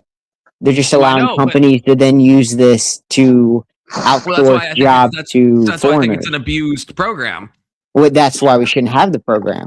I think we should have the program. I just think that that's like saying we shouldn't The have government tourniquets. can't handle the We program, should, though. We see that. yeah, maybe that's true. I think what's the right. I mean, Trump is xenophobic enough that he should be able to handle it, right? He should be able to. He's only got 4 years. If we know, but lose he's the not next even election, trying. all He's not this even is trying. undone. Yeah, I mean, I agree. I actually have But to. I understand take what you mean, because I agreed with you. I think the first time we talked about the nurses. Yes, you do need nurses, but it's like, well, what happens when? I mean, if you bring in H-1Bs, there's no conversation on, well, hey, maybe we need to pay drastically more for nurses and value nurses and doctors at a higher rate instead of just fixing the problem with temporary. I mean, I wouldn't say temporary workers because they're not temporary workers. But you got a totally Foreign different workers. read. Y'all got totally different reads on the problem than I do. I don't see where y'all think more like intervention in the healthcare market will make the prices more in line with what the market is willing to pay. Yeah, Right? no one say something too interesting. I gotta be right back. I Yeah. have to take a pee. And so I think I agree with you. I think the more government intervention, the worse the problem gets. Yeah. I mean, the reason why there's a shortage in any kind of market is because there are barriers to entry that are created, right? So if there's a shortage of nurses, it's because there's government regulations that tightly define who is and isn't allowed to do what kind of actions in regard to both professional organizations that are government not necessarily controlled but heavily regulated, the professional nursing or physician organizations. Yeah. And also the insurance industry, which exists with like heavy scrutiny and control from government regulation at both the state and federal level, right? And we're in with these active subsidies to places like So if there's Obamacare. a shortage of nurses, it's because we've got too much damn government involved in the process. So creating a program, a government program for visas for these people to, running these organizations to get cheaper labor is actually caused by the other regulations that have already been put in place. So it's the government trying to fix problems that they caused and making more problems while they do it. Well, I don't think I disagree with that, because I think like the biggest problem with H-1B visas is the government trying to sell you that it's a fix, but it's not a fix.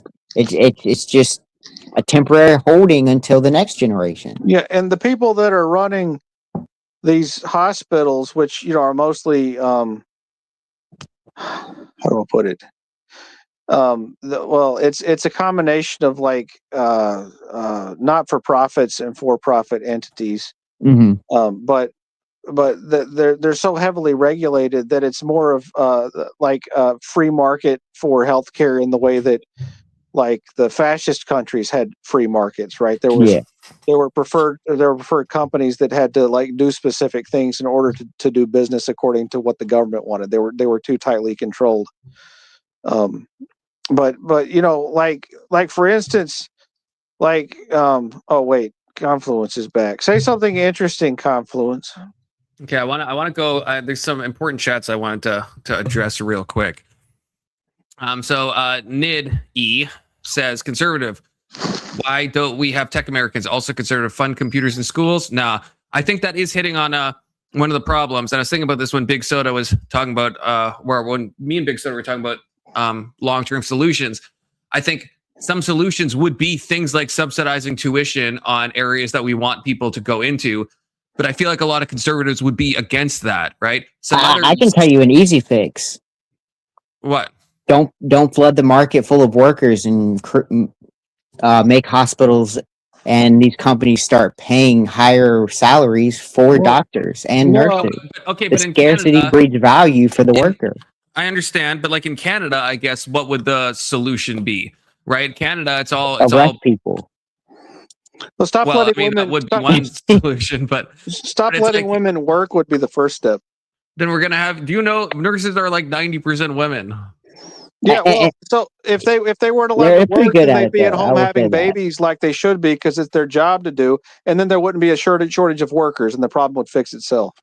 And Ivor, easy question. Somalians, okay? Even Somalians don't like other Somalians. Well, That's a joke. That's a joke. See, Somalians get a bad rap because the reason why they get a bad rap is I guess their public image is being kind of focused on, even though the problem's bigger than just Somalians. But that would be, unironically, that is like if I was in charge of the government and I'm looking who to bring into the country, ethnicity, or more specifically nationality, but there is a concern there, obviously. Like, you have to be more careful bringing someone from like Iraq or Afghanistan into the country than you do with someone probably from like the Netherlands, right? That is just true, right? Cultures are different. That's true. And so that would be a prejudice that I would be applying to, because probably if you're like an expat, let's say you're a Canadian expat living in Somalia, I probably would look at you less than if you like were born and raised in Somalia, because then I have more considerations to focus on. Just like someone expat living in Iraq, I'm going to have less worry than someone who was like a grass-fed Iraqi, because I'm curious on, I guess, there's certain stats that indicate certain degrees of radicalization. We have someone that could be new. I don't know who this is. Johan Omar, top fan. I see you in the back chat. Post something in the regular chat for me real quick. Sounds like another P bomber. All right. That does sound like a P bomber. I can't tell if I recognize. I feel like I recognize. Is this the dude? Is this the dude? I think it is the dude. Give us another fun video. Okay, give me one of these. One of these specifically. 2 fingers, and then thumbs down. Sorry, it has to be thumbs down. Okay, no, thumbs down me. It has to. I'm sorry, it has to be a thumbs down. It just has to. Okay, it's moving in a downward direction. Okay, good enough. Okay, I'm bringing you up. Good to see you, brother. Merry Christmas, fuckers.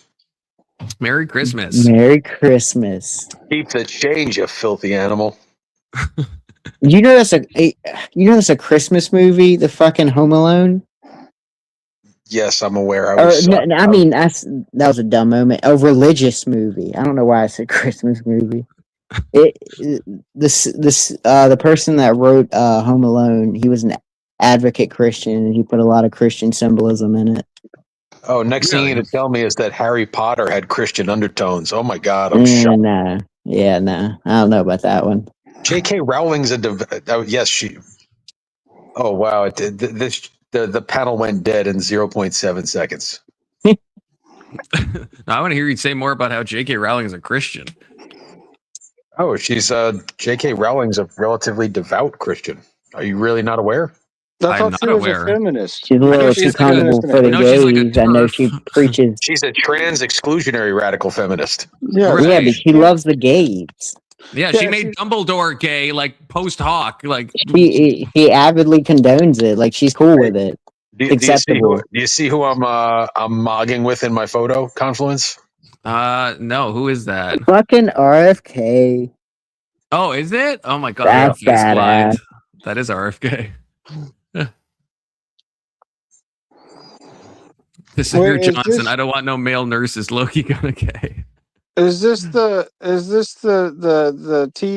T whatever guy? Yeah, the TCAP guy. Yeah. He was with Kevin Smith the other day. Now he's with the RFK.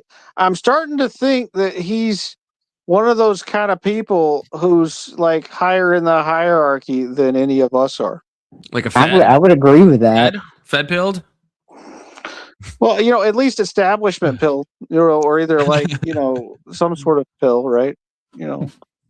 Maybe he's one of those people that likes getting his photo made with famous people. I've met those people too. Yeah, where are you finding all these famous people? The dude. If that's even your real name. Dollar General. RFK doesn't shock me. Kevin James, it kind of shocks me. Or not Kevin James. Kevin Smith. Kevin Smith. Yep. I was performing, and he said he enjoyed my set. Oh hell yeah! Wait, performing and what? What do you do? He's a stand-up comedian. He already said that. Oh, that's right. You don't That's listen. right. No, I just forget. Yeah, this is my thoughts. That would be, is it Photoshop? Next, he's going to be with like Barack Obama, and it's going to be in a line where it's like, okay, did you actually meet all these people? Let's look. I think I would pick way cooler. I think I'd pick way cooler people than RFK or Kevin Smith. To be honest with you, that's true. That's a fair point. It wouldn't be like the I top picked of Jeffrey Epstein and Bill Cosby. Yeah, really surround yourself with the best people. Yeah, I got a picture of me with Mike Huckabee. Is he the guy who said? Is he the guy who was like, "Yeah, we're gonna go to Cancun. We're gonna go to Texas. We're gonna go to," or is that Howard Dean? Who is All I know is that he's Sarah Huckabee Sanders' father. That's the only thing I know about Mike. He's the guy that just did the interview with the Jonathan Pollard dude, the American traitor. Israeli spy. Yeah. He's the ambassador to Israel. Yep. So it makes sense. It checks out. What was the male nurse comment? Testicular Johnson says, "I don't want no male nurses. Low key, kind of gay." I don't think so. Anson said that women shouldn't be, working, and I said it'd be a bunch of male nurses then, because nurses are like 90% female. Yeah, we got to fix the birthing problem, right? In order to fix the immigration problem. And you basically have to limit economic choices for women and limit their educational choices and put them back in the kitchen in the home making babies so that we can, not have to, import a whole bunch of citizens. So our birth rate. We should change the name of this podcast to Ethical Misogyny. Yeah. Yeah. I'm a male nurse by education, but I never. So you might take particular umbrage with Testicular Johnson's comment. No, it's I was young and flopping around the world, and I needed a job. That was the fastest path to gainful employment. Engineering takes like 4 to 6 years. If you really need a degree, you can get a ASN associates in nursing for an RN in 20 months. So yeah, no, that's true. Smart play. He said, gay." I'll think about that. And I'll cry. I was young and flopping around. I'll cry about that comment as I drive past my 2 investment homes. Oh, brother I flexing. think that's the best response. No, he's right. It is bro. It's like 80. When you go to nursing school as a dude, you're like thinking you're going to be surrounded by all these like hot candy stripers, 23-year-old. Really, it was just a bunch of disenfranchised mothers without fathers for their kids, just hating life. I'm like, I was sold a false bill of goods. Yeah, almost every nurse I've almost ever met rubs me the wrong way. Not literally, figuratively. You never been with a nurse? They'll rub you the right way too. Yeah, they might do that, but no, yeah, I don't know. There's I don't know. I don't know if it's just if it's something about the profession. Investment homes. That's true. Yeah, nursing and investing is gay. There is a lot of gay people that do own investment homes. So instead of BlackRock, it's Blackhawk.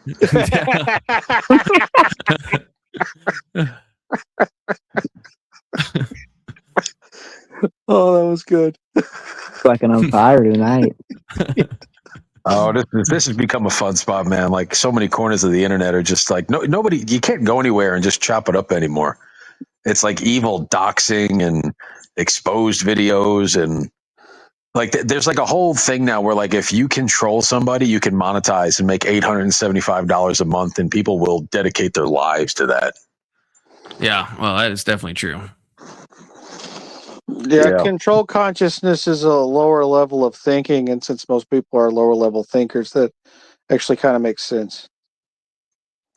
RFK was actually kind of funny when I got to meet him. I'm like, hey, what's going on, man? Good to meet you. And he's like, you're a pretty big guy. What are you pressing? You know.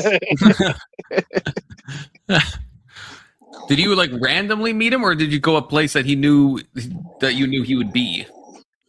I'm on Or are the you board of a. TCAPing him? Is that what you're doing? Are you TCAPing? No, to catch a politician? Yeah, I'm going to start a new channel. To corrupt a politician. That's going to be my to corrupt a politician. No, I'm active with a charitable organization, and he was there, and I work with I work with a lot of guys getting out of prison, getting off drugs, trying to do the right about face and make right. So I guess he was a heroin addict in his former life, cocaine addict or something like that. Wait, RFK? Yeah, he's pretty open about it. Oh, I didn't know this. Huh. Oh yeah. I can imagine the coke. He seems. I mean, sometimes when I watch him, he feels like he's a little bit. Hey, he's a cool guy. Look, I like him. I'm not a drug guy, so I'm not a drug guy. So I don't know if it was opiates or cocaine or I shouldn't have even. I just know he was a drug addict for a long time, and he met Cheryl Hines, turned his life around, and got on TRT and left the Democratic Party, and the rest is history. Have y'all guys ever heard the bear story of him dropping that off that dead bear in a New York park? Yes. That's fucking legendary. I want to hear him sing "What a Wonderful World" at karaoke. I think he'd do a good job. Yeah. Nitty, what is MBJB? Or does anyone know that MBJB? I feel like I should know. What does it say? It says, by the way, I think I got sent here from the algo after Indian Jesus, who I was just on panel with, was with MBJB. Does anyone know who that is? Probably like, Jim Bob.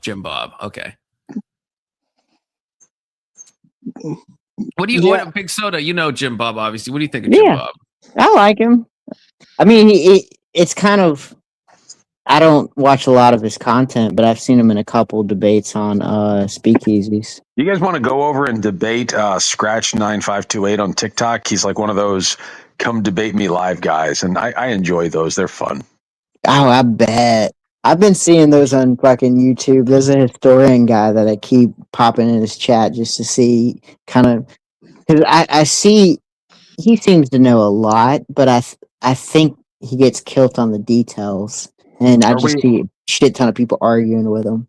Are we like moderately pro-Trump on this side or no? Yeah, yeah. Okay, good. No, That's Trump's the best president of my lifetime. I'm not pro-Trump. What are you not? Well, Trump's gotten to be too damn liberal for me. I regret voting for him. Okay, so you would have voted for Kamala Harris?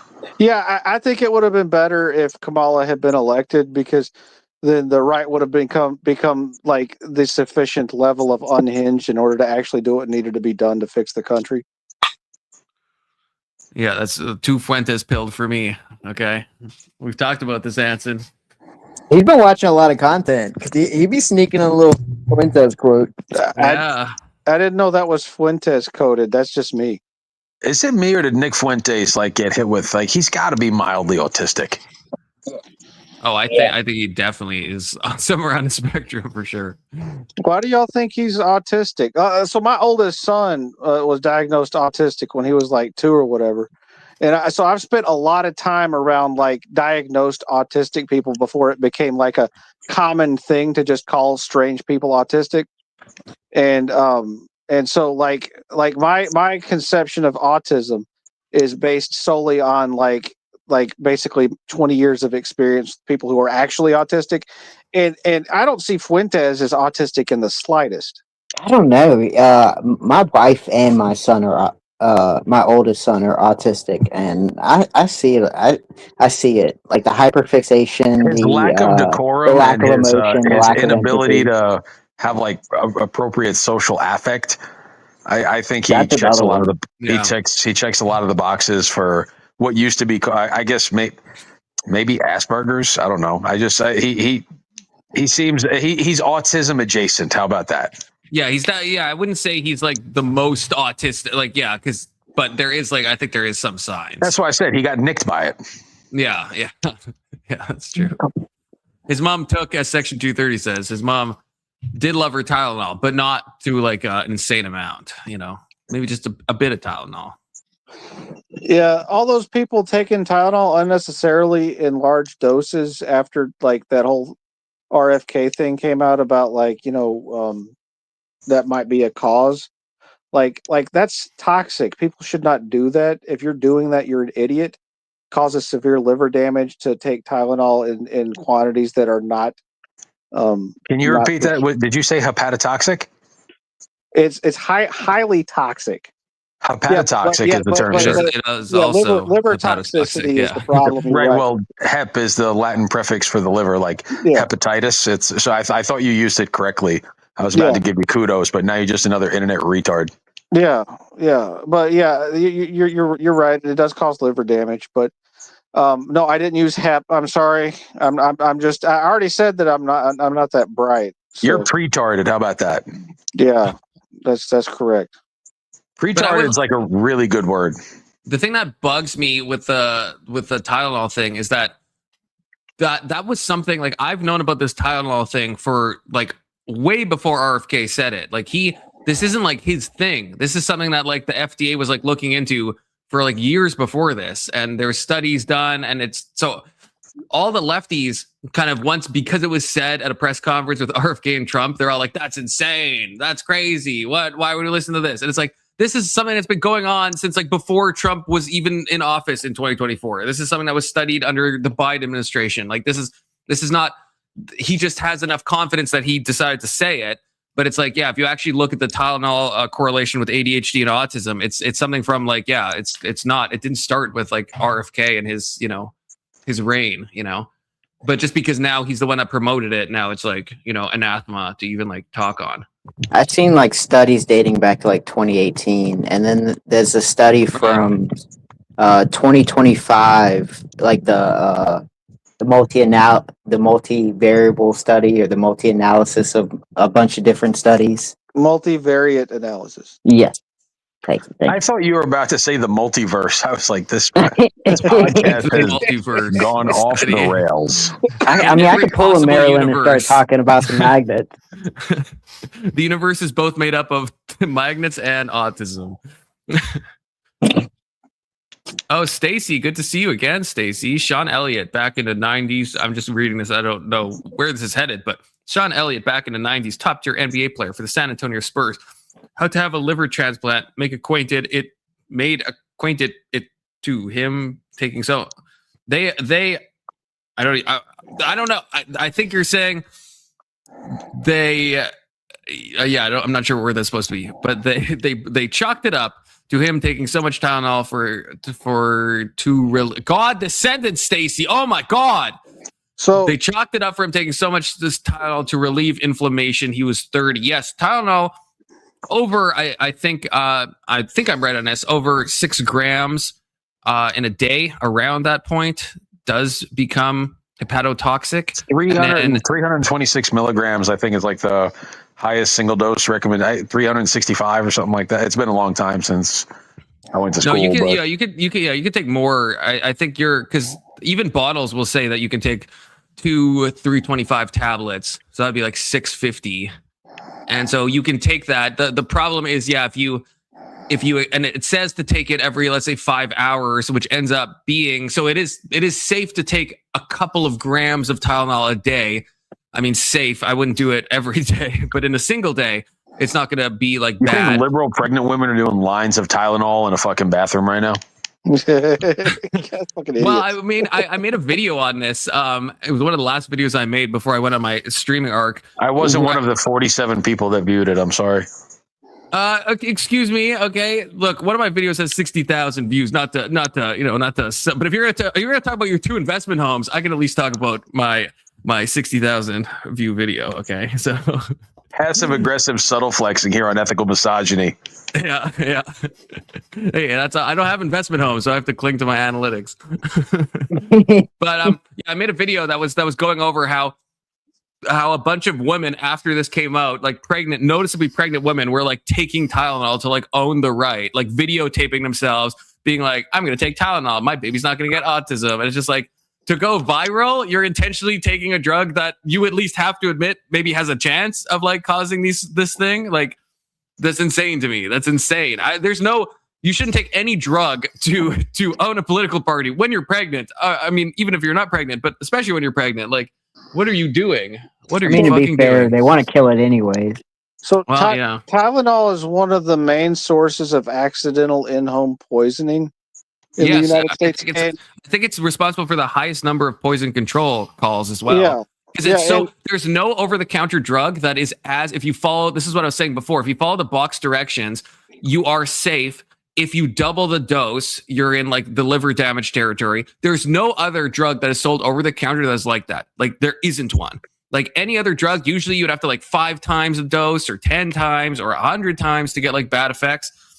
But with Tylenol, yeah, all it takes is like doubling it up, or you follow the dose. You're taking 2 pills every 5 hours, and then maybe you take cough medicine, which sometimes has acetaminophen in it.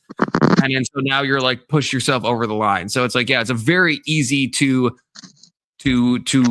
overdose on medication, especially for it being readily available over the counter. Right? Yeah, if it was being considered by the FDA for over-the-counter status today instead of when it was originally, I think it would be a prescription only and highly controlled. I think even compared to the other like analgesics, like the non-opioid analgesics, like again the amount of Advil you'd have to take in a single day, the amount of aspirin, the amount of naproxen. Yeah, it's all like you have Hourly to take way more this than is just Agent 4736.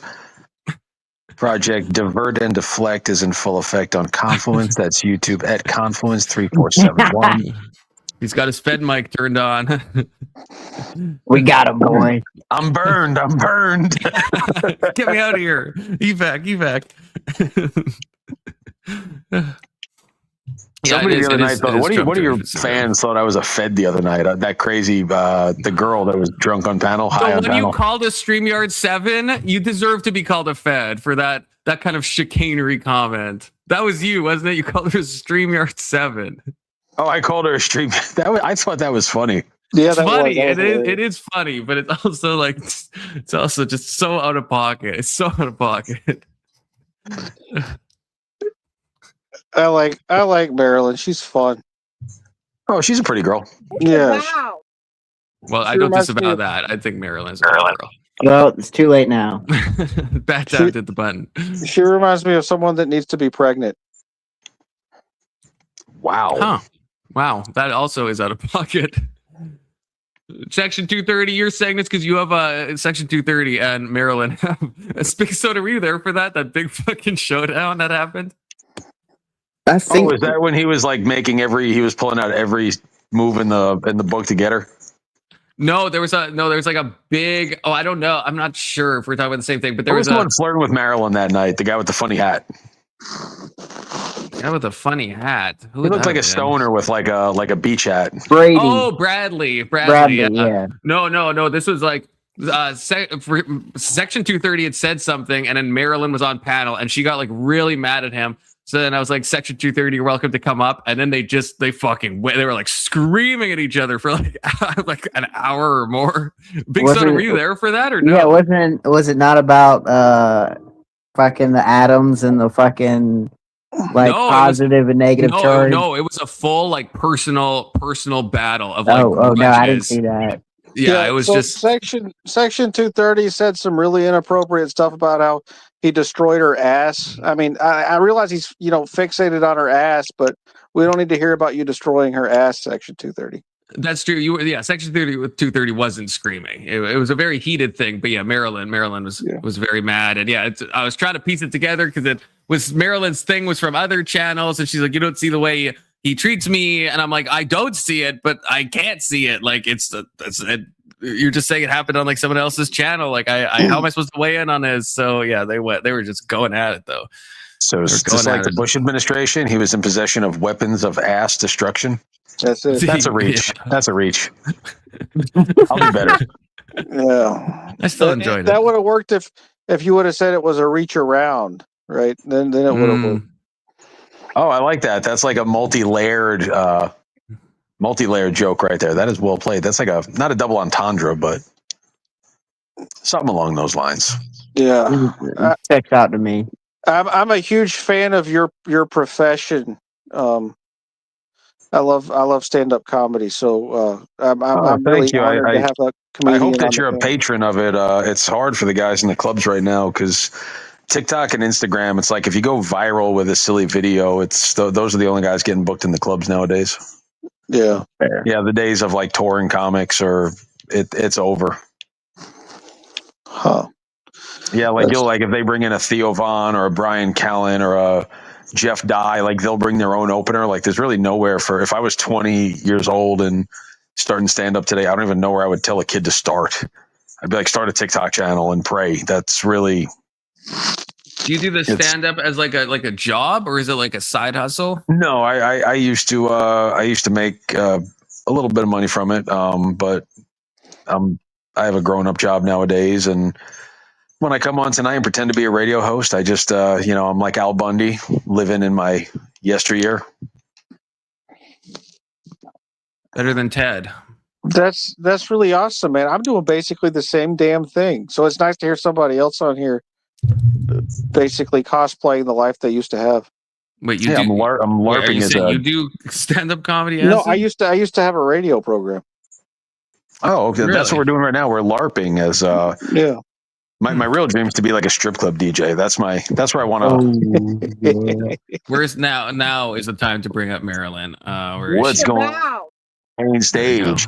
Get your nickels ready for Marilyn. No, she's not here in the flesh. Only in sound bites. Only in the spirit. Yeah.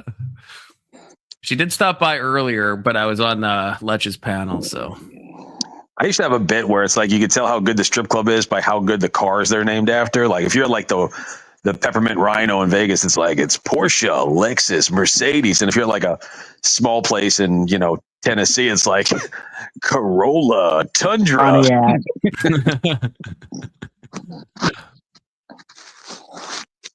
Yeah, comedy and politics have really found like a weird interweaving the last decade. And I'm not sure if I think it was good for comedy or bad for politics. Well, I think that was more of a feature of the direction that politics had gone and become so divorced from truth. Comedy serves a really important role in that it creates anxiety by poking at truths that we don't want to talk about or think about or accept as a culture. And that anxiety is what a lot of comedians tap into to create laughter. And so there was a natural marriage of politics because it becomes so untruthful in comedy because it's like it's required to have a little bit of truth and honesty in order to do it. Well, I'm old enough to remember like pre-social media times in America. And if you wanted to have an audience, you had to do 40 minutes, 2 times on Friday, 2 times on Saturday. Now it's like you just click go live to your 150,000 subscribers, and you just get to do like it's how the late night hosts all had like an opening monologue. Yeah, that's kind of what comedy's like. Dave Chappelle, I love to death, but he's probably more of he's a funny political commentator more than he is a comic nowadays. Yeah, and again, it's not true to the form. Fair. I feel like I just ruined the panel with my really boring. No, you waxing didn't. Poetically on comedy. You didn't. No, and Confluence is guilty of platforming. Who was that guy Anna Kasparian was talking to? That you covered the other night? The old guy? Bill Maher. Bill Maher, yeah. Yeah, Bill Maher. Yeah, so Bill Maher is a comedian, but he's not Marilyn, a comedian. come on panel. Marilyn's here. For the reason that you described, where he's went from trying to be a funny guy to basically talking about serious politics and trying to be funny at the same time, and you can't do that, right? Because Dennis Miller's done it. Bill Maher's always kind of been in that vein, to be honest with you. Yeah. So it doesn't really bother me when when he does it. Just because that's always kind of been his shtick. George Carlin was always I was Politico going to say George adjacent. Carlin's good at it. Because Bill Maher, I remember reading his book, one of his books back in like 06 or something. And it was funny as hell, but it was also, still political. Yeah. Now George Carlin, he had some interesting comedy technique. I liked it. Basically, he did like word association the entire time. There wasn't even really a joke. He would just go on a rant about words. It was really like it was unique. In a lot of ways, I think that Bill Burr is really just the Timu George Carlin. Just a really disenfranchised white guy that's kind of over it. Yeah. I don't like Bill Burr. I don't like him. Not gonna lie. He has moments. He's another one like he probably didn't need to go political. The guy was when the guy stays in his vein and he does like the really angry white guy thing. It's kind of funny, but then he kind of like Bill Maher. He married a black woman, and that becomes like its own thing. I don't think Bill Maher has ever been married. No, Bill Burr. Bill. No, they both. I don't know if Bill Burr's married, but they're both partnered with a black woman. Then Bill Maher. Bill Maher's not. Yes, he is. No, he's single. No, but he's single, but he's got the jungle fever, right? Single. Yeah, he might. Yeah. Am I completely wrong about this? I'm sorry if I could have sworn he had a black. He says he's single and he can't imagine being in a long-term relationship. Am I thinking of Robert De Niro is married to a black woman? Yeah, Robert De Niro is. Yeah. Okay. I don't know how the fuck what does confluence mean, by the way? Is that a word? Yeah, it's when like two rivers meet. Gay. Like an estuary? No, that's where a river terminates. Yeah. Your channel is basically at an estuary right now. Like this is the death of your channel, just bringing me up. Yeah, I'm in my death rattle phase. Death rattle coded. Shane Stokes is the biological term for that. Bitch about how much Confluence is wrong and how he's Canadian and how. Baby on the bottom left, you my deliciousness. Let me rub your head, braid your hair. I'ma get you. Bottom left? Are you talking about? Are you talking about RFK? Are you talking about? Or do you mean bottom right? Because this is the one that's like baby coded. So. Oh yeah, baby coded. It's my baby picture. That dude. That's what a weird comment. Baby on the bottom left, you my deliciousness. Let me rub your head, braid your hair. I'ma get you. Are you guys all independently streaming this stream? No.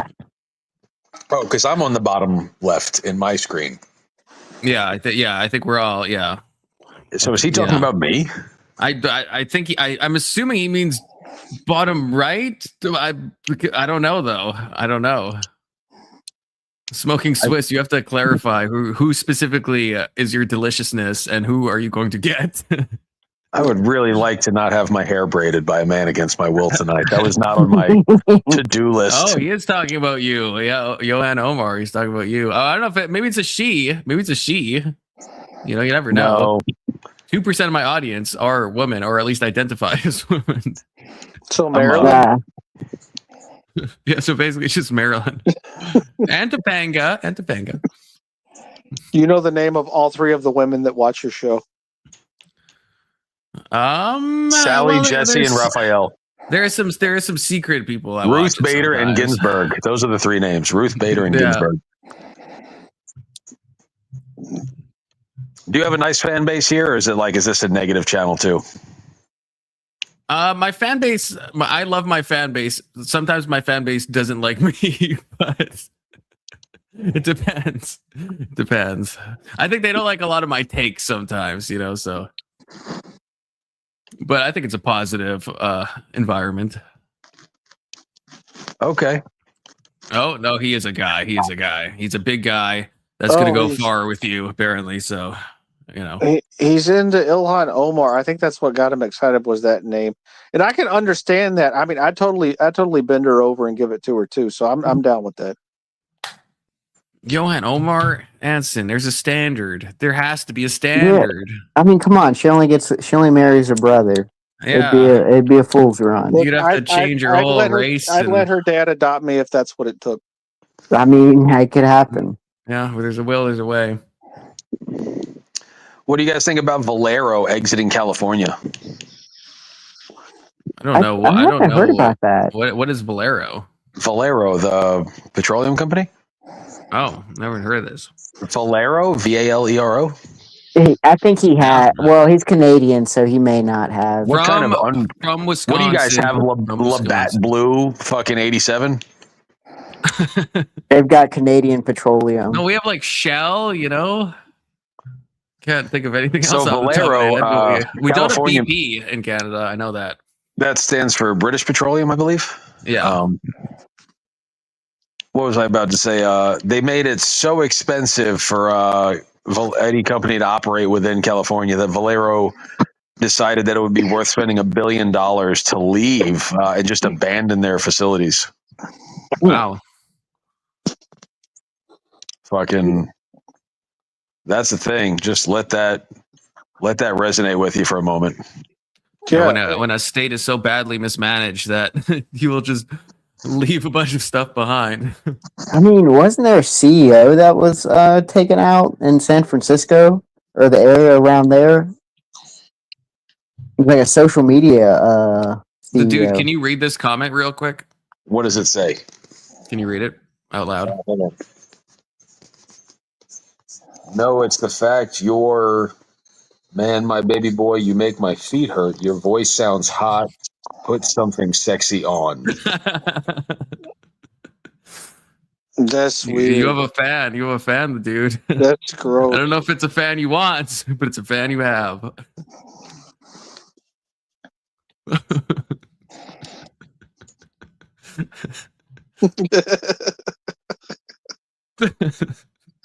God has left the chat, y'all. I'm not sure if God was ever here. God, are you there? It's me, Margaret, and I need help now.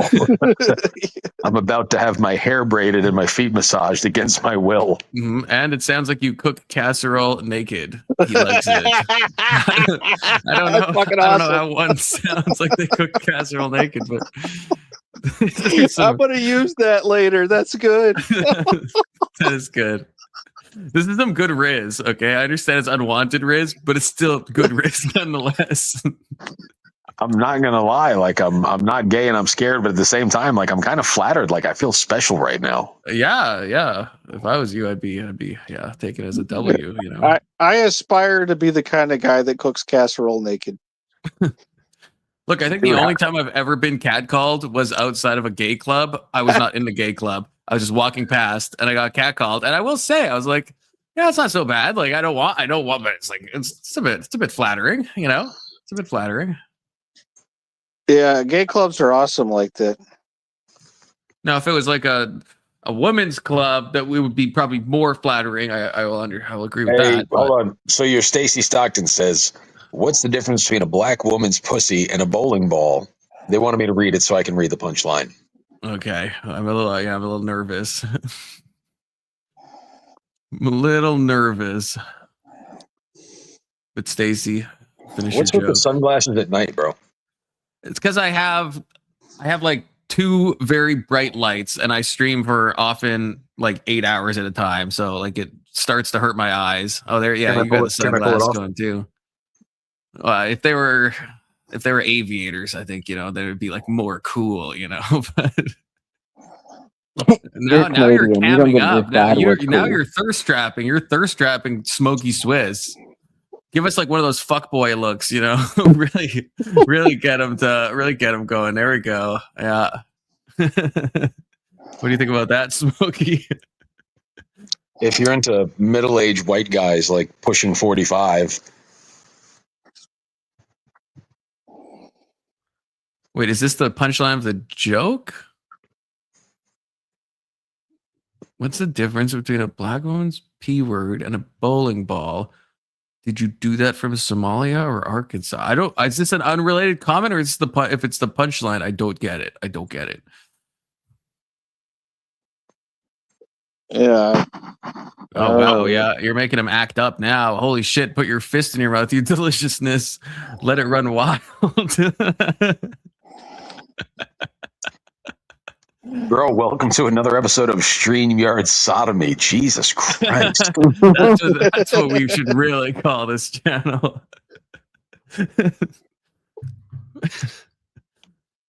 You know what the best part about being in stand-up comedy is like the guys are not particular. So like Maryland's a StreamYard 7. Like in comedy, I'm a 7.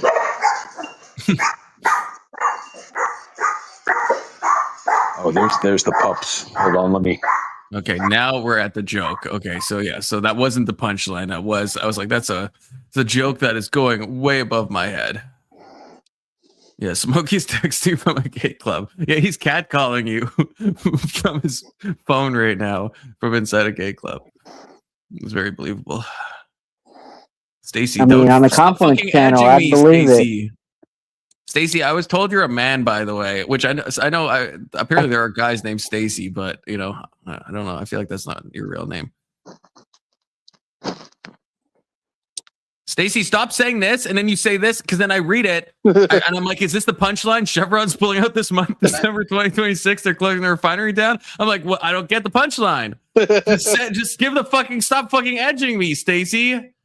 Jesus. I just like reading Black Woman's Pussy. That's one of my favorite things to say and see. You would, Anson. You would. With your Johan Omar thirstiness. It's all pink on the inside unless it's a black woman's pussy. That is, I mean, I haven't. Yeah, I've only been with I think white people, so not in a racist way. Just how it ends up happening. So, go get a pack of Oscar Mayer and see how many you can fit with some lipstick on. These are getting both funnier but also worse. Like, but better, but worse, but.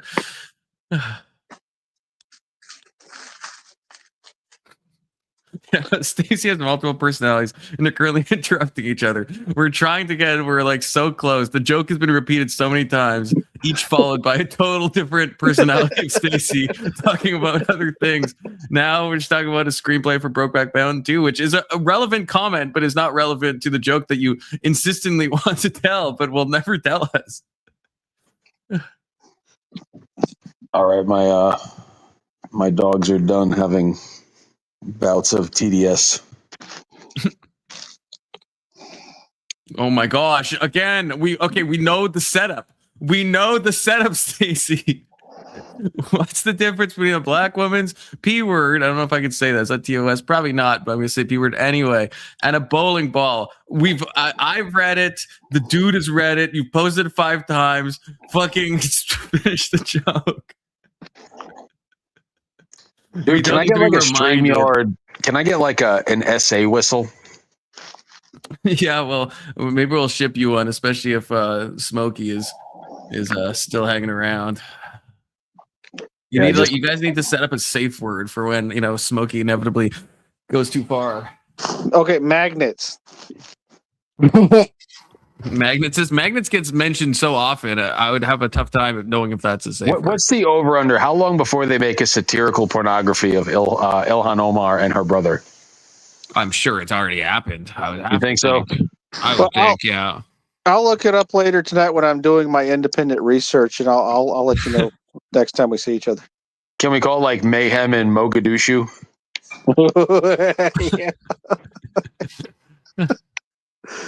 Yeah, that's good. Oh God. Okay, we got another one for you. My ears are sweating thinking about me and my baby going on late night strolls and tongue punching each other in the park. Okay, if you're gonna tongue punch, you got to give the area. We're gonna call it the fart box. That's the only thing that you ever tongue punch. You could eat a bowl of. Wait, what? You could eat a bowl of bath. Is that supposed to be both? If you had to. Oh, you could. Okay. Failure on the punchline. Okay, you could eat a bowling ball if you had to. Okay, that was such a long. Please read the punchline. I'm reading. For someone who's so concerned about their joke reading, I had to extract it from you, Stacy. Okay, much like the proverbial bowling ball. Okay. Yeah. Hey, can we start a midday podcast called "Failure to Lunch"? I'd happily eat a black woman's pussy. I don't understand. Like, what's the joke? I know this joke for the amount that I had to drag this out. There's a lot of work to get that one. There's a lot of work for not much payoff. The what do they say? The juice wasn't worth the squeeze, Stacy. Yeah, I'm a one-eyed, one-horn, purple pussy people eater. Okay, now Stacy, in case we didn't get it, Stacy's now putting the joke and the punchline together. So for those of you that didn't get it, now you can see it all in one place in the same chat message. Okay, thank you, Stacy. You could have just done that the first time, Stacy, and then it wouldn't have derailed Confluence for 10 minutes while he was freaking out about the lack of completion. That seems like a Fed operative thing that they would do. Keep reading. Keep reading what, Stacy? What am I supposed to keep reading? I feel like the joke has been said. Stacy, you are grounded. You are grounded. I agree with this. Yeah, so I was thinking about my third eye some more because I didn't anticipate having to talk about that last night. And you seemed surprised that I was supportive of the concept of the third eye that's used in the woo-woo culture. I have the punchline. One's been fingered by 2,000 random people downtown. The other's a bowling ball. Where's my Maryland soundbite? There we go. I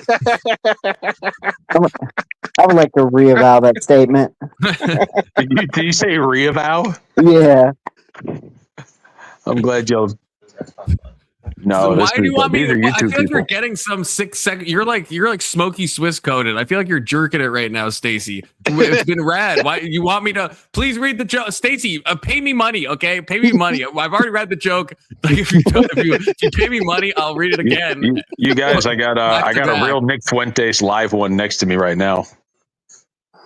6'5", unexceptional white, just absolutely in love with Nick Fuentes. Who Smoky Swiss? No, my buddy. Oh, I'm not gonna dox like in him. real life. I see. I'm a fan of Nick. I like Nick. Yeah, I don't know enough about him to have an opinion yet. You were glazing him when we were watching He's the 28 years old, interview. Nick Fuentes. How old is he? 27, 28? I think, 26 or 27. He's a kid. Yep. Oh, Smokey is having the post. Well, he calls it post butt clarity. I don't know if that's a Freudian slip. Baby, unfortunately, like all guys, after they finish, I think I'm just an asshole and you're not that pretty. I'm having post butt clarity. I don't see this working out. Your dad's Jewish. It wouldn't work. Oh, rip the dude. I'm glad that we, you know what? I think we can both respect each other for what this was. And like I think two that we're ships both passing in the night, you know. I think we're both better people for, having gone through this experience together. Creepy guy. Stacy, I'm sorry if you want I'll me to remember our time together fondly. You super chat, I will read. Otherwise, otherwise. Pay the schmeckles. Yeah, pay the schmeckles, Stacy. Okay, Marilyn's coming in now. What's the difference between a sorority girl and a bowling ball? Marilyn, are you gonna edge me like Stacy did? One's named Marilyn and the other one's named Bowling Ball. Marilyn's only stuck her tongue in one of them.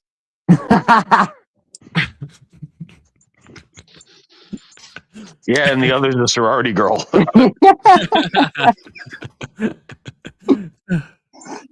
That little misdirection is a really cheap form of comedy, but I'm not above it.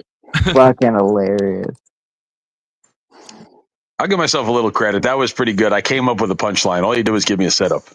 So Section 230, you fight, trying to reignite the blood feud between him and Marilyn.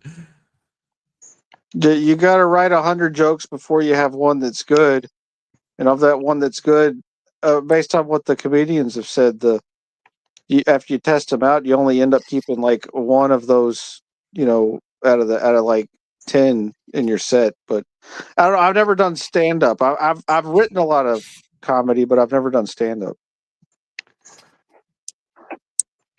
You like those little throwaway taglines in between lead-ins? No, I like. What's going on, everybody? Welcome back as you drive home here on WKKK, New York's only conservative radio talk network. Whoa. What? Don't forget, when you're engaging in misogyny and white privilege, don't forget to use Bubba on your grill, because nothing grills better than a Bubba. Back to you in the studio, Bob. Impressive. Section 230. says, no, I'm not. I was thinking of a difference between the two. I'm trying to ignite the blood feud between you and Marilyn. Okay. For my own personal sick satisfaction. We're going to start a liberal radio station called WEBT.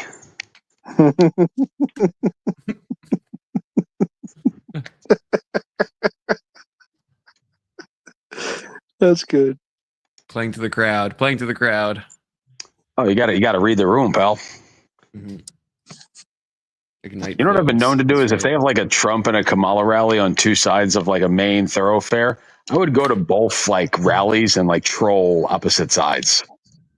Like I would go up to Trump supporters and be like, "You're xenophobic, transphobic, hateful, misogynist that don't love anybody." And like every now and again, you'd see like the one or two conservatives who kind of get the bit and they just smile quietly. So basically like an Alex Stein in a way, but I guess Alex Stein really doesn't. Who's Alex Stein? Oh, you would. I feel like you would love Alex Stein. He's like a. I don't even know how to describe him. He's a mid-tier debate bro sphere person. But like not really. Like it's always like he'll debate, but it's always like just like to get like to just derail and to make nonsense happen. And so he does a lot of like in real life stuff where he'll like go to like city council meetings and he'll just fuck with people for like a long period of time, because you know how they have to like let you speak for a certain amount of time at city council meetings. So he'll just like use all his time just saying whatever nonsense he says, and it ends up being quite entertaining. Yeah, I do that. Confluence. I've done that several times. I would take up 60 seconds just to sing the first verse of Smash Mouth's "You're an All-Star."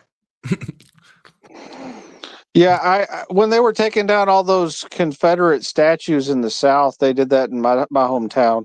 So I went down to the city council and I thanked the city council for defying the state law that prevented them from doing that, because you know the Democrat idea of nullification is what was the foundation of you know the South seceding, and the Democrats have really lived up to the standards of the Southern secessionists by removing the statues.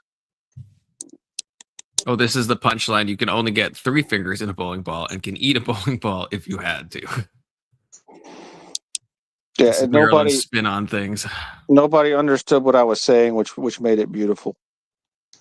I was distracted by chat. No, I was talking about the meeting. Dude, the chat shall inherit the earth. I want you to remember that. That is true. It used to Marilyn be likes that Alex Stein. That's right. I forgot about that. It used to be that we were entertainment for the chat, and now we're really just ambient noise for the chat. Yeah, sometimes I look over and there's like a complete side conversation that's been going on for like 5 hours. Of like this happens like quite commonly where two people are just like Everybody fighting has about us on some, mute. Yeah, they're just like using it as like an IRQ or whatever, you know, just a place to talk. And then We're sometimes I get comments like elevator this. music for an AOL chat room. Like, where does this come from? Too many contradictions in the Bible. Bible is a human book made.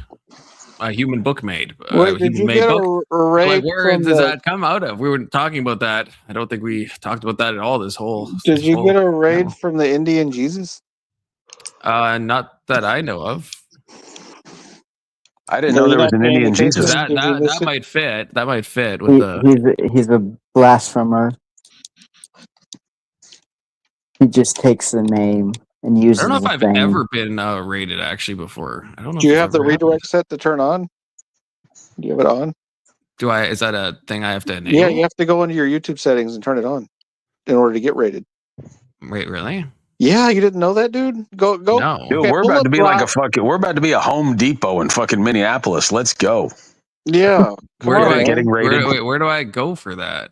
Just so what you do is you open up Grok and you say, "Hey Grok, how do I turn on my redirect so that the next time I open up a live, people can redirect to me?" And then you do it later.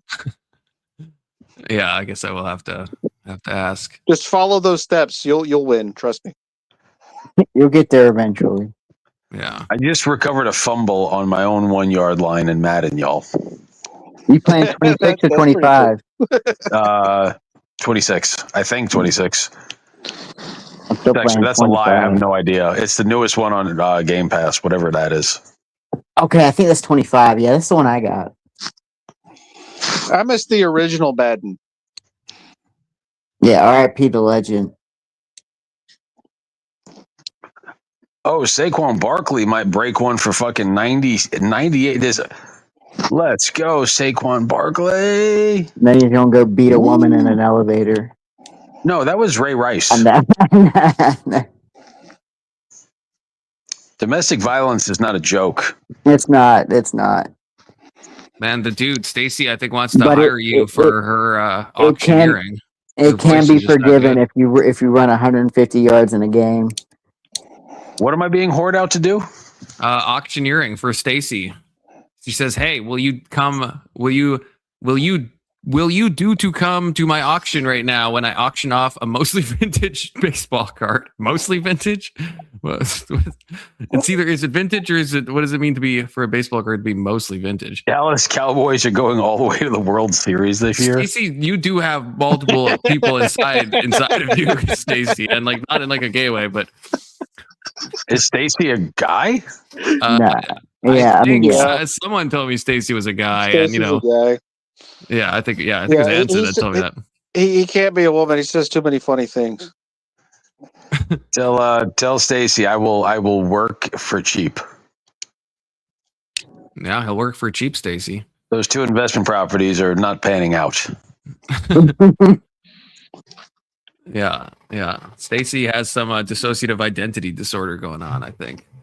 Or maybe there's like 5 Stacys right now at like the same keyboard, and they each have a different thing they want to say, so they're just like fighting over the keyboard. So that one Stacy really wanted her joke in, and it gets grabbed by someone else who wants to talk about the petroleum issues, and then what if they're Siamese quintuplets? That's possible. Can't rule it out. I don't understand, Confluence, how you put up a chat of Marilyn saying that, you know, she grinds all the time and didn't mention how you'd want to be a part of her grinding. I didn't see on the grind all the time, you know, because I'm better than that, Anson, and I also didn't read it in a pervy way. But are you better though? No, if I did, I probably would have made that joke. So in reality, no. So how long have you guys all known each other? Like, am I the new character unlocked? You are the new character unlocked. I think I've known these guys for not like super long, probably like 3-4 months. What would you guys say? I'd say that's fair. Yeah, I don't. When was the first time you went on grids and I judged you for your debating? That was when I discovered you. Yeah, so I think I want to say that was maybe 4 or 5 months. Because I think what do you want to debate me on, Confluence? What me and you are going to debate right now? We're going to set a clock, 3 minutes. What are we going to debate on? Oh my gosh, I don't know. What do we disagree on? Gordita versus the Chalupa. Have you the virtues of good pussy versus bad pussy in terms of taste? I'm not debating that. I forget who it was. Somebody said that it tastes like the back of an Xbox running hot. And I'm like, I wish I could take credit for that. It wasn't mine. They said, imagine if you had a nickel under your tongue huffing the air of an Xbox running hot. I'm like, why does that seem so accurate? That's pretty good. Anybody else married on panel or just me? Yeah, I'm married. Anson's been married multiple times. It'd be gay otherwise. It would definitionally be gay otherwise, yeah. I'm single though, ladies. DMs are open. Me and my wife's been married 7 years now. Marilyn, he's looking at you, 20s Marilyn. and 30s. Marilyn, DMs are open. You guys could take that EBT and go to Quick Trip together and get 2 for $5 50 chicken sandwiches.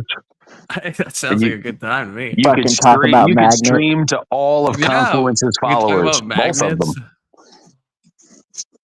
And then Confluence can be friend zoned, and then Marilyn stop answering messages, and then Confluence gets sad, and then we debate later on. Yeah. And then in the 1 year anniversary of Love Audit, then I have to talk about freaking Marilyn to Emmett, and he's just gonna judge me. Yeah, you're already being prejudged. Yeah, prejudged. It's Alex Stein saying. What's Alex Stein saying? Marilyn, are you behind? Did you just hear Anson say the grinding thing? Because this is that was like 8 minutes ago or something. Marilyn, you gotta click the YouTube thing. There was a little button that you click that says like live, it'll like bump you up to like the X, but you're not going to hear this for 10 minutes. So in 10 minutes, I guess, hit that button once you hear this. Yeah, in 10 minutes, you'll hear that Marilyn, I want you to be my next ex-wife. Disavow. Wait. In fact, I think Marilyn herself is disavowing that. So, I mean, although Marilyn couldn't decide on who was going to go to the island. So, you know, I don't know. Maybe Marilyn would reavow. Maybe I need a clip of that, you know? Freaking. That was bad times. Bad times.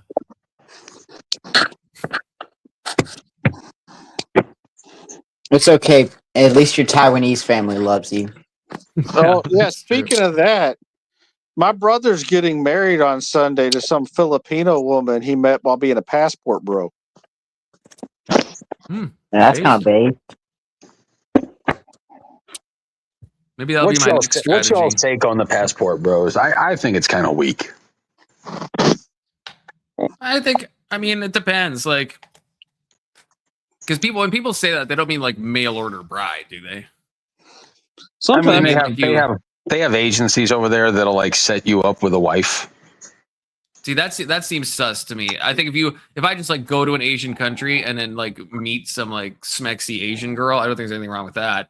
If I'm like paying at like the mail order type stuff or paying an agent, then it's like, well, hold on, wait. Why is that any different than paying an app to hook you up? Well, if you're paying an agency, do the people have agency? Well, in the app, they have to pick you, pal. With the agency, these women are basically like they're paying to be sold to an expat. Yeah. I mean, and it works out for them because each one of them gets something, right? Like marriages are a transactional arrangement. That's so black-pilled, Anson. So black-pilled. I'm a hopeless romantic. I'll not listen to that. I'll not listen to your nonsense. Yeah, I used to be naive too. It's okay. Do you know what the really sad BDSM person said? What? I'm a ropeless romantic. That was like a dad joke, dude. That was awesome. Well, you just said, "Oh, I don't know why I even thought of that." It's just late enough where like moderate levels of delirium have set in, and I'm like just letting it fly. I'm letting it rip tonight to all of your followers, both of them. Both of them. Yeah, Section 230. Yeah, so hence the hopeless. Okay. That's what, the hopeless is carrying a lot of weight in that statement. Okay. I understand. Oh, Anson left, but he's back. And I agree. I'm Stacy pilled right now, and that only on this one comment, Stacy. Otherwise, I'm not Stacy pilled. But yeah, I do suspect some of these things that are like borderline TOS that are veiled in comedy. Like it's like he doesn't seem like kind of a safe person. You need to spank him a little bit. I don't think I want to do that. I'm a pretty big boy, man. I think you'd have a hard time spanking me. What, am I spanking Stacy or am I spanking the dude? Who Stacey. am I spanking? Stacy. Okay. Oh, when you said comedy, I thought you were talking about me. I'm like, yeah, that's not gonna fly. If I'm gonna be spanked, I better be fucking flogged. I think I have to delete this comment. No offense to you. I think I have to delete the comment. Is it one of my comments? No. Oh, wait, is it not? Wait, no, maybe it's. Oh, maybe YouTube auto deleted it. Oh wait, no, it's coming from the vertical chat. If I delete it, it will ban him, will it? I hope not. I think I just. What comment are you deleting? It's on the vertical. It just had a thing that I think is like a slur that I'm not allowed to have up. Can you loosely reference it so I know what you're talking about? Can you put it on screen? Well, I'll put it on screen. But so if you imagine dirt and there's a synonym, but don't say it. That starts with M. Okay, 3-letter word. Okay, keep that word in your head. And then a chimpanzee is like, well, no, I think a chimpanzee is an ape. But if it the similar to an ape, but when it has a tail, also starts with an M. That's the second word. I think a that's marsupial. Yes, a marsupial. And so you put those two things together. He's saying it means his asshole. Okay. I thought that was a racial thing. But he's talking about his asshole. Okay, so I guess the It's time for That's putting better. a roll of It's quarters. I mean, it's better to talk about your own asshole than to acknowledge racial humor. well, if there's just look, I like morally, I don't care, but YouTube, I know is sensitive, and they will sometimes hold creators responsible for what the chat says. And he says, I'm not racist, I'm sexist. But based? I'm just kidding. Bro, I told you we're going to rename this channel Ethical Misogyny. That's true. Or what was the other one? The gayer sounding one?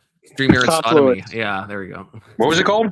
StreamYard Sodomy. Wasn't that what this? I think you said Sodomy. that.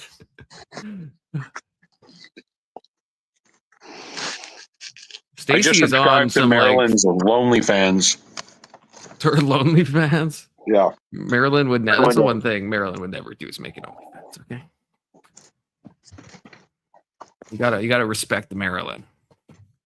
Stacy's night. I'm talking about Stacy, the third person with the fourth person now. But Stacy, don't get spanked unless I'm some finance bitch and no chicks with dicks. Stacy, you are on some wild shit. Can I buy a valve? Yeah, I don't even know. A valve or a vowel? yeah. Do you mean vowel? Can I buy a valve? Yeah, I see. like I the knew. See, ethical- Maryland. I freaking knew it. I knew Maryland is a valve.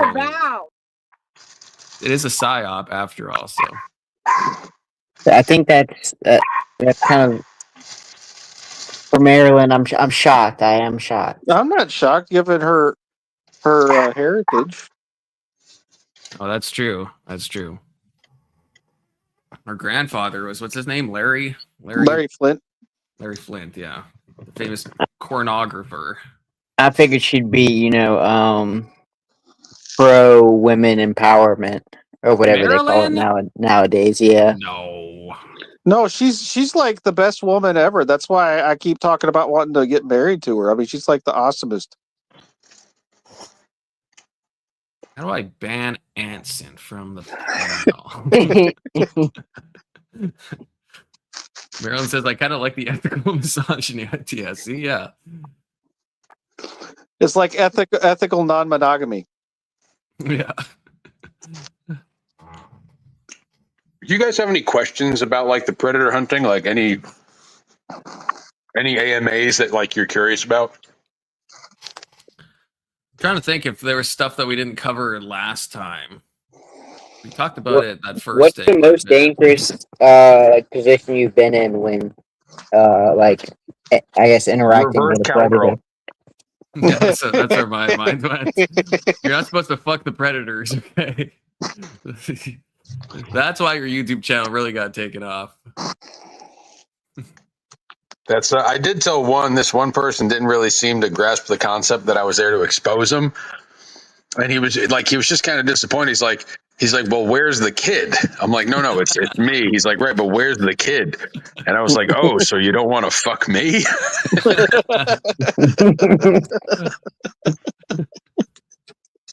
And then I guess called what one. do you just let them get away after? I guess I know that you report them, but how does the situation end? Do they just like run off? Do you chase them? Do you just let them go because you're like, oh, you're on camera and I have your information? One person ran from me, and I was doing a collaboration with another YouTuber. I wouldn't have done it the way he did it, but I had one person run away in a car. Everyone else has stayed to talk. And then, but how does it end at the end? You're just like, okay, good chat kind of thing, and then they leave. No, for YouTube's TOS, you have to have law enforcement show up. Oh, so in each case, they would just wait around while you call the cops? Yep. How many Indian or Muslim people did you catch? Yeah, what was the racial kind of the racial breakdown? What size hat did they wear? You say what size cap? Yeah. Or was it abnormally small? Or abnormally large? No, just small. No I one caught cares a about Filipino large. immigrant. I caught an Indian immigrant. Yared. I can think of like 3 or 4. I caught one dude that pretended not to speak English. He was Dominican, but I actually speak Spanish. So when I started speaking him in English, he said, "Oh fuck." When I started speaking to him in Spanish, he's like, "Lo siento, pero no se habla inglés." I'm like, claro que sí, pero yo tengo comprensión suficiente para esta conversación en este momento. And he just goes, oh, fuck. I was like, yeah, bro, nice try. Like, you were texting us in English the whole time, motherfucker. Yeah, that's right. I'd say it's a majority just unexceptional middle-aged white guys. I mean, it's interesting that they. I guess it makes sense that they sat down to talk because I was always surprised watching TCAP where it's like all it has to happen is Chris Hansen to be like, why do you have a seat over there? And like 99% of them just have a seat. Like I think there's like a thing to do would be like to get the fuck away. fear. I think that's really what it is. Is like there's like when they get caught, they're like their whole life is flashing behind. If they're married, they know the marriage is over. If they're gainfully employed, they know that's over. Their life as a non-registered sex offender is probably over. So I think that's why. Oh, go ahead. I didn't mean to cut you off. I'm No, sorry. you go ahead. I'm sorry. I was just going to ask, how many mentally handicapped people did you catch? And there's a Define specific handicapped. reason why I asked this. Define handicapped. More related to the Down syndrome spectrum. Never one with Down syndrome. Okay. Because there's this viral video of this man with Down syndrome. He's very short, and he's been caught like 3 or 4 times at different. Oh, you're talking about the potato guy from. Yeah. That's Samuel up in Canada. That's CP Catcher. Yeah, he's like, he's a moron. That little. It looks like a human thumb came to life. There was one where he runs into the dealership and he's being harassed. Yeah. He's a moron. Then he caught him in his apartment, and then the cops tried. Here's a question: is there anyone that showed up that you felt sympathy for? That you're like, oh, maybe like you made a horrible choice, but like, or like, do any of them pull at your heartstrings? 'Cause I know they sometimes do that on TCAP where they'll try to be like, look, man, I'm just like in a bad place right now, and that's why I'm messaging this 12-year-old. Is there any sob story you've heard that you're like, oh, you still did a bad thing, I feel kind of bad, or are you just like, fuck The these one people? dude who actually said what he was there to do, and he's like, no, I would have done that. That's what I came here for, and I can't believe this is what I am. I wouldn't say I felt bad for him, but like I respected his honesty. Okay. Does that make me sound like a initial thing is- sympathizer? No, Yeah. and I'm just curious because I don't know. I mean, to be fair, I think there's some truth in that because, like, there's a certain level of even worseness. I know that's not a word, but like, it's even worse when someone's hiding and trying to be manipulative about it. I don't know. I mean, I could be wrong. There's It's just, definitely I guess. levels, though. Even on TCAP, there's that one guy that showed up with his child as well, Oh yeah, which is like ultra disturbing. tried to right? play it off like a which play one? date. Yeah. That happened what- multiple times, buddy. Oh, did it? That don't Oh. shock me either. Yeah, I guess. Yeah. One dude showed up the next day, which was amazing. Yeah, that's right. Yeah, the guy that was like double tapped. At the McDonald's, yeah, he's like, I just Yeah. came to get something to eat. I guess from in some calculus way, you've already been exposed. Your life, from what you talked about, right? Your life's flashing before your eyes, right? You're already going to be on TV, and I guess then yeah, like what? From that perspective, it's like, well, you know what? What is it? Yeah, why change now? Yeah, so again, Confluence, this is one of those topics that's like super, like if you veer into the wrong sections, you'll go into TOS super quick. Like we're Yeah. talking more about like the aspects of it that are unrelated to that. But I just kind of don't want to put that out there because That's this fair. topic in general is something that if you like just take the wrong direction, you're effed on TOS. That is true. Yeah, that's a good reminder. Because Sarah's like I've seen her on her channel a whole bunch of times when people are discussing the issue of these specific sorts of degenerate people that we're discussing. She just shuts it down immediately. Yeah, that's I'm yeah. not, that's I'm probably a not good saying that call. we've ventured anywhere near that because this is actually an interesting conversation. But Oh, I've got a good question.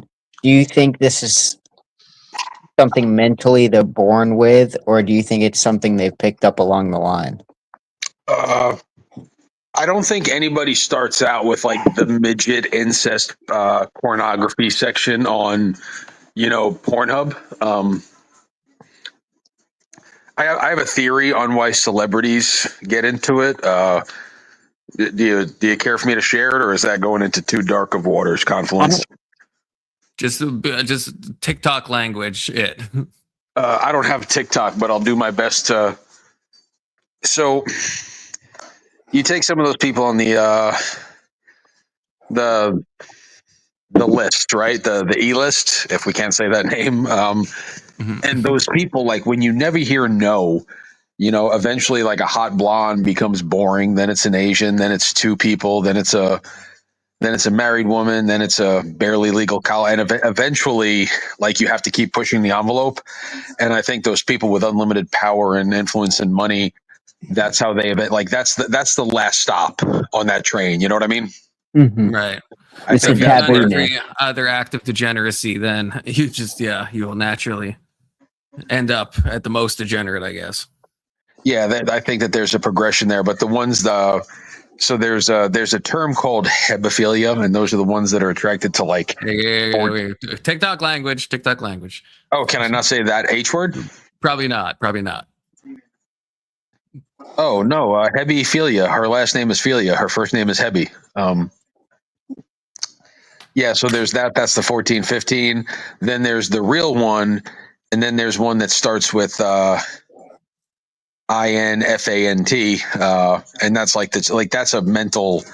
I don't know. I don't know if it's mental. I think something happens in the development that really shifts them in a dark place. And like once that desire is there, I don't believe there is any. I don't think there's any path back from that. If you ask me the question, that's the best. Like I don't think there's a cure. I think I get what you're laying down though. Instead Like of to Johnson and breathe with Johnson, it. Smith and Wesson is the only one that makes the cure. If you catch my drift. Marilyn thinks that you're a Fed. I don't know what exactly you said that put you as a Fed, but you're something that you said is hitting Marilyn's Fed coded. I'm gonna be honest. A Fed would say that. What would a Fed say? That this dude's a Fed. Oh, I think she's commenting on my comment of hot blondes get boring. Yeah, I well, mean, I don't think you're talking wrong. about the super powerful that that if they're constantly looking for a new thrill. Yeah, when we saw those like Diddy party things getting that's what I'm saying. It's a world that none of us would even be aware of. With money and social status opens up new doors that most people don't get to peep through, and some of those doors are not good doors. That's true. Because I think like early on, like when the black market, when a lot of people were kind of getting woken up to the black market, you started to see like purchasing websites for kind of people getting killed and just crazy outlandish stuff.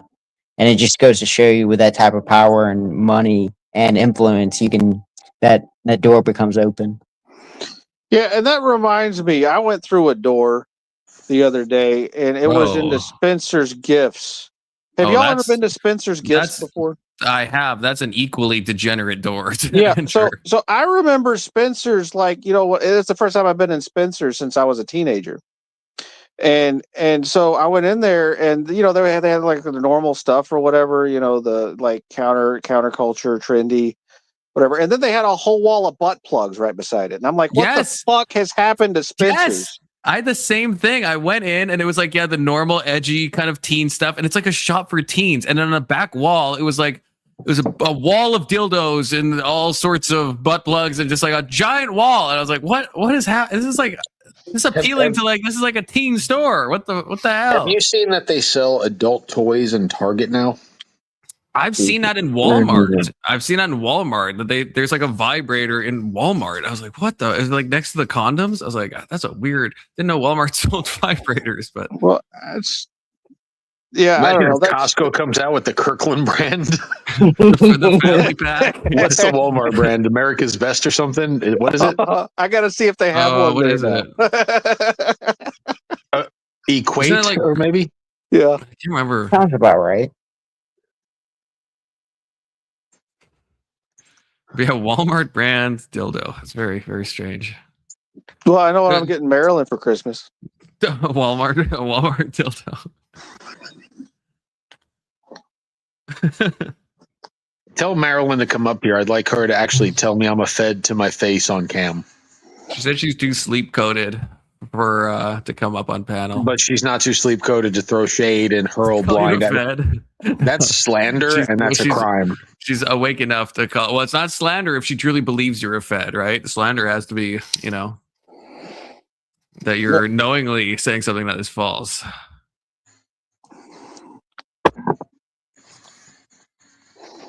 I think she was, the procreation section. It's a weird. I think she was offering to feed you. Like, you need to be fed. She's a woman and she wants to cook food for you, is what she was saying. Oh yeah, dude, I wouldn't be surprised. I'm a comedy 7. I'm feedable.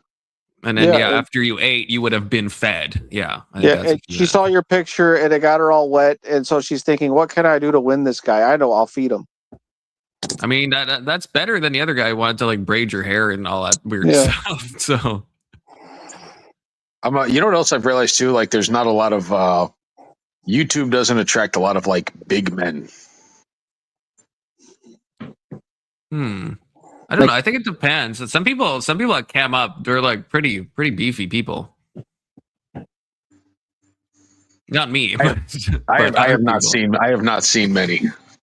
Well, to be fair, it is kind of, I guess, the younger generation's platform, and that as we keep pumping kids full of chemicals, I can't imagine they're going to be more manly the longer we go on. That's true. Marilyn, have you never been on panel with the dude? I thought you guys met before. No, yeah, you did. Yeah, you did. Yeah, you were, because that's when you called her a StreamYard 7. So you guys, you must have been on panel at the same time. She's like, who even am I? I'm the one here to establish dominance and bring ethical misogyny back to Confluence's panel before it was polluted with your fucking ovaries and your estrogen. I mean, he's obviously that dude. Marilyn, don't take it personally. You can pollute me with your ovaries and your estrogen anytime you want. Shut the fuck up. Yeah, that's a hard pass for me.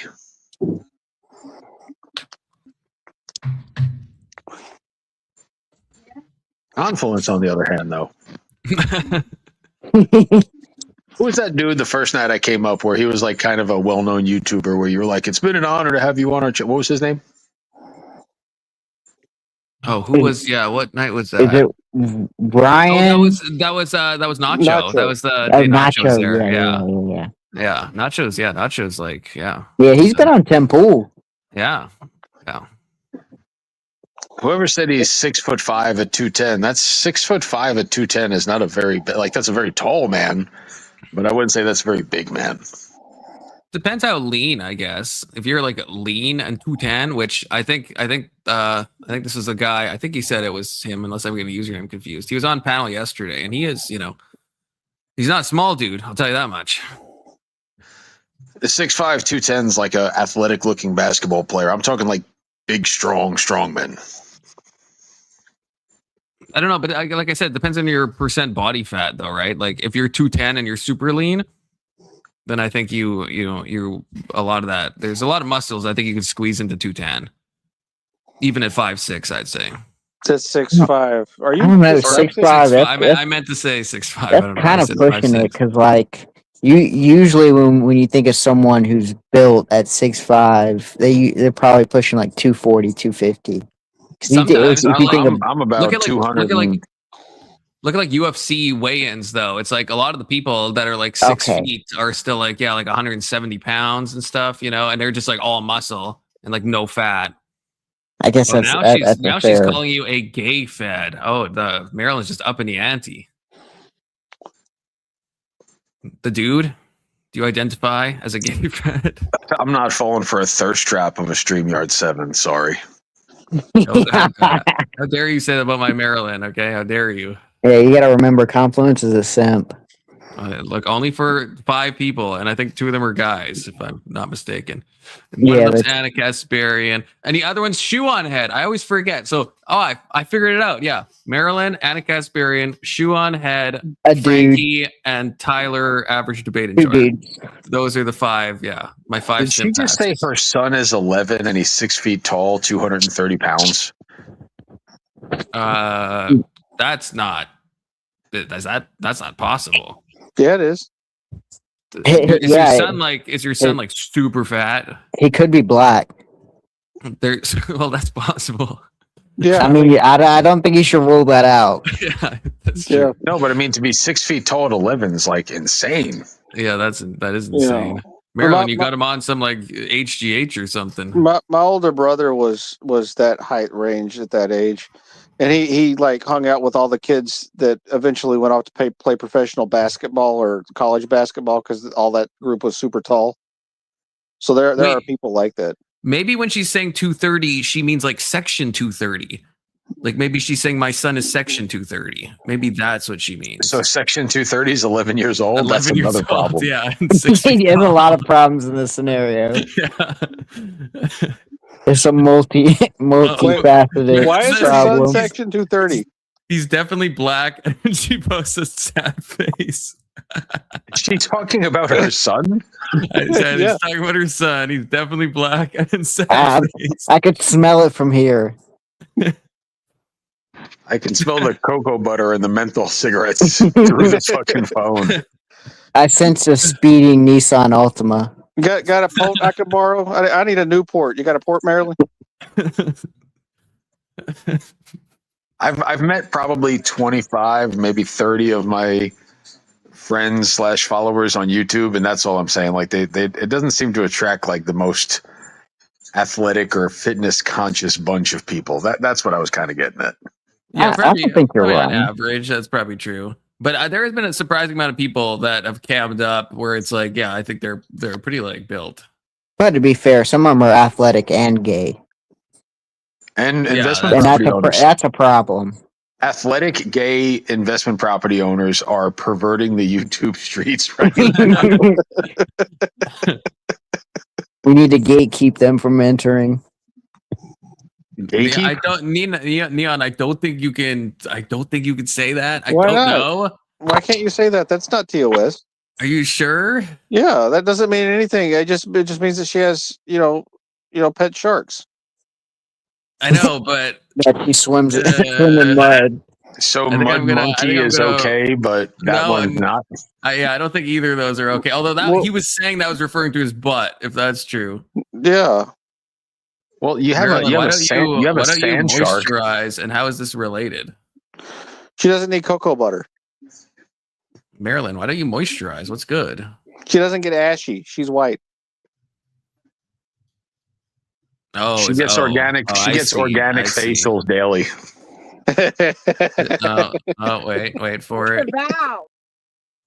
Disavow. I'm in my white guy face. Good news for you and me, Anson. Well, Because good news for me. we don't have the melanin to That must mean she's trying to buy a house. I got one of those, Marilyn. You can just move right in. Marilyn, imagine I have a car, okay? Just imagine, though. Imagine that. You have a Imagine I have 1998 two- Tercel. Imagine actually, my last car was like a 2005 Hyundai Accent. So even when I had a car, it wasn't a good car. That's a pretty gay car. But yeah, there's gayer things I could tell you about the car, but I won't. But there's gayer things I could tell you about it. Now I drive when I the find videos on 2008 Nissan Invisible. Is that a real car? I've actually got I've got some fun cars in the driveway. I bet you do, Mr. 2 investment properties. Yeah. I have a Mercedes Sprinter 2500. You ever see those camper vans? Yeah. I've got that. I've got a 2020 Unlimited Wrangler, and then I've got a 2022 GT with a Roush supercharger Mustang convertible. Oh, Marilyn is 45 awake up. enough. Marilyn, either I like that. do one of these My or just tell me grandfather's in the a chat that big you're here. Mustang fan. Marilyn is It hurt him here. when he seen the first electric Mustang. No, Marilyn, no, I don't have an you're electric awake one. enough. Talking like this. Talking like Marilyn, what? you only get to use 77 words out of our 100 for the wage gap. So please Use them wisely. No, that is Yeah. not ethical. But it is moral. Not ethical. Yeah, is it moral though? That's sheer misogyny.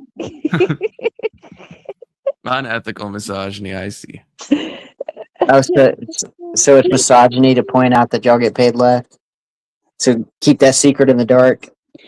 I think men should just figure it out and work it just to make sure women get out of the workforce and stop messing it up by y'all. Well, if y'all stopped acting like whores in the twerk force, maybe we wouldn't have this problem that we currently find ourselves in. How are y'all gonna want every woman to stay so pure and innocent, yet y'all want to make sure y'all sleep with as many women as you want? The math is not mathing. Well, I don't want to sleep with as many women. So. Yeah, we're I gonna disavow take that. 10%. We're gonna take 10% of you to do 90% of that work, and then we'll settle down with the other 90. Yeah, and Actually, And that that math does 10%, that work. 10% That of math you will does all work. work at the whole 10% that bang all the dudes. They're all going to be found at Sephora. That's where they work. It's pretty simple. yeah, and on a related note, did you when I go to Spencer's to buy a butt plug for your Christmas present, did you want the starter plug or have you already worked up past that? I have not gone to Spencer's this year or last year. I can't even remember the last time I was in Spencer's. Dude, I just found the one she needs at Spencer. It's called the Gapes of Wrath. I've Did you find never it? used a butt plug in my life. They do sell dragon dildos at Spencer's, I've like never dragon-shaped I have phallic never objects. used a butt Yeah, plug in my life. Confluence. Which one did you buy? I didn't buy any. Oh, I almost okay. fell for your trap. Amazing. I mean, Amazing. you're kind of my Spencer store, so I was just wondering. So, Marilyn, you've never like attempted the anal orgasm before? I hear good things about Okay. I've never said I didn't like the anal orgasm. I said I've never Okay. used butt plug. Okay. Both of you. Confluence don't like Disavow. heterosexual. Degenerate talk on the panel tonight. Marilyn, in all seriousness, you seem like a sweet kid. I hope you meet a nice guy. I'm not trying to meet no nice Yeah, watch out guys. for Confluence. He's a I'm 45-year-old trying man. I'm Disavow. never again. I haven't touched a man in like a year and a half or more. I am probably never having sex again, and I need to just really stop talking to guys altogether in the DMs, which I have as of late, and Gotta- keep it that way. Keep it that way. Yeah, that's what I like to hear. So do you get some sort of twisted validation for these like unexceptional whites simping for you on this channel? Whoa, Flattery will get you everywhere. Catching I love strays. the Catching flattery. strays. That's I just for you, love it. Confluence. Yeah, apparently. I love the flattery. What's wrong with flattery? That's not bad. Validation should never come from an external source, my friend. Who needs validation? I'm Says the God. guy who's talking about who listed off his cars and his investment homes. I'm God. That's an inside source. I'm literally God. I do not need No, you're telling other validation. people.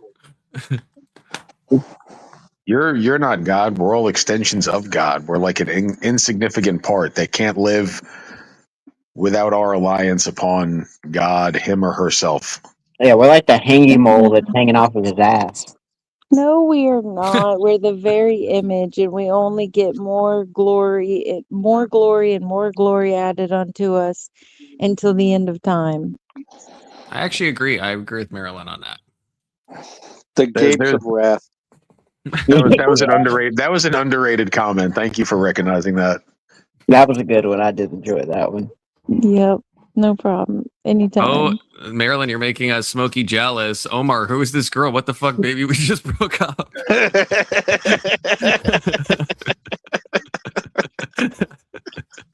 What? Smokey Smokey and the dude were in a very heated tryst right on this panel, and then it ended terribly after Smokey achieved orgasm, completion. but clarity. Yeah. He milked his I told you prostate it's a effectively. D-Gen panel, apparently. Okay. I blame the dude. Why do you blame me? It just seemed like, you joined and all of a sudden now we're talking butt Fed-coded. plugs and Marilyn's talking about her anal orgasms and then Smokey shows up and now he's trying to hit on you in a gay way, not in a normal way. And, Stacy's trying to tell her jokes and everybody switched up and like tucked their penises under their seat and sat when she came up on panel.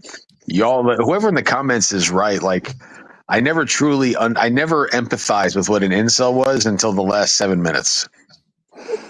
Yeah, Look, I'm the same first way. of all, Disavow all that simping. First of all, Anson's been married twice. Big Soda's married. Okay, I have not been married, but Yeah, I've had several kids. I'm like the opposite of an incel. I get laid all the time. There's no one beautiful but my wife. That's a lie. Yeah, but I just got to keep telling myself that. I respect it. Hope your wife's not watching, Big Soda. Hope Mama Soda's not watching. No, Mama Soda's been asleep for like an hour. I've been with my wife for going on 14 years. I'm trying to get like that. She's still my best friend. We do shit together. We never stopped dating. That was the secret to a happy marriage. That's This awesome, dude is man. so full of shit. How am I full of shit? I mean, what a Fed would say, Marilyn. No, I'd like to explore the idea from the jaded You StreamYard sound 7. so Fed-coded. Before we go too You deep sound into so that, Fed-coded. guys, I'm about to call it a night. I still got one more day of work before I I'm off. haven't put my finger on it yet. It's been an honor, Confluence. That All right, dude, 07's Big Anson, Soda. Big Marilyn, Soda, it's always getting nice. in trouble. Always Always have a welcome. good night. Take care. Yeah, we're gonna be wrapping up shortly. I just bought the OnlyFans domain of StreamYard 7, so Oh my goodness. Are you trying to cast Marilyn? Is that what's happening? no, but I'm hoping some of the people here will look for her over there and then sign up for the AI generated content that I put on that page. What is happening? Disavow. Whatever you just said. Never. None of that. There. No. It's not you. I wouldn't make AI of you. That would be rude and not fair. It'll just be like, I'll just chat GPT. I think half of the stuff that they're ChatGPT will do that for you. I think you need one of those skeevy AIs. What no, are y'all he is a talking criminal. about? What is happening? What did he say? I'm so confused and I don't like it at the same time. He's jealous about what we have, Marilyn, and he's trying to cast aspersions. He is casting aspersions. What does that mean? Like you've heard of Asperger's, right? It's like similar to that. Yeah, eating an Asperger. Yeah. Is that supposed to be a joke? Yeah, you got to throw a little bit of bacon on that Badusi.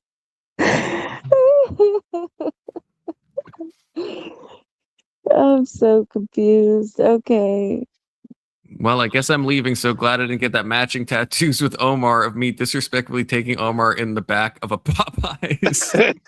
First of all, it was a Bojangles. How could you forget, you selfish fuck?